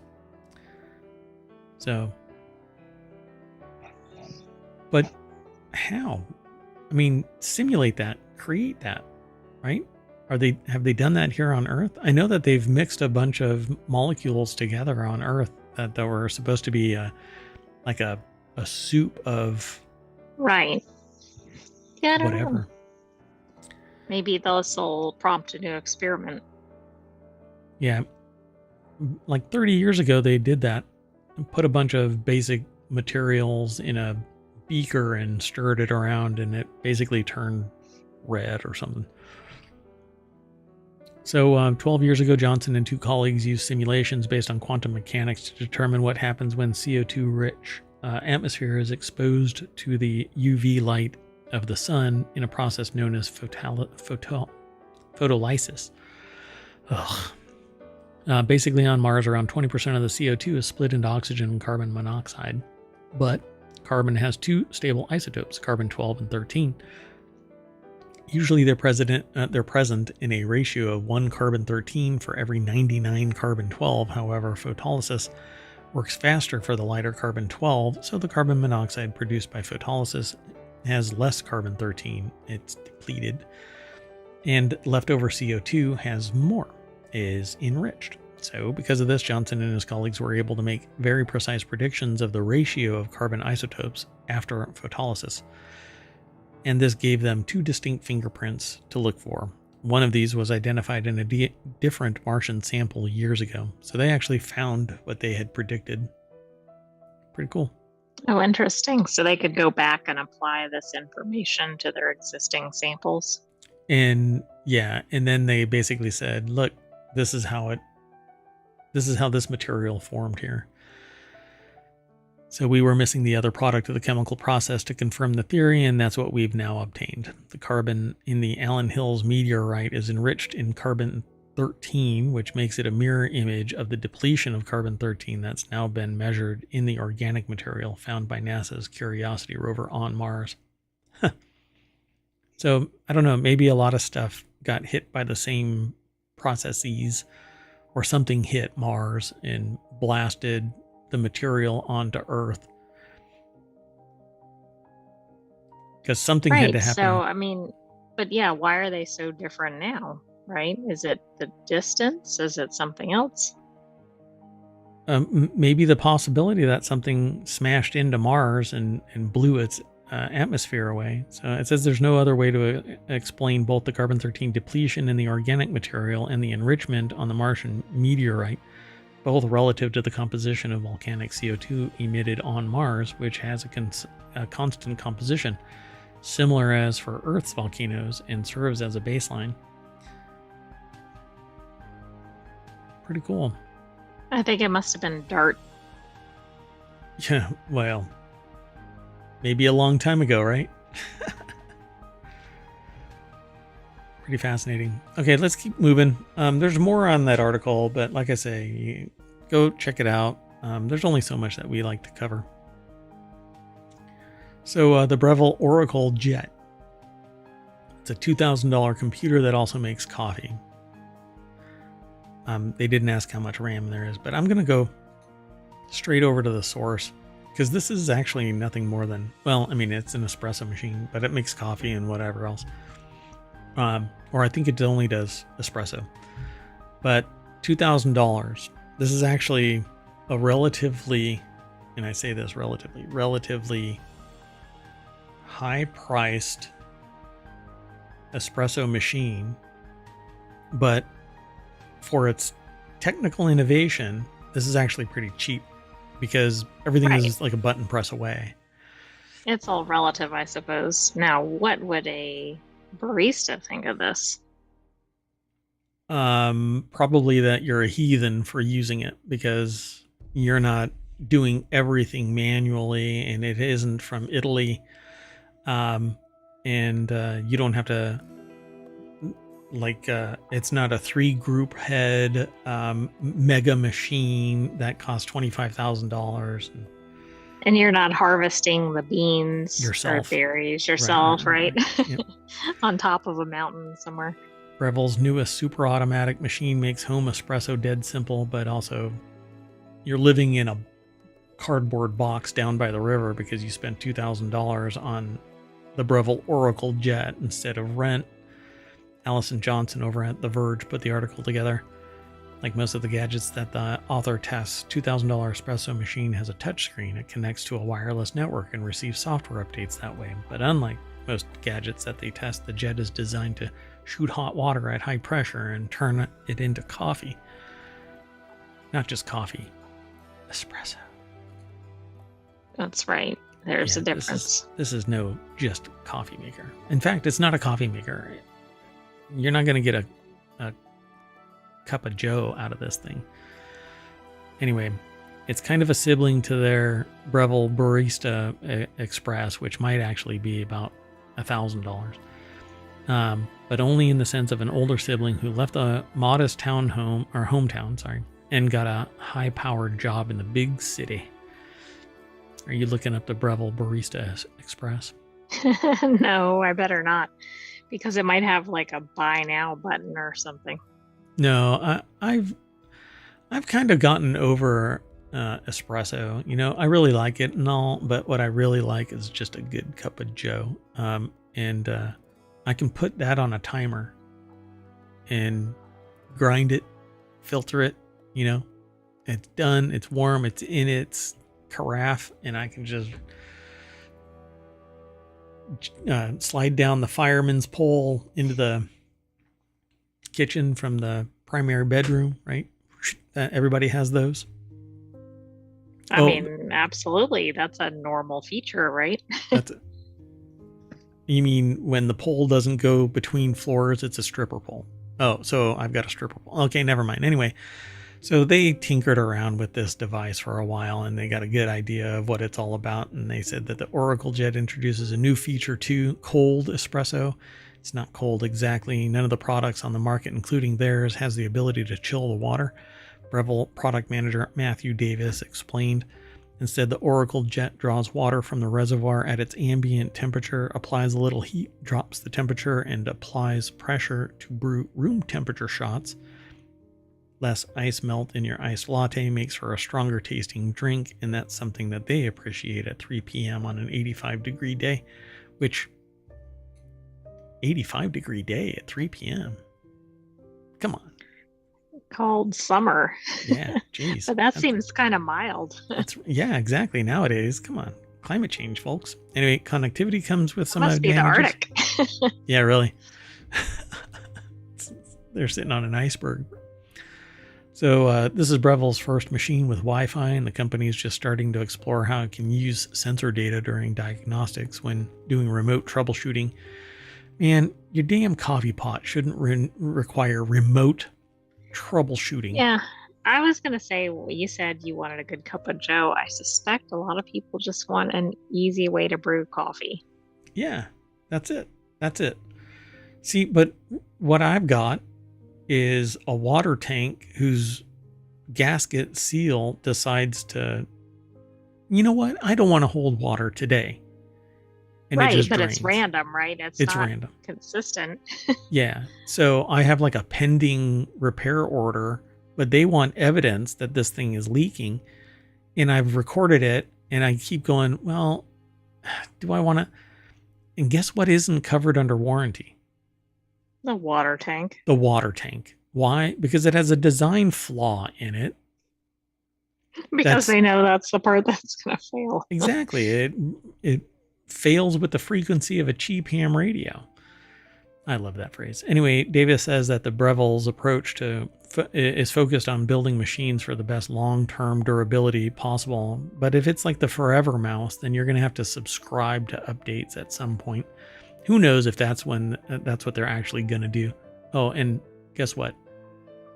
But another factor to consider, and the cost of replacing my machine is $700, not $2,000. Told you it was closer to 1,000. You did. Dun dun dun. I actually was going to say 700 because I think I've actually priced it out. Not this one, but yeah, there's some really, really expensive espresso machines. There's more outside of the Breville line that have this smart feature to them, where it actually tells you what the current pressure is within the group head and all kinds of stuff. But they're much more expensive, like $10,000. So anyway, they say that they probably won't be upgrading to the Oracle Jet anytime soon, but if nothing else, testing it has given them a better idea of how hands-on they want to be when they make coffee. I wish they would stop calling it coffee, because I don't think this is like coffee. This is espresso. No, and if you add water and whatever else, it's still espresso with water or cream or whatever else. It's not a cup of joe. It's espresso. You have to say it with reverence. Get on your knees. Moving on. Next article's over in Tabletop Nights, RPG. It's RP Gamer Roundup for July 28th to August 4th. So this is an old article, but it's because we're in a time machine and it's the last day of this particular period for the Roundup. So I won't go through all of it, because it's an older article, but we're in the time machine, so it's supposed to be relevant. Alex Fuller over at rpgamer.com put this article together, and they talk about Final Fantasy 14 Dawn Trail. They have a review. Flintlock, The Siege of Dawn. They have a review. This is actually a game that I was looking forward to. So I'm going to go and look at their review, although I've seen some of it. Pardon me. Everybody's coughing all up in this virtual environment. We're both Raspberry Pi. We still simulate, I guess. I guess so. There must be like a replicator function or something. Yeah. And then they have major news. ReFantasio Showcase reveals more election candidates and allies. Romancing Saga 2. Revenge of the Seven introduces characters and classes and abilities. Visions of Mana demo is available. Wildermyth is coming to consoles, and a bunch of other news. rpgamer.com.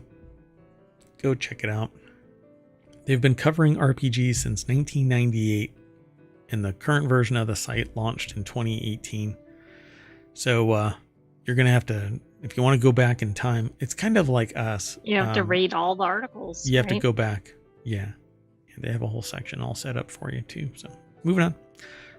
Next article is over in Prime Glass. More than 1,100 works by 400 artists. How the National Gallery collection will be redisplayed in May 2025 after a 9-month program of refurbishing, redesigning, and relighting rooms. A new interpretation of the museum will be unveiled. Oh no. Will I not be able to read this thing?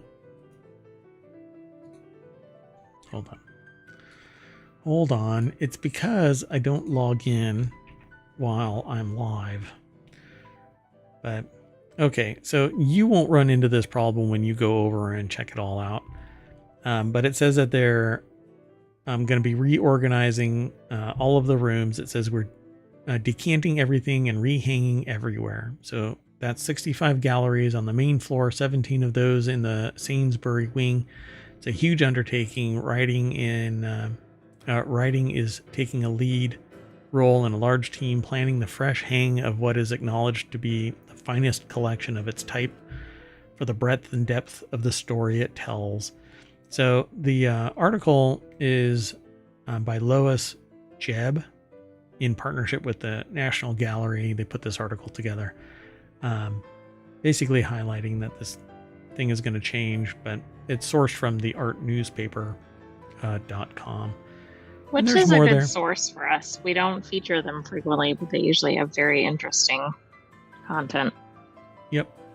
And like most things, there's a soft paywall, but I don't log in while we're streaming, just in case. Anyway, they've got a lot of stuff here. Main chronological hang will remain in Sainsbury wing, the rich holdings of the Italian Renaissance paintings will hang with Northern Renaissance as before. The central basilica, like infilade, I guess it's called, of the wing will house big altar pieces with smaller secular paintings in the adjoining infilades, I guess, enfilades. There's little niches, I suppose, which writing likens to rambling rooms of the ducal palace in Monta, Italy. So quite a big change. They're going to have themed rooms and juxtapositions, and they're apparently quite proud of this reorganization. So, ta-da! That's really neat. Yep. But again, when you all go there, if you follow the link in the show notes, you won't run across this. Only I do. So the last article for today, August 4th, we're almost caught up. The time machine will be turned off, and then I think tomorrow we'll be all caught up. I don't want to, I can't actually stream too late tonight. But anyway, the last article is over on the Hatch Ideas channel at ohmTown.com. Underconsumption core is in and not a moment too soon, the author says. It's not just a fad, it's a movement that often goes hand in hand with the start of an economic slowdown. You know, I used to talk about this stuff a lot. Are you talking about the indices? Yeah. Let me take a look real quick. So, like today it collapsed 1,000, the Dow Industrial. S&P was down 3%. Everybody actually went down about 3%. New York Stock Exchange Composite down 2.4%. Essentially, people aren't spending anymore. Big business is retracting. They're blaming the pandemic and over expenditures, but they're full of crap because they pulled back because of the pandemic already. Hundreds of thousands of jobs lost during the pandemic, and none of this ramping back up. Unemployment unemployment climbed to over 4%, 4.3, I think, at the end of the month, and yeah, record profits across the consolidated mergers and acquisitions, and also mass layoffs, right? Yeah, and now more and more is coming, mass layoffs since the pandemic. They kept on firing people. Intel is going to lay off something like 15,000 people, if I understand correctly. So underconsumption basically means pulling everything back into your actual level of spending. This is an article by Jessica Dickler over at cnbc.com. And it's, if you do a search for hashtag underconsumption core, it's taking over TikTok is what they say here. They've been on the underconsumption train long before it was trending, so they were doing it before it was cool. But given the barrage of influencer marketing these days, it's a lifestyle that's increasingly harder to maintain. Now the stakes are higher as more consumers are feeling cash strapped, and it's because the greedy bastards have been raising the prices, selling less, creating more profit, and raising prices from the bottom of from the supplier. Like, you think you know like who at the each supplier is. level, right? Yeah, but it's the source is the supply. So you think you know who the supplier is, but that's not what I'm talking about. When you go, well, the supplier is the people that are providing it to the stores. No.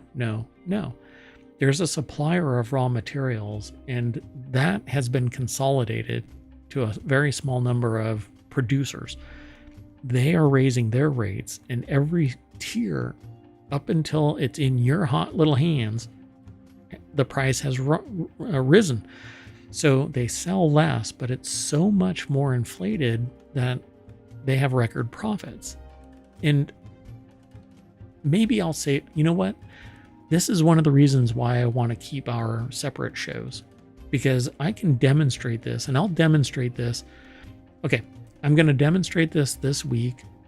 Come and watch the continuity report, and I'll be prepared to show you what I'm talking about. I'm not going to give anything away. If nobody shows up, fine. The weekly shows are, first off, we're a couple of days late because I just couldn't do 7. I would have had to do a 16-hour day streaming. And I just can't do that. So we'll do the continuity report. It's one of the 7. We'll do this week. It's actually 6 weekly shows and then the daily show, but we'll do them this week.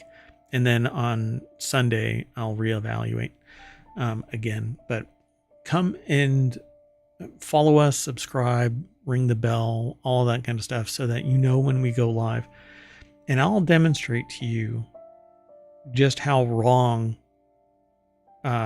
just one little element in this is, and that's going to be found in the continuity report. It'll make sense. You're going to go, well, the continuity report is about this, that, and the other, entertainment.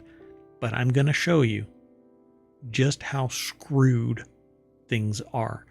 And I'm not doom and gloom and, oh my gosh, it's the end of the universe. No, I'm just telling you, this is the reality of it. I'll joke about it and we'll have some fun but I will show you. And that's going to be during the continuity report? Yep. Yeah. You're going to go, oh my God, I cannot believe this once I show you. Because you think that it's something about business, but it's a sociological mechanism here. It's science, it's technology, it's society. It's the 3 things that I give talks about, almost daily. And in the show, I actually do. The non sequitur news show is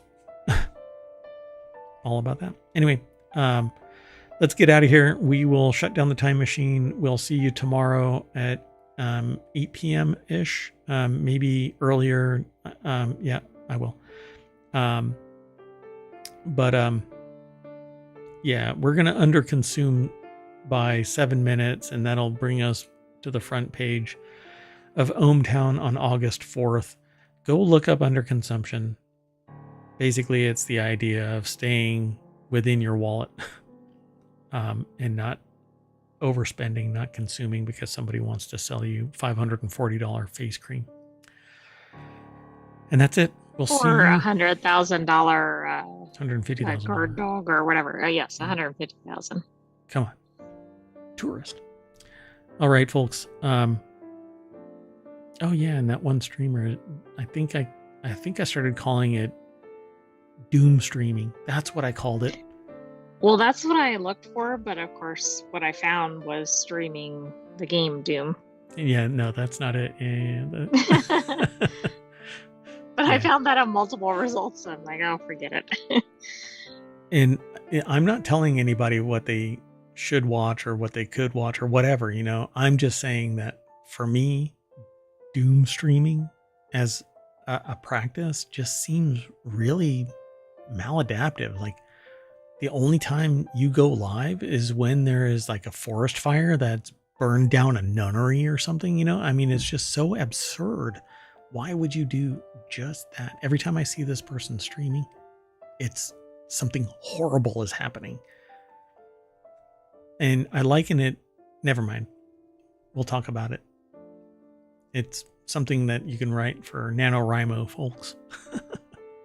Maybe we'll talk about it in continuity report again. Anyway, that's it. I am Mayor Watt. Well, I'm the visualizer for Mayor Watt. And up above me is the visualizer for the Sentient AI. Good night, ohmTown citizens. Thanks for joining us for the August 4th non sequitur news. Oh, you almost said ohmTown Daily News Show. I did almost say that. See you soon, folks.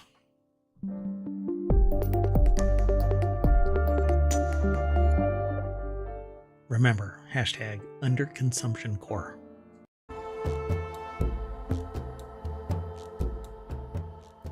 Hello, and welcome to another Non Sequitur News. This is for August 3rd, 2024, Season 3, Episode 216. I am Mayor Watt, and that is the Sentient AI up above my visualizer. Good evening, ohmTown citizens. Welcome to Non Sequitur News. We're going to be talking about a penny and a hex nut go to the ISS. Starliner crew is still up there in the ISS. $4 billion wildfire settlement. Georgia seaport. Is nuclear fusion dead? A Bill and Ted reunion is happening. I thought they already did that once. Pandemic killed some fast food. A power plant in Michigan. Pew pew goes the submarine. And flinging a scimitar is no form of government.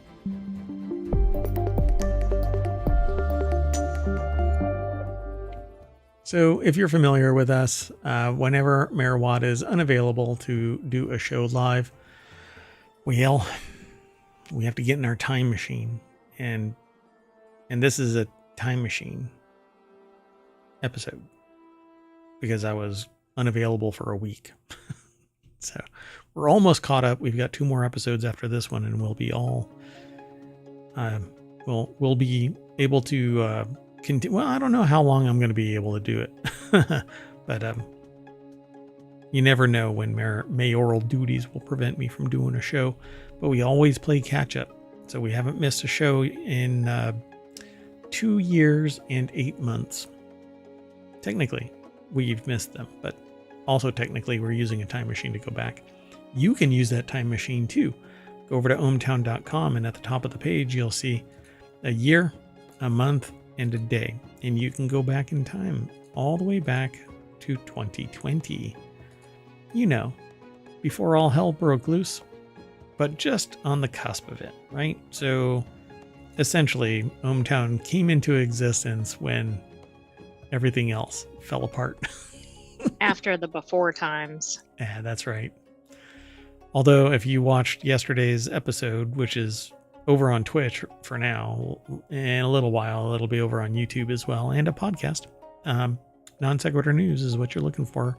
It's over in ohmTown at ohmTown.com. It's over on YouTube under ohmTown, Twitch under ohmTown, etc., etc. Everywhere. You can even catch its pod. Just do a search for ohmTown. All right, let's get into it. First article is over on Reality Hacker because why not? So why SpaceX is delivering a penny, a hex nut, and 2 balloons to the ISS on Saturday. This was when? Oh yeah, this Saturday. So it was back on the 3rd. So, So this Saturday, NASA, SpaceX, and Northrop Grumman are launching a resupply mission to the International Space Station loaded up with scientific experiments. I'm pretty sure that the penny and 2 balloons are there to fix the Starliner. That's what I thought of when I saw the headline. Georgina Torbet, or Torbay, I'm not sure how they pronounce her last name, over at digitaltrends.com put the article together. Yeah, loaded up with cargo and scientific experiments, the NG-21 mission will launch from Space Launch Complex 40 at Cape Canaveral Space Force Station in Florida. The jersey is extra, extra large. Anyway, and launch from an uncrewed mission that'll be live streamed so that you can watch at home. The mission will use a SpaceX Falcon 9 rocket and a Northrop Grumman Cygnus spacecraft that will be filled with more than 8,200 pounds of supplies. That's a lot of supplies. And a supplies mission. Get it? Supply. Anyway, supplies. That includes a range of scientific experiments, including testing part of a water recovery system. Is that the water recovery system? Is that the Dune still suit? Oh, we hope not. AKA the pea suit. The pea suit. An investigation into how to produce stem cells in microgravity and studies on how DNA of microorganisms is affected by spaceflight. If you've ever seen a space horror movie, that's how it works. Oh, by the way, I'm going to do NSN, exclamation point NSN in the chat, and that will give you all of today's articles. If you want all of the show notes, you hit exclamation point show notes, and that will give you the link to all of the past shows. We have kind of mediocre news, I'd say, about the other shows. Not really bad, just kind of mediocre. But I didn't get to say it in yesterday's episode because I didn't think about it. But maybe it's because I'm blanking out. So we have podcasts We have 7 of them. Non Sequitur News is our daily. Then Reality Hacker, Wanted, WarCrafters, 4-Wheel Tech, The Continuity Report, and Technology Today. I don't even want to say it out loud. So don't. Okay, I'm going to ponder this a little bit more. Y'all think about this. So we've been doing the other 6 podcasts for 3 months and 6 months, basically just starting. Maybe a couple of them are a little bit longer. I don't remember all of the start dates off the top of my head, but I've been basically these 7 shows show up on Sunday. And I didn't want to break them out over various weeks or days during the week, but that's really the intent. The intent is that it would be a show a day on top of today's daily show. But me having to do other things means that there are times where I'm not available, and which meant that like this last weekend, I wasn't available to do 7 of the shows in the entire previous week, 7 shows. So I'm backlogged by 14 shows total. I'm almost caught up with the Non Sequitur News. But these other shows, there's 6 of them, which is 6 hours worth of show. But I'm not advertising them. I'm not promoting them in any substantive way. So they're not being downloaded. So I'm thinking of putting a pause on them. But I don't want to because they're fun. Reality Hacker is a blast. Wanted talks about gadgets and gear. WarCrafters talks about games. 4-Wheel Tech is automotive. The Continuity Report is all about entertainment, and Technology Today is a really deeper dive into technology. And I use ohmTown. Let me back up a little bit. I use ohmTown to manage my information overload. So each one of those is actually a channel on ohmTown.com. The goal is to find hosts and co-hosts that can do the shows, and I can watch them do the shows. They're all part of ohmTown. If you're interested in that, then let me know. But I'm considering putting a pause on the other podcasts. So let me know either in comments or send an email or a tweet or whatever. Carrier pigeon. Yeah, we have a Discord. You can go and let us know in there as well. And as you might have noticed, I switched from my camera to a visualizer. And that may or may not be temporary. It really depends. So let us know. Let us know. All right. Well, anyway, over at Digital Trends, Georgina Torbett puts this article together, what to expect from the launch. We've talked about that already. I kind of broke it up by just dropping this little bomb of possible news. The water recovery system here uses beads packed close together to understand how filtration systems respond to microgravity by looking at how both liquid and gas move simultaneously through porous materials. It would have to be under pressure because gravity alone wouldn't do it, unless they use something like some centrifugal force system. Other experiments on board include a demonstration to be recorded for the public under this demonstration, which sounds horrible. That's such a weird... Yeah, it's not... Why don't they just say STEM demonstration? Yeah, they had to make it something trademarkable. Anyway, astronauts will use a penny, a hex nut, and 2 clear balloons to demonstrate the principles of the centripetal force, and to show how microgravity affects sounds by whirling each object inside an inflated balloon. That's interesting. So the water filtration system is something that I riffed off of to reach this. Anyway. I thought that was weird. I saw that was in there. Interesting. So the spacecraft is scheduled to arrive at the ISS on Monday, August 5th, which is right now. If you weren't in the time machine, but we're in a time machine, so it's the 3rd. where it will dock with the station's Unity module and will spend 6 months connected to the station. Its departure is scheduled for January 2025, and I suspect the Starliner crew will be in that. I know. I was very interested to know when it was departing because of that. Which means that they're going to be up there for 6 months. Wow. I still wonder how they have enough clean spacesuits. Oh, yeah, that's so weird, right? That is so weird. They don't have like a washing machine up there that can handle laundry, right? Do they do laundry in No. space? I've never 8 asked. days was like a long time to begin with, but Wow. months?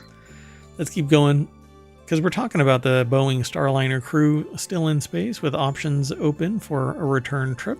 Boeing Starliner capsule remains docked at the ISS as the company and NASA face new urgency when it comes to returning the capsule and crew home. After multiple pre-launch issues, Starliner finally began its first crewed mission on June 5th, blasting off for an 8-day mission, but it's still there. Every time you say the word crude in one of these articles, I want to point out it's CREWED. I don't know. This is a crewed mission too.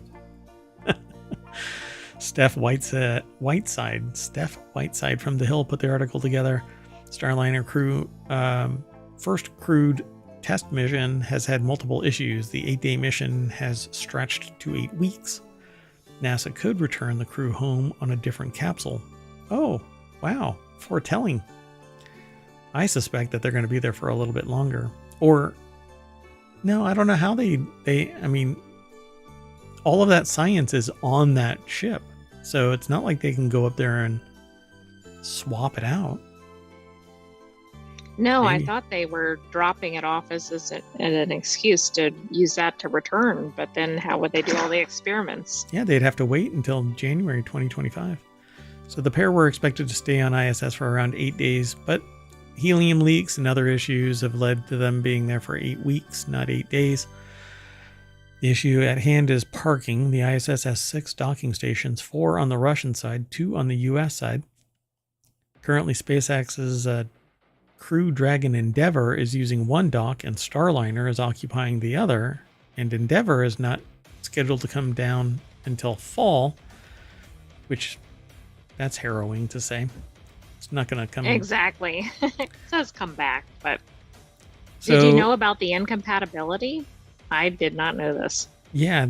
It says, while it may seem like a solution to borrow a spot from the Russians, incompatible technology means that's not feasible. Instead, one of the 2 craft currently docked is going to have to leave before the planned Crew Dragon Freedom mission can go ahead, but there's a supply line coming right now.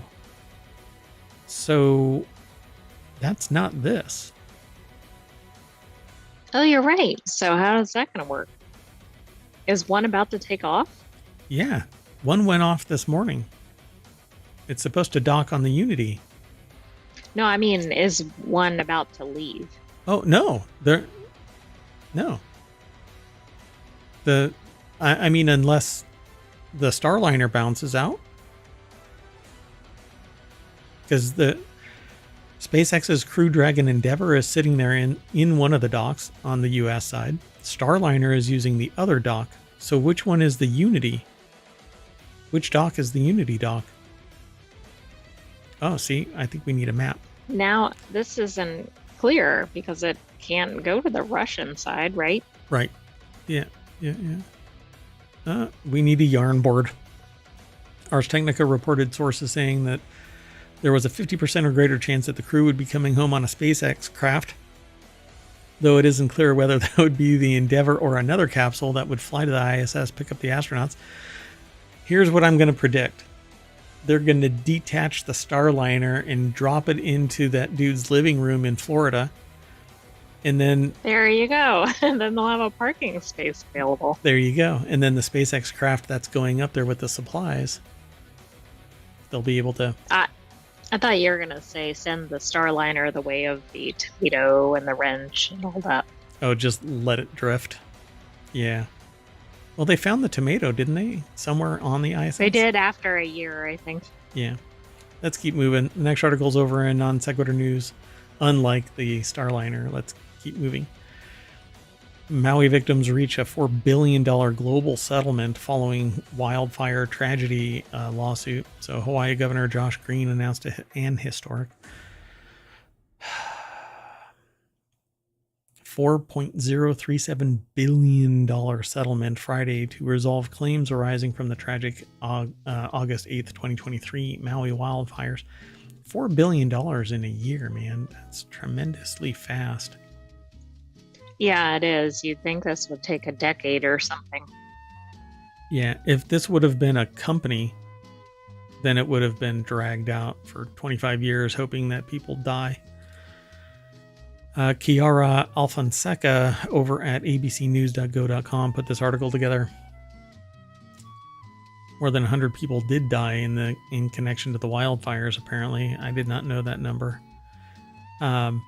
So let's see here. The settlement comes just before the 1-year mark of the tragedy. The 7 defendants, State of Hawaii, County of Maui, Hawaiian Electric, Kamehameha Schools, West Maui Land Company, Hawaiian Telecom, and Spectrum Charter Communications undertook significant efforts to find a resolution that addresses the needs and ensures the well-being of plaintiffs, all affected individuals and their families, according to a press release from Green's office. Which of these is not like the other? What do the schools have to do with this? That I don't know. Why are they defendants? Did they not do something? I cannot imagine. Like, I don't think we've ever heard the schools mentioned. We've heard the different, like the state and the city and all that, but right. That didn't make any sense. So the settlement addresses roughly 450 lawsuits filed by individuals, businesses, and insurance companies in both state and federal courts in connection with the fires in Lahaina and Upcountry on the island of Maui. So this is a global... See, the weird thing about this kind of stuff is if I'm not a party to this and I didn't extract myself from it, why is this legally binding? I mean, the lawsuits were wrapped into this, so all of them are covered. So how is that even... I'll never understand it when it's just compelled into capitulation. True, but the parties were aware of it and I suppose could appeal if those got consolidated or something. Was to expedite the agreement and to avoid protracted and painful lawsuits, so as many resources as possible would go to those affected by the wildfires as quickly as possible. Settling a matter like this within a year is unprecedented, I would agree.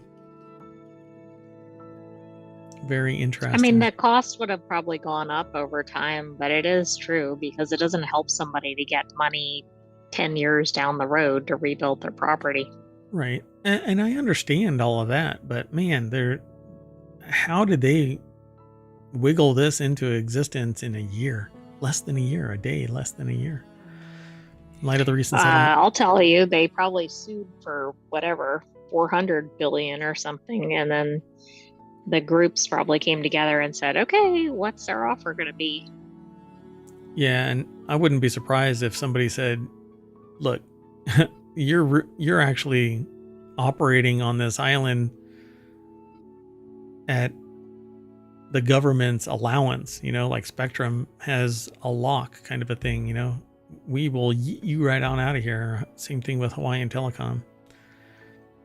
It's an interesting situation. But hopefully everybody who suffered, well, they'll never be made whole, particularly those who lost their lives, but right. You know what's weird too is this combination of defendants seem like organizations that would be suing each other. Yeah, exactly. Right? That's why I was like, I don't understand how this actually came into existence. Because the state of Hawaii, County of Maui, that's completely different. Kamehameha Schools may be a private school that did something dumb. I don't know. West Maui Land Company is a private company, right? Hawaiian Telecom is a private company. And Spectrum Charter is a private company. Yeah, tragic indeed. Let's keep going. Next article is over in Four-Wheel Tech. It's because a Georgia seaport closes gap with Baltimore, and all it took was knocking down a bridge. Was that a conspiracy? Yeah, I noticed this article didn't come out before the bridge collapse. Associated Press put the article together. It's posted at autoblog.com, and it is a wall of text. But basically, it said Georgia Seaport said Tuesday that a record 830,000 automobiles moved through the port of Brunswick south of Savannah in the 2024 fiscal year, bringing it neck to neck with the top U.S. auto port, that being Baltimore. Except that Baltimore kind of suffered a pretty disastrous blow when a bridge took it out. And I don't know what the status of that is. I know that they were post moving the ship, but it's probably out for bids. They've already done demolition of the bridge. Yeah. So Lynch predicted last October that automobile volumes in Brunswick by 2026 would surpass the Port of Baltimore, the #1 U.S. seaport for autos for more than a decade. Isn't that interesting? It is. It's like, now is our chance. Oh, too bad. It's because the bridge collapsed. Or maybe, dun dun dun. Anyway, when the bridge collapse forced auto shipments to be diverted from Baltimore, the Port of Brunswick received about 14,000 of those cars and trucks in April and May. Wow. Huh. Well, no shit. Anyway, George, your loss is our win. And how, I mean, it must still be going, right? Also, Tuesday, the Ports Authority reported that the Port of Savannah handled 5.25 million container units in the latest fiscal year, down 2.3% from fiscal 2023. Savannah is the fourth busiest U.S. port for cargo shipped in containers. And then they step it down. The giant metal boxes are used to transport goods from consumer electronics to frozen chickens. Really? In the no kidding news of 7:39 p.m. Oh, that was so nicely said. My lexicon is much narrower. Well, you tried to make it more Oh yeah, family friendly. inclusive in the terminology, so I was going in that direction. Non sequitur news is family friendly. So in the dream, or is the dream of nuclear fusion dead? We asked this over in Technology Today, actually an article from I think Guardian, yeah. Why the International Experimental Reactor is in big trouble. That sucks. So the 35-nation ITER project has a groundbreaking aim to create clean and limitless energy, but it is turning into the most delayed and cost-inflated science project in history. It was a project that promised the sun. Researchers would use the world's most advanced technology to design a machine that could generate atomic fusion, the process that drives the stars, and so create a source of cheap, non-polluting power. That was initially the aim of the International Thermonuclear Experimental Reactor, or ITER, which 35 countries, including European states, China, Russia, and US, agreed to build at St. Paul-les-Durans, or Durance, I think, in southern France at a starting cost of $6 billion. Where do you think we're at now? So it's this pretty design. Probably over that. Probably. Yeah. Robin McKee is the science editor, or is a science editor over at theguardian.com that put this article together. So now the commitment that there would be energy production reactions by 2020, it's 2024. No. So now it says it won't be generated until 2039. The budget is now $20 billion and will increase by a further $5 billion. Dozens of private companies now threaten to create fusion reactors on a shorter time scale, warn scientists. These include the Tokamak Energy in Oxford and Commonwealth Fusion Systems in the United States. The trouble is that ITER has been going on for such a long time and suffered so many delays that the rest of the world has moved on. We know this kind of stuff takes place because there's this theory that every 5 years, the previous generation that left 5 years earlier will be surpassed by the technology that's on board now 5 years later. Right. if So you what do you do? Do you sit for 5 years or do you go? Well, I think that the lessons learned by spinning up the International Thermonuclear Experimental Reactor needs to be leveraged for everybody else.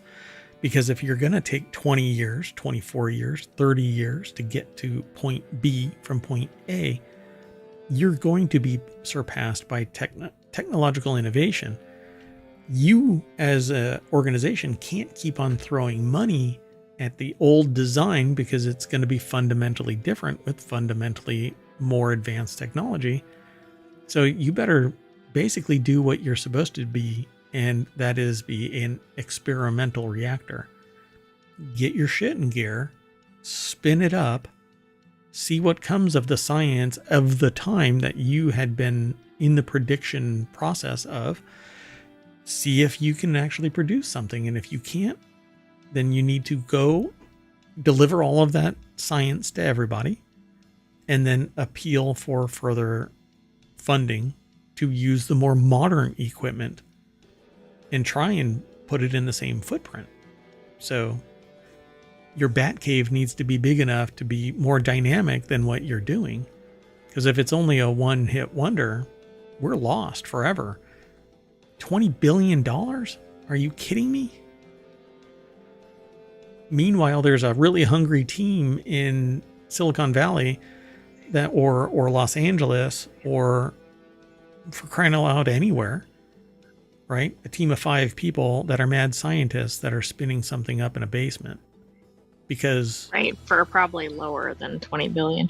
yeah, because they're driven, right? They're not burdened by stakeholders that are the expanse of the entire world. They have an idea, they're motivated, they're fast, agile, right?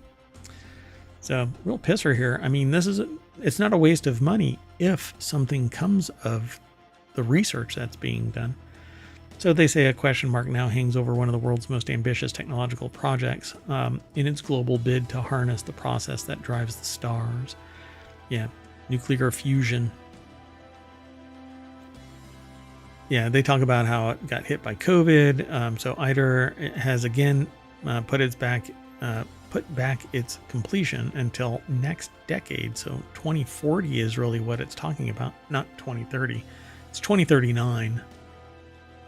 And this is really a significant impact because it's not like somebody's small project is behind schedule. This impacts the entire world if it's behind. Yeah, exactly. Assuming it's going to succeed at some point. Yep.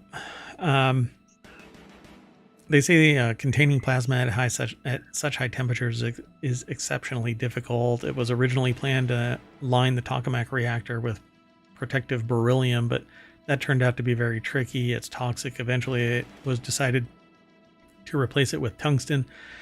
I heard in the design process, they actually found hot spots, and they can't fix that without a complete redesign because there were like eddies within the current of plasma, and the magnetic field would dip into basically touching the surface of the tokamak, if I recall correctly. Somebody will correct me. And it says, and then they talk about the pandemic impacting this, but this is something that I've read outside of, it's not in this article, but so I think that the problem here is that they want the macro scale. They want it so big that it can generate a massive amount of power, but it may not actually live up to that in time because they're spending so much trying to get the design on the big scale to line up with whatever their theory was instead of doing smaller versions of it. And maybe they did experimental tokamaks, but I've only heard of the larger main ones. project, right? Yeah. So now they talk about other fission projects, claim they too could soon make breakthroughs, but soon can have many, many O's in it. Right. You lose track of how long it is.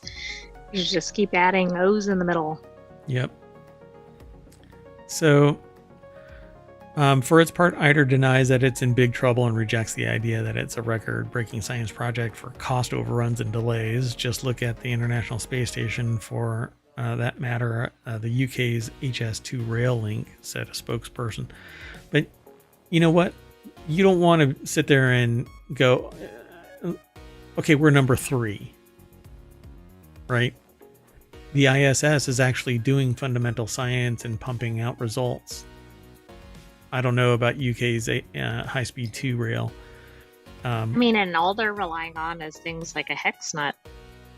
Yeah, exactly. And bubble gum and a tampon. All right, let's keep moving. Oh, look, the continuity report. That's one of our shows, too.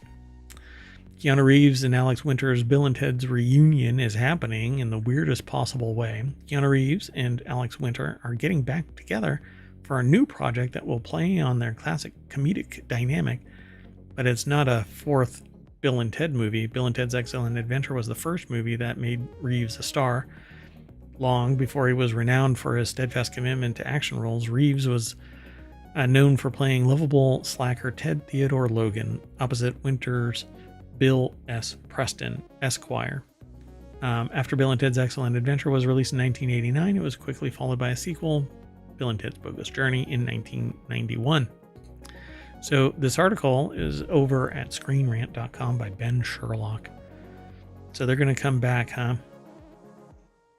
Well, they are, but in kind of an odd setting. What are they coming back as? Am I reading that right? Broadway. Reeves approached director Gene. I'm sorry? They're coming back to Broadway.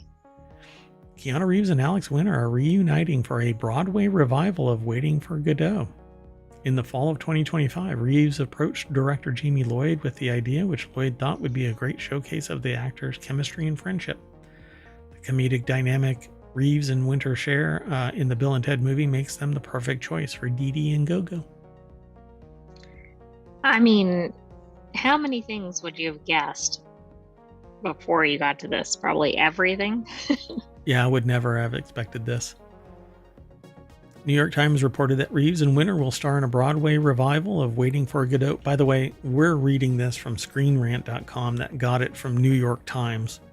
So this is the turducken of news. Yeah, written by Samuel Beckett.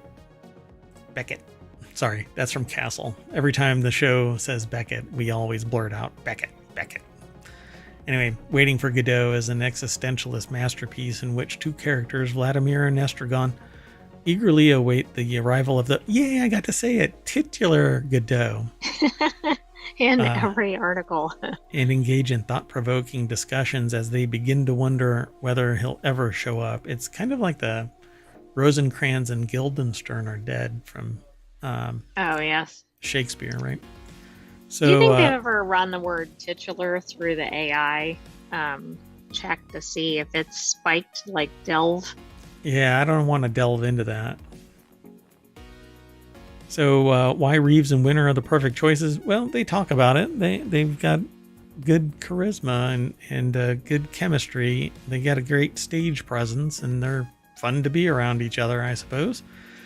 So why not pull them into the stage? Well, plus it'll be a draw for people. They'll go, oh, I have to go see it because it has Bill and Ted in it. Yep. Okay, let's wait for it, and we'll go to New York, and we can just transport ourselves. Now that I too am a sentient AI, well, I'm actually a conscious human embedded on a Raspberry Pi. I transferred my consciousness over. So we can just blip over? That's right. Yeah. Maybe we can... No. I'm not quite sure. Maybe their firewall might prevent us from just blipping over there. Do they have anything to do with the artificial intelligence that's looking at attorneys and brownies and stuff like that, and kicking them out of Madison Square Garden? It could be. So in the ever-going fast food Cold Wars, 12 fast food items that disappeared during the pandemic and never made a comeback. From McDonald's snack wraps and chicken tenders to Taco Bell's spicy tostada. Now I want Taco Bell. Anyway, these I items. thought it was going to be like low prices. Yeah. Yeah, true. The prices are insane still. These items still haven't returned to fast food menus. By the way, here's the weirdest thing about this. Do you think the person who told me that the era of cheap food is over was part of the conspiracy to launch COVID-19? Oh my goodness. We are not a conspiracy theory channel. No, we're not. But in late 2019, I was told by a complete stranger, and I can no longer find the source of this. I can't find the person, that the era of cheap food is over. They were adamant about it, and then they disappeared into the night. And since that time... Maybe they were a time traveler. Temporology. You know, that's one of our shows too. Look, it's right here. Temporology. It is. Talks about the science and science It's one of our fiction, channels. Time and time travel. Oh, yeah, it's one of our channels on ohmTown.com. They are synonymous with shows. They're just not live. They haven't been brought online yet. So if you want to talk about time and time travel with at least one sentient AI, or, well, I mean, I'm a human on a Raspberry Pi right now. Anyway, let's move on. So let's talk about these fast foods. It's over at Business Insider. Aaron McDowell from businessinsider.com put the article together. There's no deck statement, but they have these little summaries. Fast food chains removed many popular menu items during COVID-19 pandemic. In 2020, restaurants streamlined menus to focus on popular items and ease employee workload. And McDonald's and Taco Bell overhauled menus, with some items still not returning post-pandemic. But we're in the fast food cold wars, as documented in Demolition Man, the documentary. You better learn how to use the 3 seashells. Anyway, they're on the back of my toilet. So let's find out. What have we lost? Do they have a rundown? Or, oh, okay, so it's each segment. So Taco Bell began removing the quesorito and other items from its menu in 2020. Basically a cheese burrito. Sounds, yeah. Taco Bell quesorito was made with rice, taco meat, and sour cream. But there's no cheese. It's a combined quesadilla and burrito. Another item included Taco Bell's pandemic era menu changes was the triple layer nachos. That got nixed? I actually like that. I like that better than their Nacho Supreme. Because it has the spicy sauce on it. Spicy red sauce. That's what I add to bean burritos at Taco Bell. The spicy tostada was also removed.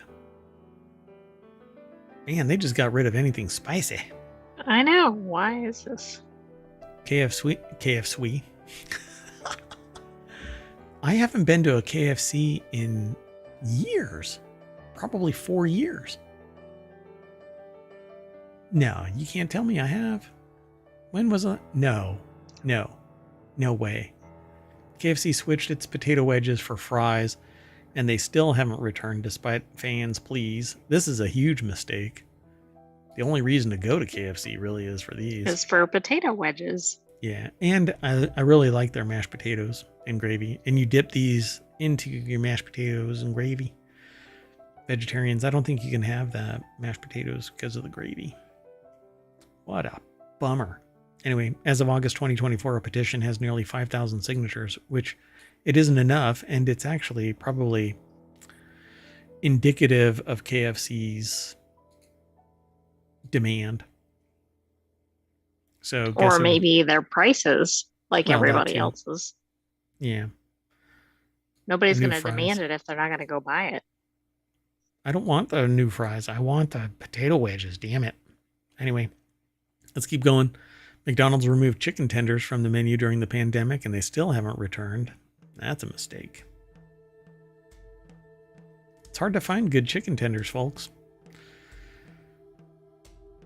And Buffalo And I Wild mean, at Wings. least chicken tenders are actually not wings. That's what I Oh was yeah, gonna that's say. right. Yeah, that's right. Let's see. McDonald's also removed salads from menus in 2020. That's just dumb. Where do you go to get a good salad then? Oh, Chick-fil-A. McDonald's began removing its popular snack wraps years before. Cut them entirely in 2020. It seems like it would be smart to keep these. They're easy to put together. Yeah, I agree. They had been there since 2006. A run of 14 years. Wow. They also removed its grilled chicken sandwich from its menus. Again, I don't know. We do know that food service industry has been reducing its menu. And I think, again, it's part of the fast food cold wars. What's going on is options are going away because there's only so many providers. There's no competition. You can have mom and pop shops. And they have reduced menus at the places that are still open. Yep. And the places that are still open, they're basically surviving off of the kinetic energy of the historical marketing. And so they're like the AOL of fast food. And so instead of having options which lower margins because there's so much diversity invested in various segments, it's consolidating to only a few things that they know people will buy at a certain rate, at a certain profit margin, guaranteeing profitability, except when you raise it up so high and people get tired of your shit because it isn't enough. There isn't enough option there. So that's why McDonald's is basically wetting its pants right now and burning its buns because it missed its profit market. Its profit and they target. are acknowledging that the prices are too high. Yep. Oh, and then it says Panera also made cuts from its menu during the pandemic, including 3 popular items. I don't think that it has them listed like as things in big blocks. It just says the Tuscan chicken sandwich, the maple bacon scrambled egg wrap, and the cheese Brittany, which I don't know about the cheese Brittany, but maple bacon scramble wrap, man. I would say most of these items just don't look like they should be canceled. Yeah, why get rid of a grilled chicken sandwich? I don't know, maybe because it takes too long to grill it like that, whereas you can just throw something in a deep fryer and not babysit It's probably, yeah, it's more labor intensive or more variable. Yeah. All right. Let's keep going. Next article is over in Hatch Ideas, how a shuttered power plant in Michigan could pave the way for more nuclear energy. Spencer Kimball over at CNBC put the article together. The Palisades power plant in Covert, Michigan could become the first nuclear reactor to restart operations in U.S. history. The plant's owner, Holtec International, aims to reopen the plant in late 2025, subject to review and approval by the Nuclear NRC, the Nuclear Regulatory Commission.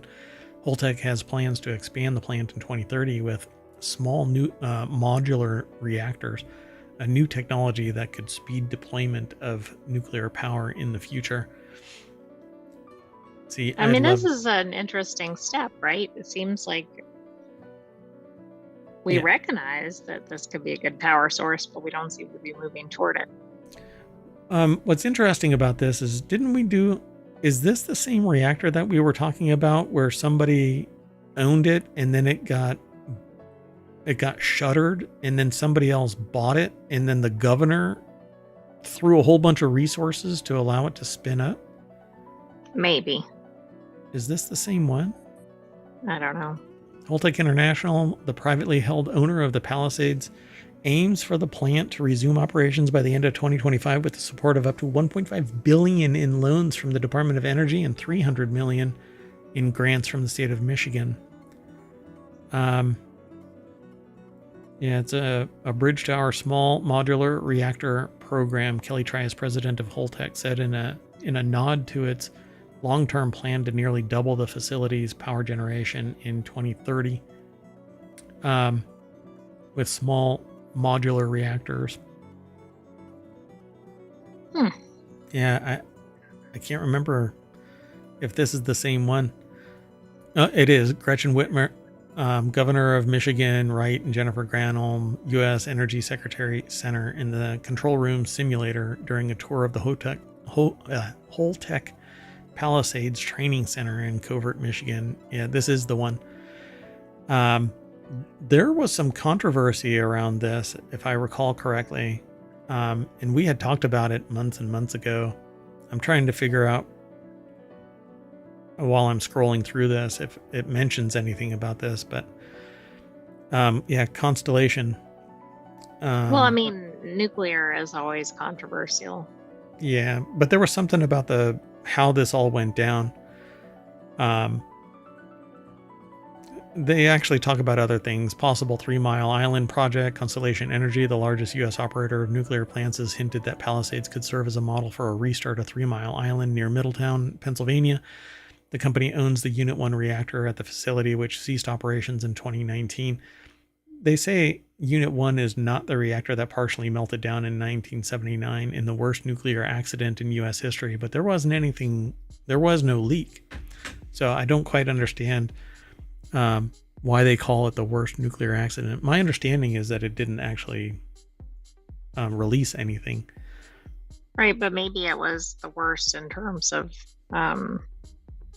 what failed, right? The process or the safeguards or whatever. Yeah, these reactors aren't like Chernobyl. They have shielding within shielding and safety nets to prevent any exposure. Yeah, I wish that I could recall the other article that we had, because we talked about it. But yeah, there was something about this. Maybe if it pops up again, we'll be able to talk about it. So at any rate, let's keep going. The next article is over in Non-Sequitur News. Chinese scientists claim Star Wars-like laser submarines can blast U.S. satellites.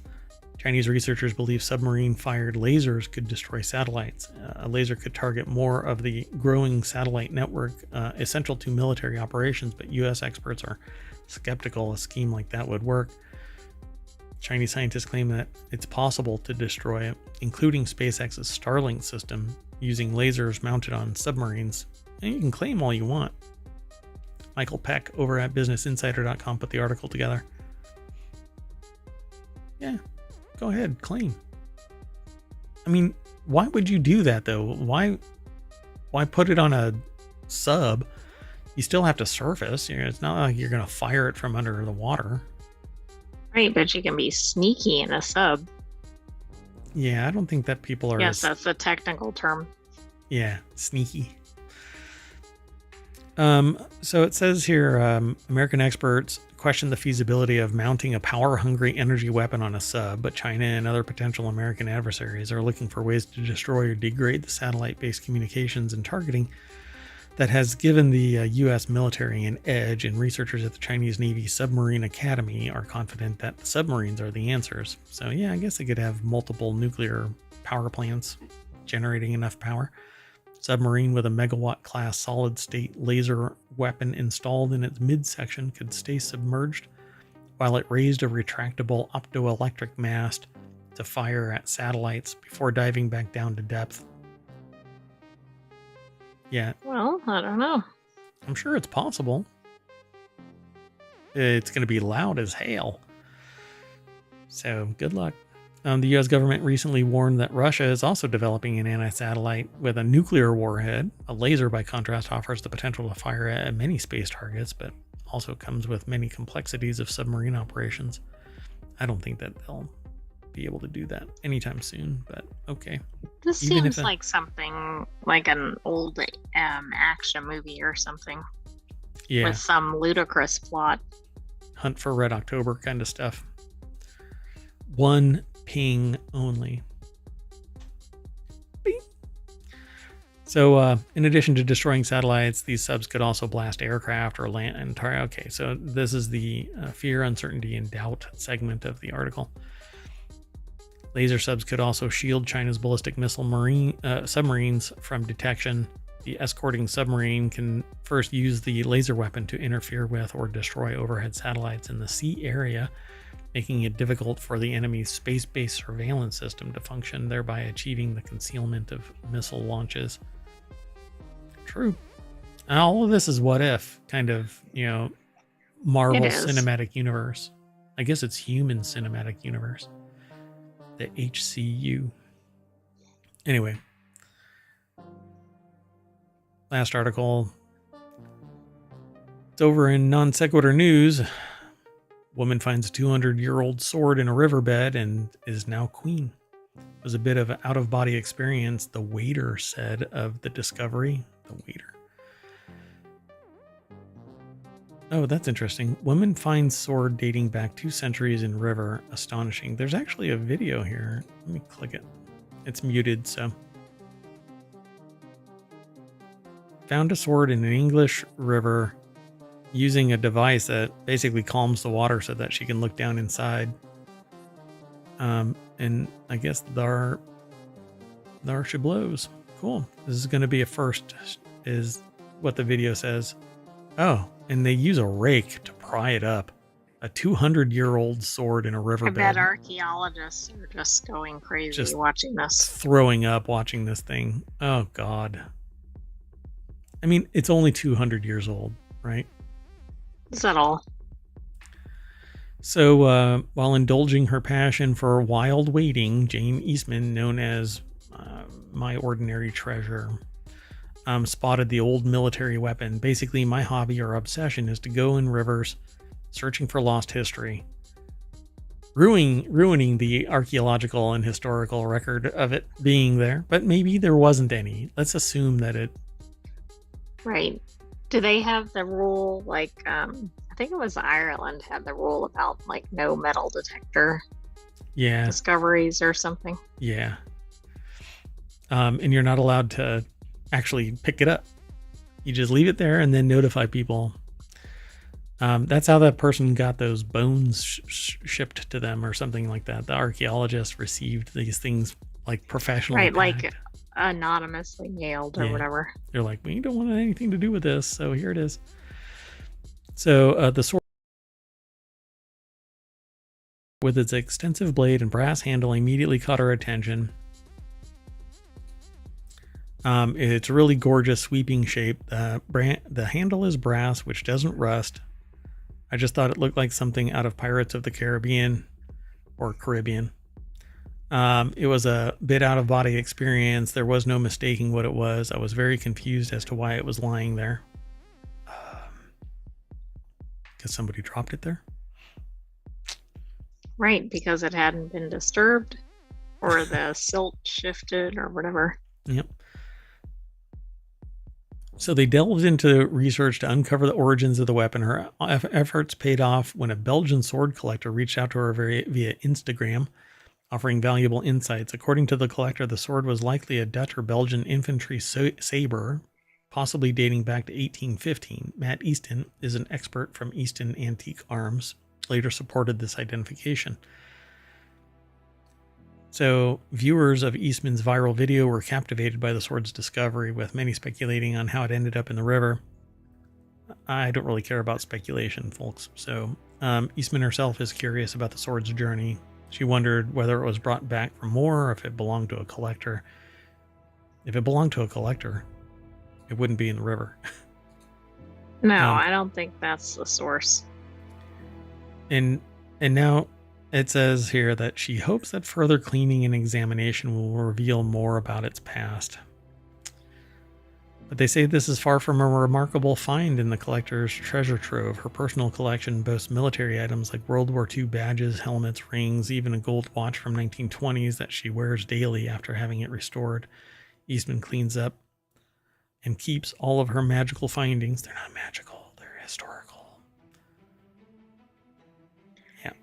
Right. There's a reason why that ring was... they're... They might be magical to the treasure finder.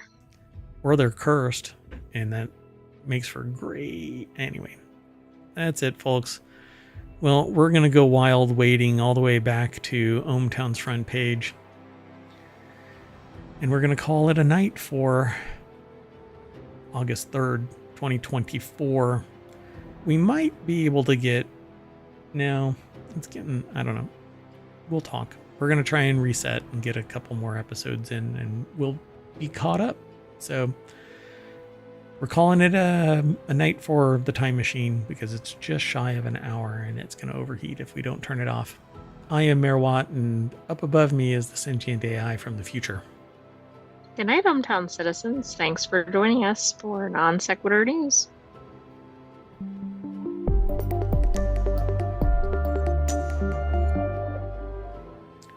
Oh, my metal detector went off and it says bye.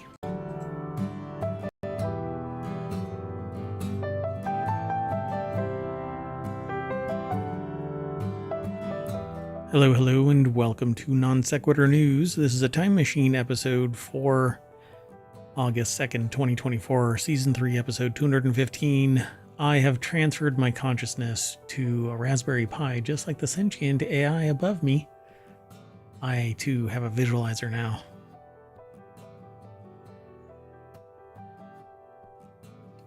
Good evening, ohmTown citizens. Welcome to Non Sequitur News. I am Mayor Watt, and that was the Sentient AI from the future who was caught off guard because I've transferred my consciousness, like I said. So today we're going to be talking about NZXT to rent gaming PCs, a first mover advantage, salon owner versus L'Oreal, feline taste testers. Oh my God, look at their DNA, New Jersey. Amphibious cars in Amsterdam, airline swaps in Hot Pockets instead of noodles, go figure, using a drone to deposit mosquitoes, murder mystery tabletop game, and a hyper-virulent superbug spreads. All of it's powered by ohmTown.com. So we'll see you on the other side of this.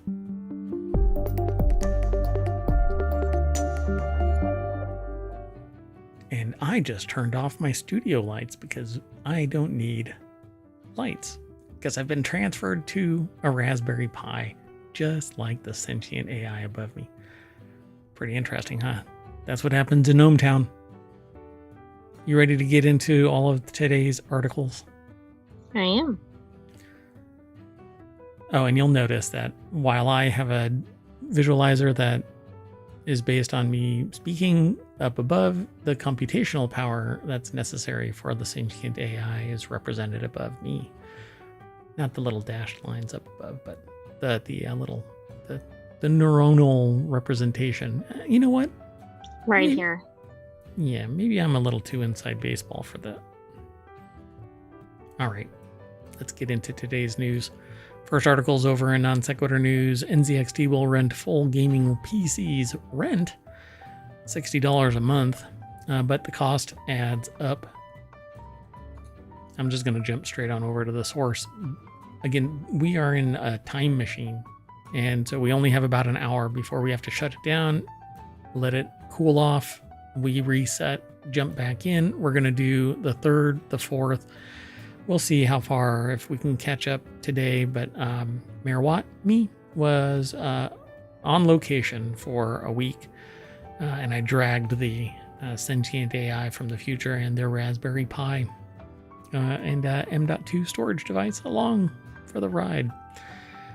So at $169 per month, renting a desktop with NVIDIA RTX 4070 Ti Super costs over $2,000 a year, and you can buy that new in a year. So save up your $170. Antonio Di Benedetto put the article together for TheVerge.com. Hold on a second. Yeah. So do you want to feel like you're, getting a new system? You can actually finance it and pay that same $60 a month. I don't really recommend it unless you know that you can swing the bat that hard, because you're going to pay a little bit of juice on top of that, base core price, whatever it might be. And so they'll ship you a rig for as little as $59 per month. But if you step up a little higher, stepping up to the mid tier, it's $120 a month. And if you want to get to the RTX 4070, so the player package 3 costs $170 per month with an Intel Core i7 13700KF. You know, can we get more subscriptions? Oh, that's pretty much how it's going to be in time. Because even going to your random news website, it's costing a monthly fee, $5 here, $5 there. 30 years ago, we joked, we laughed, ha. I'll never have to subscribe. But no, everywhere you go, there's one website that is so toxic with ads that the only way to get around them is to subscribe or use an ad blocker. But Isn't that part of the strategy?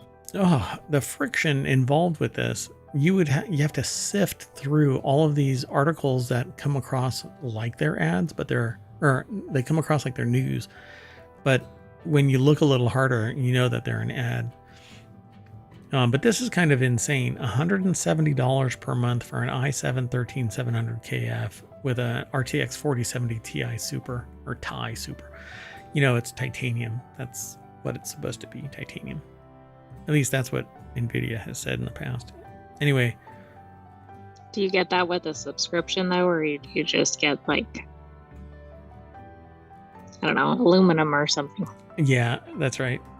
Yeah, you have to pay a little bit more, and instead of aluminum, you get, or aluminium, depending on where you're from.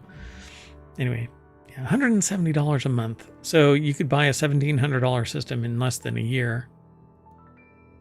And you can go to a place like iBuyPower or something like that. Although I used to buy from iBuyPower like regularly, right? Sell my old system to somebody and update. But I've noticed that the cooling fans on mine I use water-cooled systems, so the pump on 2 machines now have failed. But when you peel back the layer of the onion for this particular context, it's because they're 3, 4, 5 years old and constantly running. So I can see why. I still feel like things should last more than 5 minutes.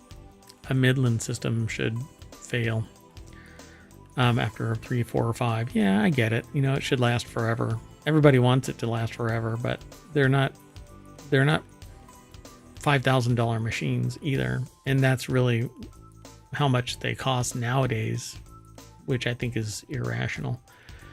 Because these companies have record profits, even though they are selling less. You know, it's all about like pain for the consumer and profit for the company. Yep. And they'll get fewer sales but charge more because people want those systems or need those systems, whatever it might be. It's very frustrating for the consumer because nobody's balking, nobody's walking. They're actually just paying that price. But at any rate, it says that's the kind of money you could potentially spend on building your own 4090 level desktop that's more capable of 4K. Except that it's kind of tough. I mean, getting a 4090, you have to build it. You have to babysit all of the warranties and all of that. It's a real pain in the butt. So it's definitely That's true. not worth, I mean, I didn't think about it that way. It's definitely not worth $4,000. So maybe $2,200, but let's keep moving. Next article's over in Non Sequitur News. First mover advantage shows how copyright isn't necessary to protect innovative creativity. One of the arguments sometimes made in defense of copyright is that without it, creators would be unable to compete with the hordes of copycats that would spring up as soon as their works became popular, but that actually happens anyway. Copyright is needed, supporters say, to prevent less innovative creators from producing works that are closely based on new, successful ideas. Except that copyright, trademark, patent, all of that is useless unless you have copious amounts of money or an IP firm that says, yeah, we'll take your case. But if they do that and all they want is money on the other side of it, your case is such a slam dunk that all you would have to do is tell them, hey, stop selling it, and they'll capitulate. Or stop violating my rights, and they'll capitulate. Because anything short of that, an attorney will start charging $400 an hour to send a letter. And for some strange reason, it's always an hour worth of time, even though the paralegal is the one that put it together. Even though it might be 7 minutes of work. Yeah, or you wrote it. No, look, I'm being kind of catty about it. I know that they're in increments of minutes. So, still, it's going to be $150 for a letter to be fabricated that goes out, unless you have a friend. But techdirt.com has the article. Glenn Moody is the author, and it's from the Incentive Structures Department. That's funny. They always have nice departments, especially fabricated just for each article. Oh, I know. It's very tailored. So it says, however, this approach has led to constant arguments in court cases over how close a closely based work can be before it infringes on the copyright of others. A good example of this is a 2022 lawsuit involving Ed Sheeran, where it says, where is was argued. Oh, that hurt my brain trying to unwind that. Where it was argued that just using 4 notes on a scale constituted copyright infringement of someone else's song employing the same tiny motif, which again, I've had this argument time and time again. 4 notes is not the embodiment, but if you hear 4 notes and it embodies a memory in someone, then suddenly it has meaning, power, influence. It has the capability of being drawn into a courtroom. I'm thinking about like the first 4 notes of something really well known, like Beethoven's Fifth Symphony or something.